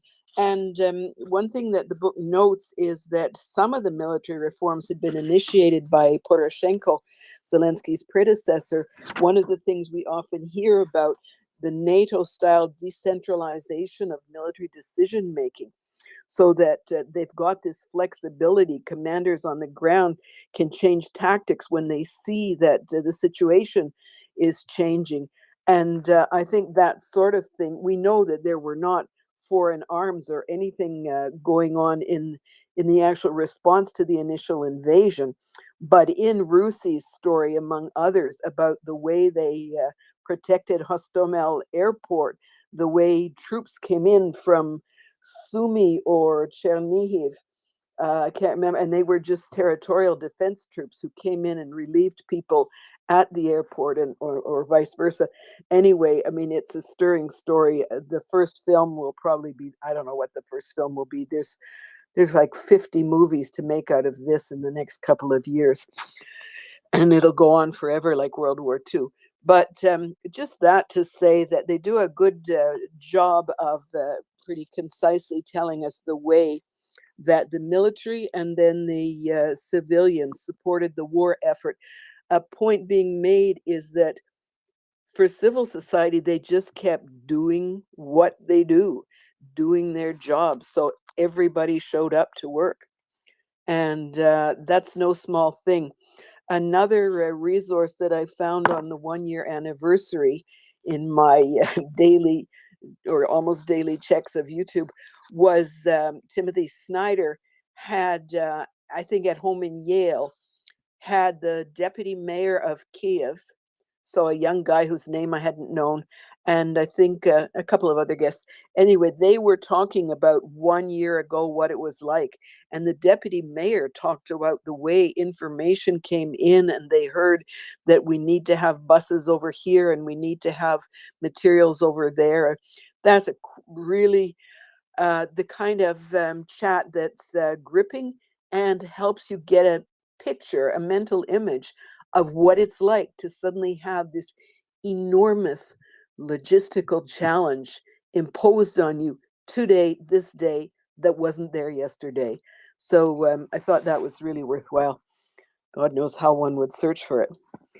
Um, so this book makes a lot of use, and I think very good use, very informed use of statistical data. So and I will later on look at how they use I mean I will in future they will come back to some of these studies, and you get an idea, did they really do a regression or just a simple correlation, and how important that is. But at any rate, what they say on page 14 is that in some kind of poll, done in the early summer.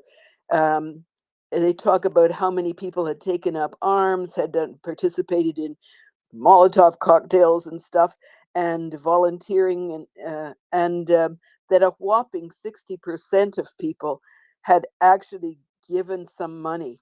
They contributed some of their own funds to defend their country, and other sorts of participation. And there's lots of examples. So it's pretty stirring. And you also remember all these events with the same knot in the pit of your stomach. But the chapter comes by page 15. We know that by the end of March, Ukraine has been victorious in the battle for Kiev. and Russia has to retreat. And the Russian army was forced to completely restructure its invasion plan. And so they have to make the decision to focus on the east. And we went through all that grueling time when they just knocked down Ukrainian towns and cities block by block into total rubble and dust. And the taking of Mariupol that took so long and held down several divisions, many, I mean, 20 or more thousand troops of Russia were held down for the 2 months that Mariupol stood. And we know that some of the defenders of Mariupol are still imprisoned in Russia to this day, and the Russians will not give out the names even. The point is made that Ukraine achieves candidate status. And I'm thinking, holy moly, that's all they got. I mean, I remember that. That's such a victory. Like Yanukovych, the slime ball, had campaigned on this and then ditched it. And that's what led to Maidan. But all of this just to get candidate status, which bloody Georgia, whose prime minister doesn't even want it, has got it now. But anyway, so this section winds up with a reference to the TV show Servant of the People. And the authors say that he in the series does make reference to Europe and to the importance of the EU aspirations of the people. And that there is evidence that, in fact, he may have influenced a lot of people just like through that was a known view of his. And by the time after he won the presidency, they're able to find evidence that people more open to his influence were more positive towards EU integration. So that's where this section ends. So take it away, you folks. Thank you. Thanks, Lexicon. Yeah, that was thank you. Is a very good précis of that section. I just want to throw in a couple of things that I was thinking of actually as you were talking. One, I had forgotten, and I'm just reminding myself, along with that old lady with the jar of tomatoes. Remember the tractors taking the Russian tanks? I mean, that has got to be an iconic memory from the first months of the war. Is the look of glee on these guys' faces as they're dragging the Russian tanks away. And there's one where where the tractor's pulling the tank down the street, and the soldier who was supposed to be in the tank is running behind it, yelling at him. Ukrainians have a wicked sense of humor, and this is something that I think we've all had the privilege of discovering through all of this. Their ability to troll the Russians, their ability to keep. I think it's part of what allows them to keep equilibrium in just horrible times, is they are able to find the humor. And President Zelensky is certainly in that a typical Ukrainian that way. One of the things a couple of little things. Lexicon mentioned that a whopping 60% of Ukrainians had given their own funds to defend the country, and I think we have to remember here, we're not talking about the United States. We're not talking about Western Europe. Ukraine was a poor country, and part of it was because of the corruption and everything, and what happened. As after the Soviet Union collapsed, it was a terrible decade or so of economic hardship. But these people who gave and who continue to give, I mean, this war is partially crowdfunded, and it's incredible to see. Ukrainians, they have no extra money to give, but they do anyway, and continually. It's been going on for almost 2 years now. So that is something that speaks to the civic responsibility that people feel, and what the authors as sociologists call the social capital of Ukrainians. I was reminded, as we were looking at what happened in the early days of the war, of what happened on the Maidan in the Revolution of Dignity. It's a similar kind of thing. Everybody just looked and saw what needed to be done, and people took care of things, which is exactly what was happening. It still is happening. It's happening during the war. Old ladies, like in Ben Goldhagen's movie that we we've talked about, all the elderly ladies making varenika and sending them to the troop, making borscht, making, sending things on to the troops so that they get a home cooked meal, because that's what they could do. And I remember there's this very, very ancient lady making trench candles because that's what she could do. I have a friend whose father is retired. He's got a 3D printer.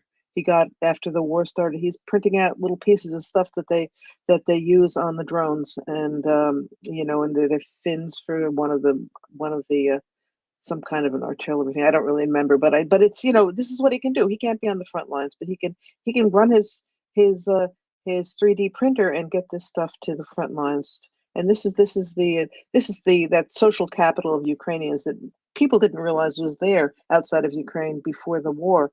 It reminds me of what went on in the UK during the Blitz, or in the United States during the Second War, with Victory Gardens, people just pulling together to help each other out. And let's see. I just, and a very much of an aside. We've been talking about servant of the people. Also, Cardinal 95, which is half Ukrainian, half English. Pardon me. The President Zelensky's comedy troupe. A lot of those skits are on YouTube, and more of them are getting English subtitles. So it's worth. I mean, again, some of the stuff is wickedly funny, but you also are getting an introduction into his political thinking at the same time. And with that, we are going to page 16. Surprise! I love James. You've probably, and I will stop talking and let James say something in a second here. This book it has a different way of organizing. I think because they're sociologists. We've read books by historians so far. And I like the way they do this because they go through. We're going to be going through situational and systemic reasons for the situation and how things progressed, which I found fascinating because it's a different way of looking at it than we've looked at it before. But before I go on any longer, I'm going to go over to James. Well, first, I just want to raise the term the 44 million army that Zelensky had. That was one way that the whole population was referred to. And it is that important point that he wasn't in this alone. He never could be alone in this. But he really did have the whole of the people behind him because he was representing them so well. That's why he had them. So, and as to the next section, surprise, if you don't mind, I will start out, and it's a longer section, so I would like to split it with you. Would that be cool? Absolutely. All righty then. So at this point of the story, we know that Ukraine has had quite a few victories, and it's amazing. And I think everyone who is watching, like us, very pleased with what was going on, but still, pretty nervous for Ukraine, I'd have to say.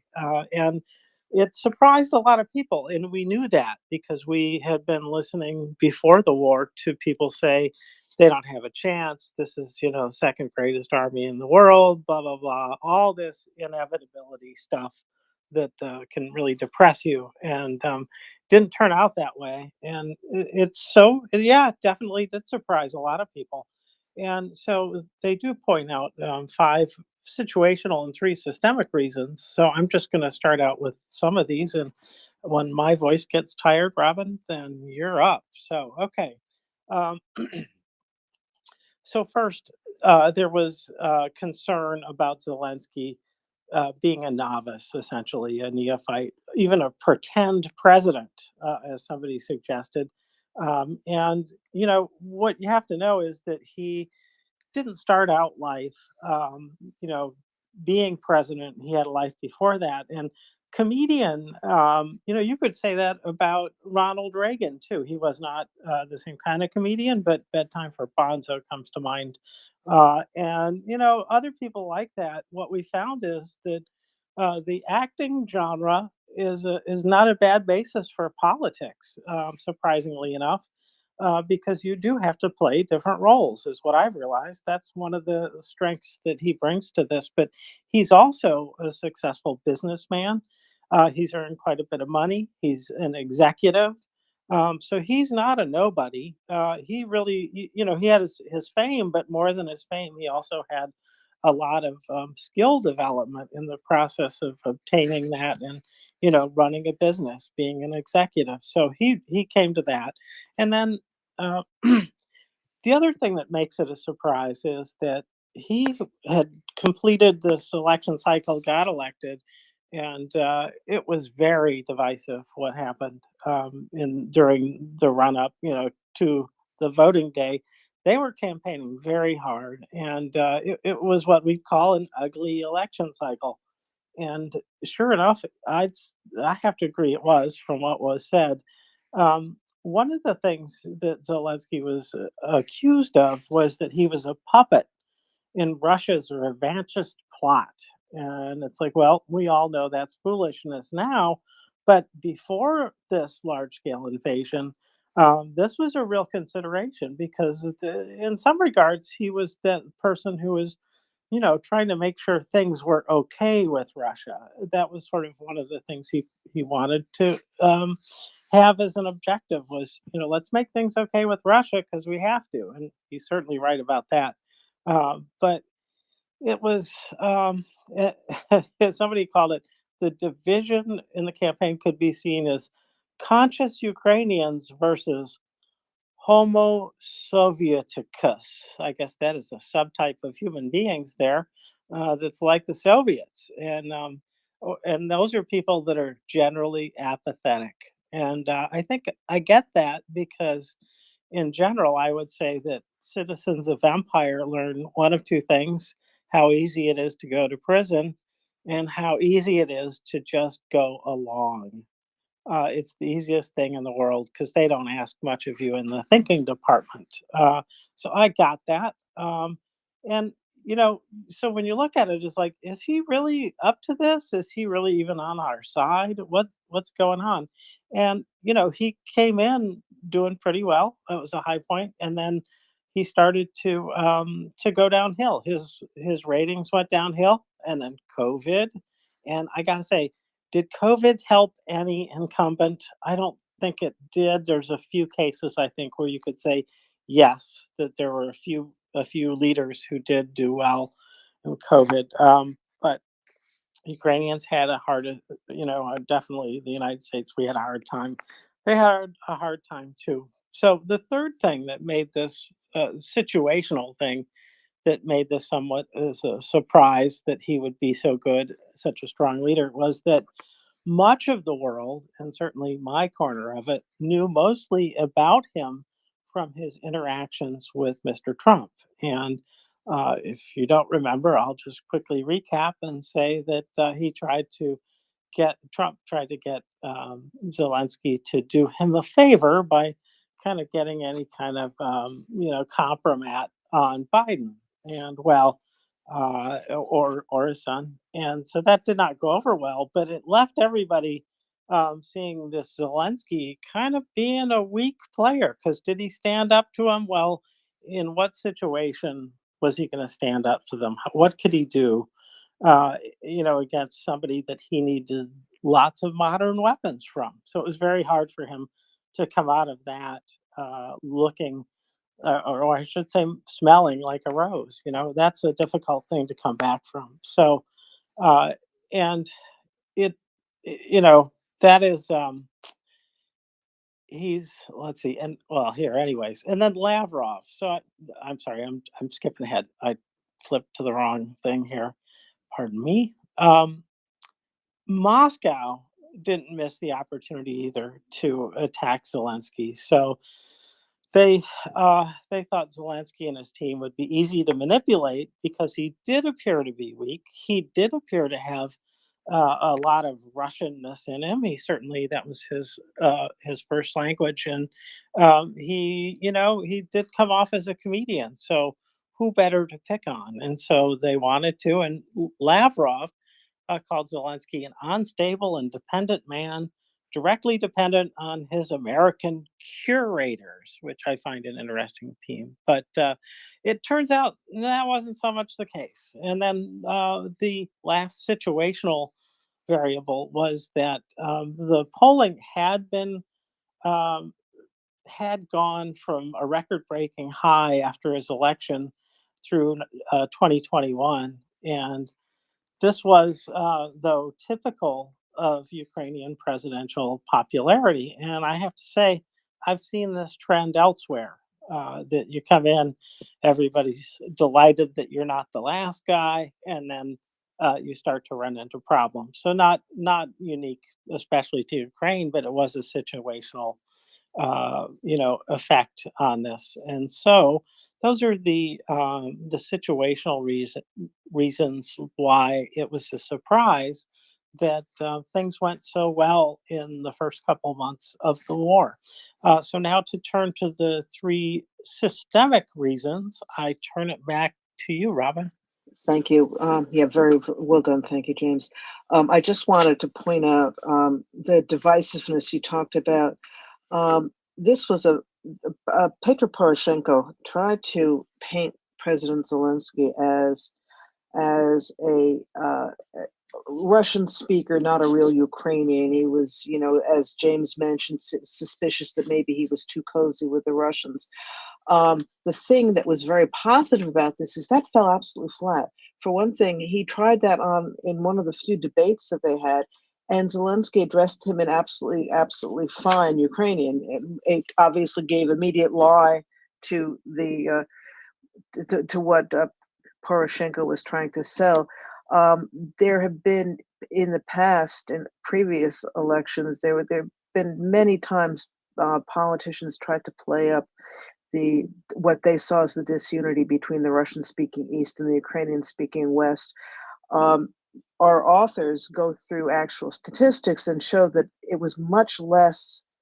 It was much less of a divide than they thought. There were extremes on both sides, but that most people were in the middle, and this was just not an issue. The issue for most people was the economy and making ends meet and raising their kids properly and that kind of thing. And that the language issue was not as big a deal as they thought. But Poroshenko, unfortunately, did try to play that up to get some leverage, and it fell totally flat. He got under 25% of the vote in the end. But before we go to the systemic reasons, I'm going to go to lexicon. Sure. Okay. Yeah. Well, I wanted to say that I really remember that time prior to Trump making him into some sort of looking like a dupe or something. I remember him sitting on the chair and his feet didn't hardly seem to touch the floor, in the Oval Office. And it was awful. But before that, when Ukraine hadn't come into the news and some of us who are interested were trying to follow things. And I remember that lots of people were worried. I was just following some groups on Facebook. And I remember Taras Kuzio, I think people probably know him. So he's a Ukrainian and Englander. And so he's teaches in England, but he also in York or somewhere, but he also somehow shows up in Canada. He's got some links to Canada too, and because he sometimes comments on some issues. But I remember him. Maybe I probably followed him on Facebook or Twitter or somewhere, and he would be doing posts telling the diaspora, I think, to come on, give the guy a chance, because I think much of the diaspora were sort of the 25 percenters. We were seriously worried from the outside. Poroshenko looked okay. We never heard of him before, despite the fact that he'd been ever present right through every single regime. But people had thought that, it seemed to look okay. At any rate, I know that there were worries because in part Zelensky ran on a peace platform. He would be able to bring an end to the war and make peace. And I think that certainly the 25 percenters and a lot of in the diaspora who are really like hardline really were worried by that. And as we know, maybe we're jumping ahead. I don't know if it's referred to in the book, but in between 2019 and the war starting, of course, Zelensky has several rounds of talks, quite a few, and well, 4 or something, and said that from the beginning it was absolutely clear Putin was not interested in negotiating anything. And we see that now. People talk about just talks and negotiation. Sure, they want talks, but no, they don't want to negotiate anything. And what is very interesting is that Zelensky saw through them and broke them off once it became clear, and that was fairly quick. So I'm just referring to the anxiety that we had outside the country, and that many people probably definitely had inside the country, but that seemed to come to naught. It looks like the guy, he was like on the servant of the people. The guy sees through everything. It's one of the things I love about this show. Turns out he's wise to the plot. Yeah, he certainly is. Yeah, absolutely. I remember I seeing a little picture of one of those rounds of negotiation where Zelensky has stood up from the table, and his back is sort of to Putin, and he's walking out, and all of the Russians have this look of sort of disbelief on their faces, like they really thought that they were going to be able to railroad him, and it just didn't work. Come on, there's film of this? It's not a film, it's a picture. It's a still picture. It's a photograph. A still, yeah.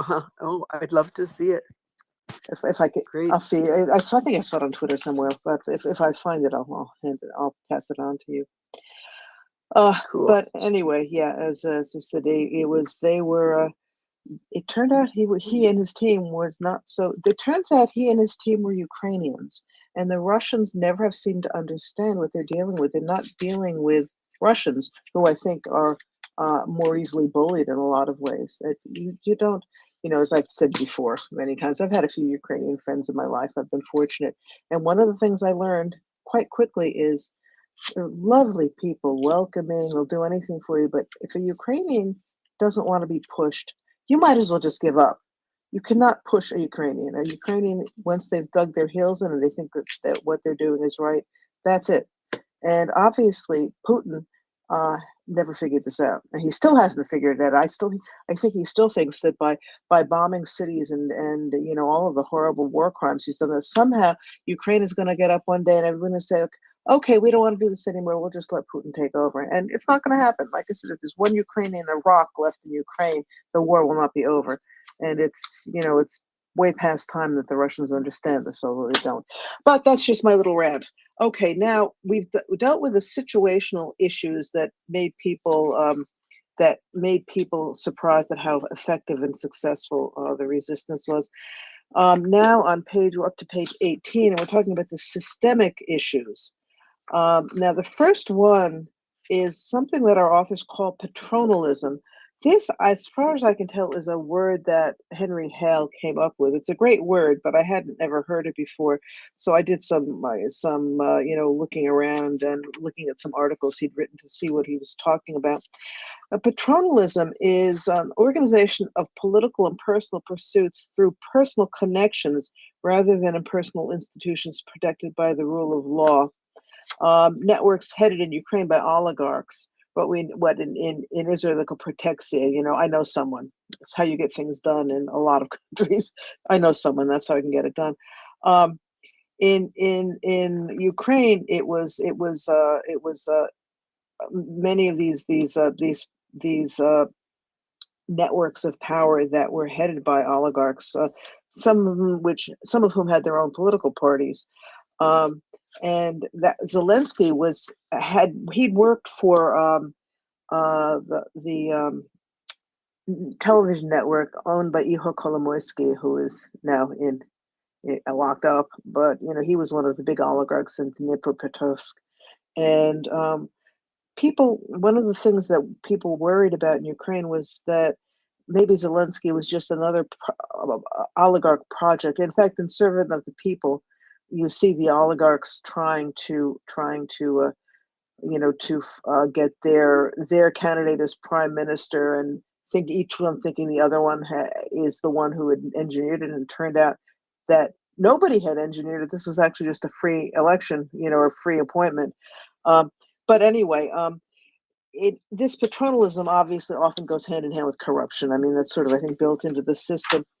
And one of the things that they pointed out, which I thought was fascinating, is that in Ukraine, at least, while the campaigns themselves were marked by corrupt competition and buying people off with giving them food, and I think you talked about coffins, one point to buy votes, that the actual election itself, the going to the poll and submitting your vote, that those are actually free and fair in Ukraine, which I find sort of fascinating. One of the things about patronalism that he points out, which I think is important to remember when we look at these corrupt systems, and you sort of say, well, why don't they get rid of this? It's it's not right. But in point of fact, these networks actually are pretty efficient in getting things done. So that's part of why these oligarchs have managed to hold on for so long, and their systems well, because they do manage to get things accomplished that way. I'm jumping ahead because I don't remember where he says it, but one of the advantages in Ukraine, at least, was unlike in Russia, where the kleptocracy was always run by Putin. It's one organization, and it's sort of like the mob. In Ukraine, it was always competing oligarchs, and not what each of them was not strong enough to run the show completely. So although there was corruption and there were oligarchs running things, there was competition among the different parties that were run by the different oligarchs. So in some ways, there was more democracy in action even under the oligarchs than you would have expected. I should back up a little bit. Where did the oligarchs come from? This happened after the fall of the Soviet Union, when a lot of state enterprises were privatized, and people who were able to play the system well managed to concentrate a lot of the wealth in their hands. A few very newly wealthy people, and it gave them outsized political power too. Okay, that's patronalism. Remember that word; it's going to come back. It was one of the things that another one of the many things that the Russians certainly misunderstood, and other people did too, was thinking that since Ukrainians seem to be able to be bought in these particular circumstances. I mean, this is how you got anything done, was by paying bribes. That people misread this as thinking, well, Ukrainians could be bought by Moscow. They could sell their country out to the Russians if the price was right.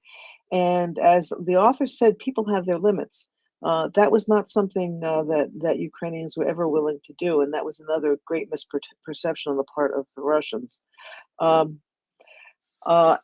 Going along with that, they talk about the misperception that people had that Ukraine had a weak civil society, which was just not the case. It was particularly from Maidan, and even before then, the revolution on the granite, which was even before independence, and the Orange Revolution.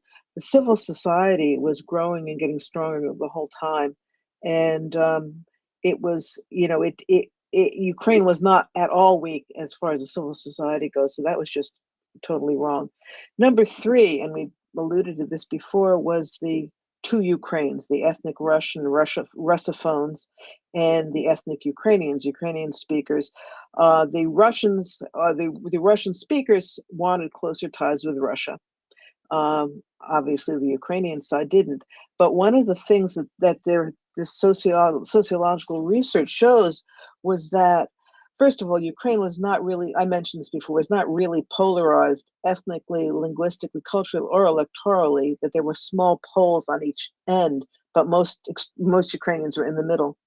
But also that they made the mistake, the Russians made the mistake of assuming that Ukrainians who wanted closer ties with Russia culturally, that they would be willing to sell their country down the tubes for that closeness, and that was not at all the case. These were Ukrainians who they wanted a closer connection with Russian culture and Russian language, but they would stand up for their country if their country was invaded. This is another big mistake that the Russians made a misunderstanding. And it is a nuanced issue. It's sort of, I had a little trouble. I had to read over the section a few times to really understand it, because here are people who believe in Ruski Mir, some of them. These are people who believe in the superiority of Russian culture, but they still didn't want to be Russians. They wanted to be Russian-speaking Ukrainians. And that, we've seen that in the previous book that we read, The Road to Unfreedom.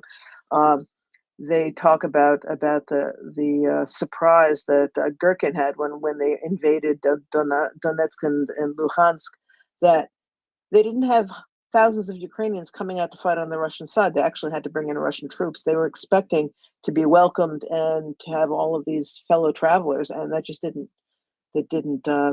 happen, because, as I said, these people were Russian speakers and identified culturally, but they didn't want to have Russia take over their country.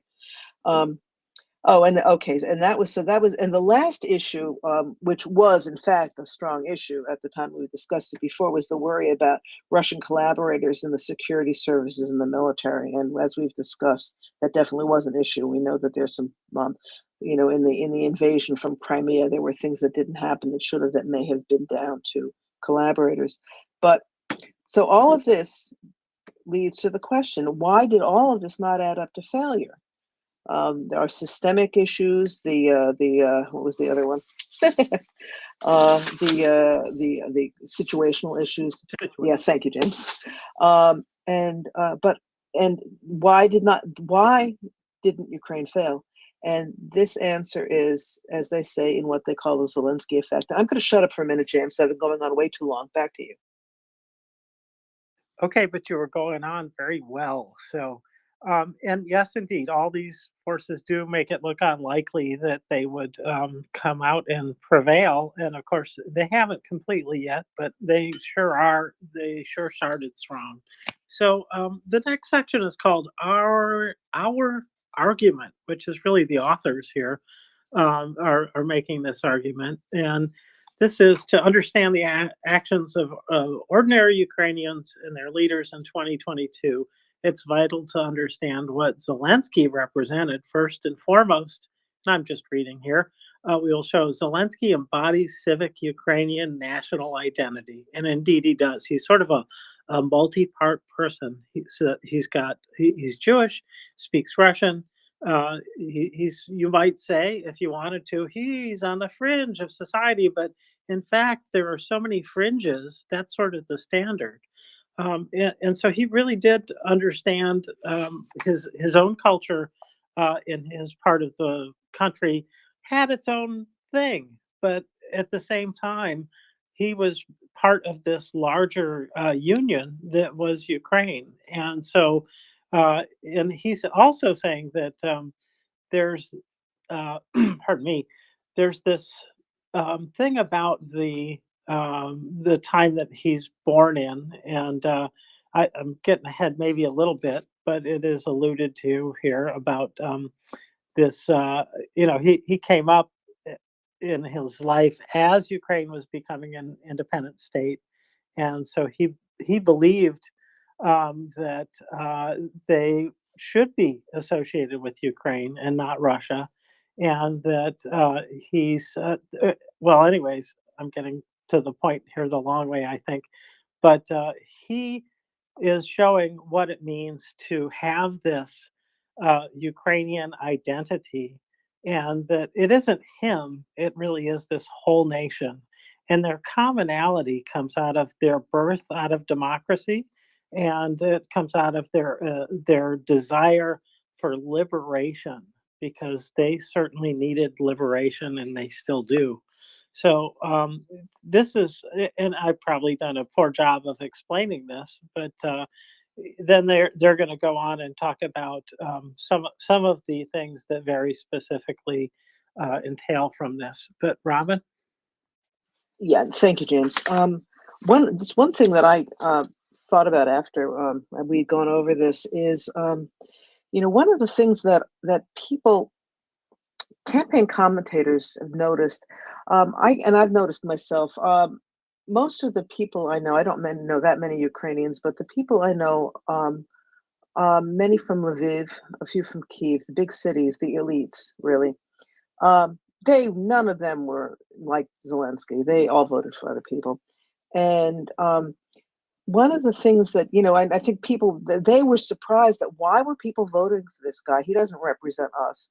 Well, he didn't represent the elites in Kiev and Lviv. He represented, he, even though he was a wealthy and successful man, he really represented the Ukrainian everyman. He, as James mentioned, Russian speaker. He's Jewish. He came from the industrial heartland. Was not Kryvyi Rih, where he grew up, was not exactly a home of the elites. It was a pretty hard scrabble area, and so people saw him as someone who understood what life was like for ordinary Ukrainians. In fact, he was also the first one who was not part of that elite. Petro Poroshenko is an oligarch. He was the chocolate king, which makes me feel a little better about him since it was chocolate, not oil. But before Poroshenko, basically they were all people who were part of the old Soviet system, and they came into independent Ukraine and they were still on top. Poroshenko was an oligarch. Zelensky was from somebody from the outside. I think he played that to great effect, and it is also true. He really was able to, as a not particularly highbrow comedian. A lot of the elites look down at his form of comedy, and there are some very funny things about piano playing I'm not going to describe here, but not to mention he looks great in spandex and 5-inch heels, but that's another issue. But he was everyman. He was not an elite, and that was a very powerful part of his appeal, and I think that's part of why he's able to connect so well with your everyday Ukrainian, and with the rest of the world for that matter. He's not like some of the other presidents of Ukraine sort of reminded me of the old Leonid Brezhnev kind of look, the sort of stuffy, overweight, hypertensive Russian functionary, and Zelensky is anything but that. Anyway, okay. So we are going to go on now to some of the political science concepts that are going to be central to the discussion going forward. I found this really fascinating too, James, because I've read a lot of history, but I really don't know very much about sociology. So this was this sort of woke me up a little bit to a different way of looking at the world also. I'm going to go back to you for a minute in case there's something you want to add in here, or lexicon, and then we'll go into the next section. No, I think you hit it, and I do think that these next sections do help you understand what the Zelensky effect really does mean. I encapsulated it, but there's 3 or 4 pages here that they go on over. So go for it, and I'll pick up wherever you like, or go through the whole thing if you like. Okay, terrific.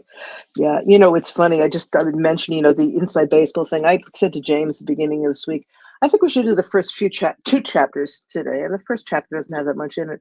Then I started going through it to prepare it, and I said, wait a minute. I sent James another message saying, I think we're just doing chapter 1. I don't think we're going to get past it, because it didn't seem to be that much. But once we started looking into it, there's a lot here, and a lot that needs to be understood in order to get as much as you can out of the rest of the book. So it's good taking the time to go through this.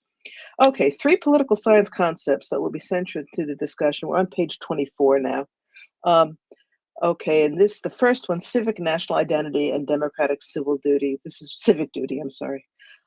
This we've talked about already. This is an inclusive sense of attachment and duty to the nation across the ethno-linguistic divide.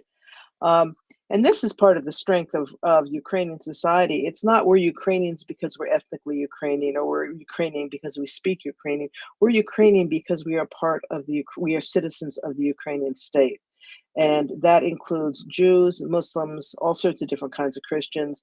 That includes people from Armenian background, from Tatar background, from the rest. I mean, Vitaly Kim is Korean. He's the head of Mykolaiv Oblast.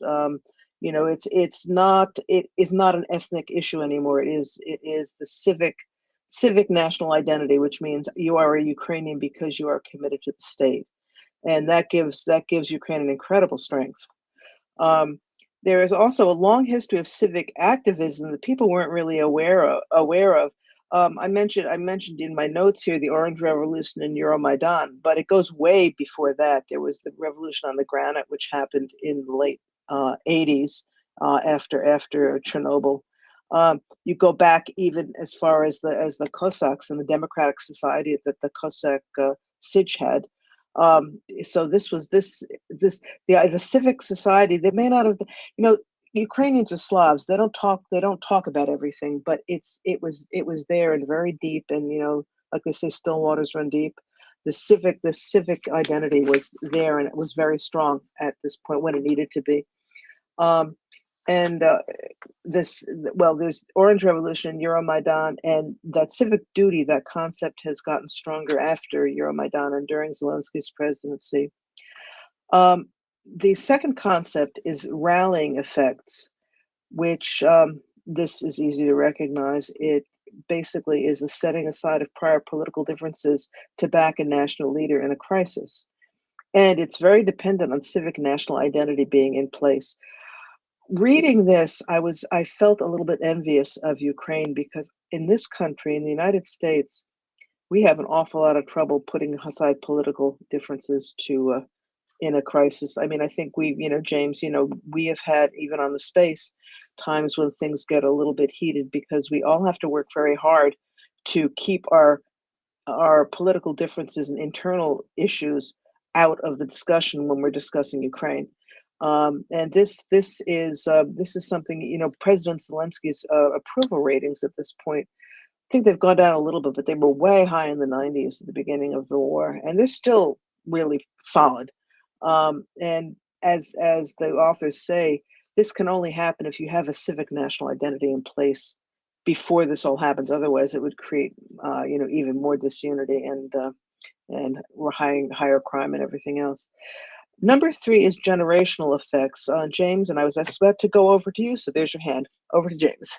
Oh, and I just wanted to comment on your thing about the United States, and I'm troubled by trying to think what it is we would rally around exactly, because it doesn't feel like there's something there in the middle that people all agree to. So it is. I am happy for Ukraine having that. Long may they keep it. I think it is sort of true. I think we've heard a couple different versions of this, but people who go through hard times. Well, I'm going to not say it right, so I'll just bastardize it completely and just say, if you're going through hard times, you will learn what is of value, because you'll know what is wrong in the world because you can look right at it, the hard times that are happening around you. So I'm sort of envious there, like you are, and I think that the other point is that rallying is sometimes from external sources. You all get attacked. Well, you pull together, right? And that is not something that the United States is faced with. And sometimes I wish that was our problem. Yeah, I do know what you mean. I mean, I think, and we won't get off on this, but I mean, I think that we in the United States are facing challenges that ought to be things that we all get behind and work on together. But we really have trouble doing that these days. But we're not going to solve that problem tonight. So let's go back to Ukraine. The third political science concept, and this is a big one. This is a lot of the rest of the book is built on this. It's what they call generational effects, or differences in outlook between generations, which I think we see all over the world. But they say the events in childhood have long-term implications. Zelensky represents a set of perspectives and attitudes of the independence generation. These are people born in Ukraine between 1975 and 1985, born under communism and old enough to remember when independence happened and to have some idea of remembering, a little bit of what it was like before independence, and have very vivid memories of the mayhem and the crisis of the 1990s. After independence, Ukraine went through about a decade of really, really tough economic times. This is part of how the denuclearization, all this stuff happened too, because they were practically down for the count in terms of the economy, and had no economic clout to resist anything coming from the outside. It's how a lot of the Black Sea Fleet ended up back in Russian hands too, because Russia held them up for overpriced gas that they were demanding a payment from. So it was a very, very tough time. But those are the memories of the independence generation, and it forms the backbone of Ukraine's sense of civil national identity and sense of democratic duty. The fellow that I do Ukrainian conversation with is of this generation, and it is, I talking with him, I really see this. He's a very patriotic Ukrainian. He and a very realistic about what's right and what's wrong in Ukraine, but very determined to make Ukraine a better place, and very committed to it, and with a sense of duty. I remember asking him last week, because there was talk about whether Ukraine is going to try to conscript people who are outside of Ukraine. He's been working here for a Ukrainian company, but he was sent to the States for a few years to work. And he said, with no thought about it. Well, of course, if I were told I had to go back, I'd go back. Of course, there's no question about it. And that's not an easy thing to say, unless I mean, I don't think it was easier for him altogether, but it's this is what a member of the independence generation feels, that it's their country, they're committed to it, they're going to fight for it. And anyway, it's this is who Volodymyr Zelensky represents. That as our authors again say, he is a Ukrainian every person in a way that few others could or crucially dared to be.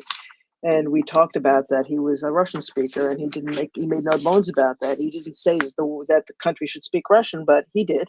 And he wasn't gonna make excuses for it.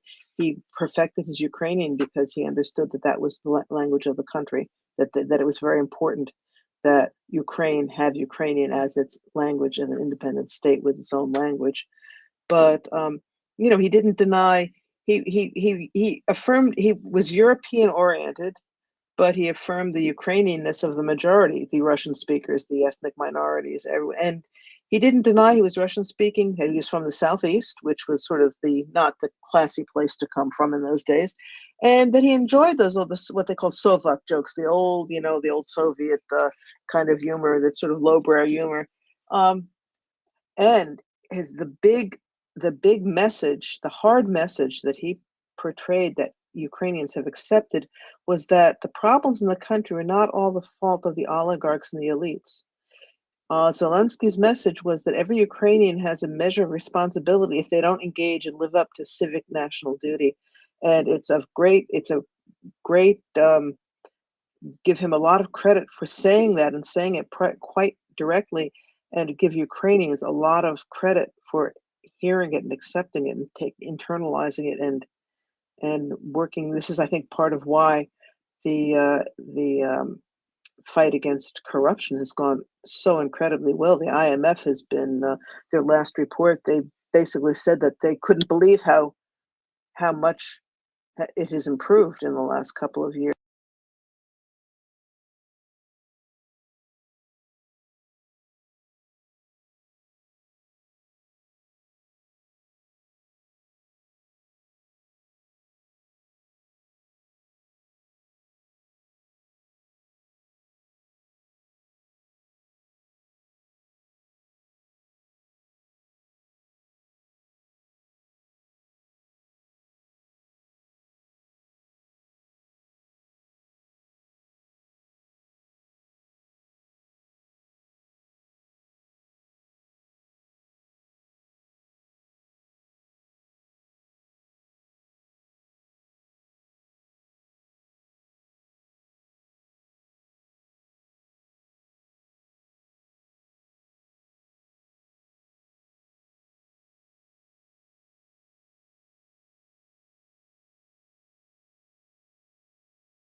IMF has been their last report. They basically said that they couldn't believe how much it has improved in the last couple of years.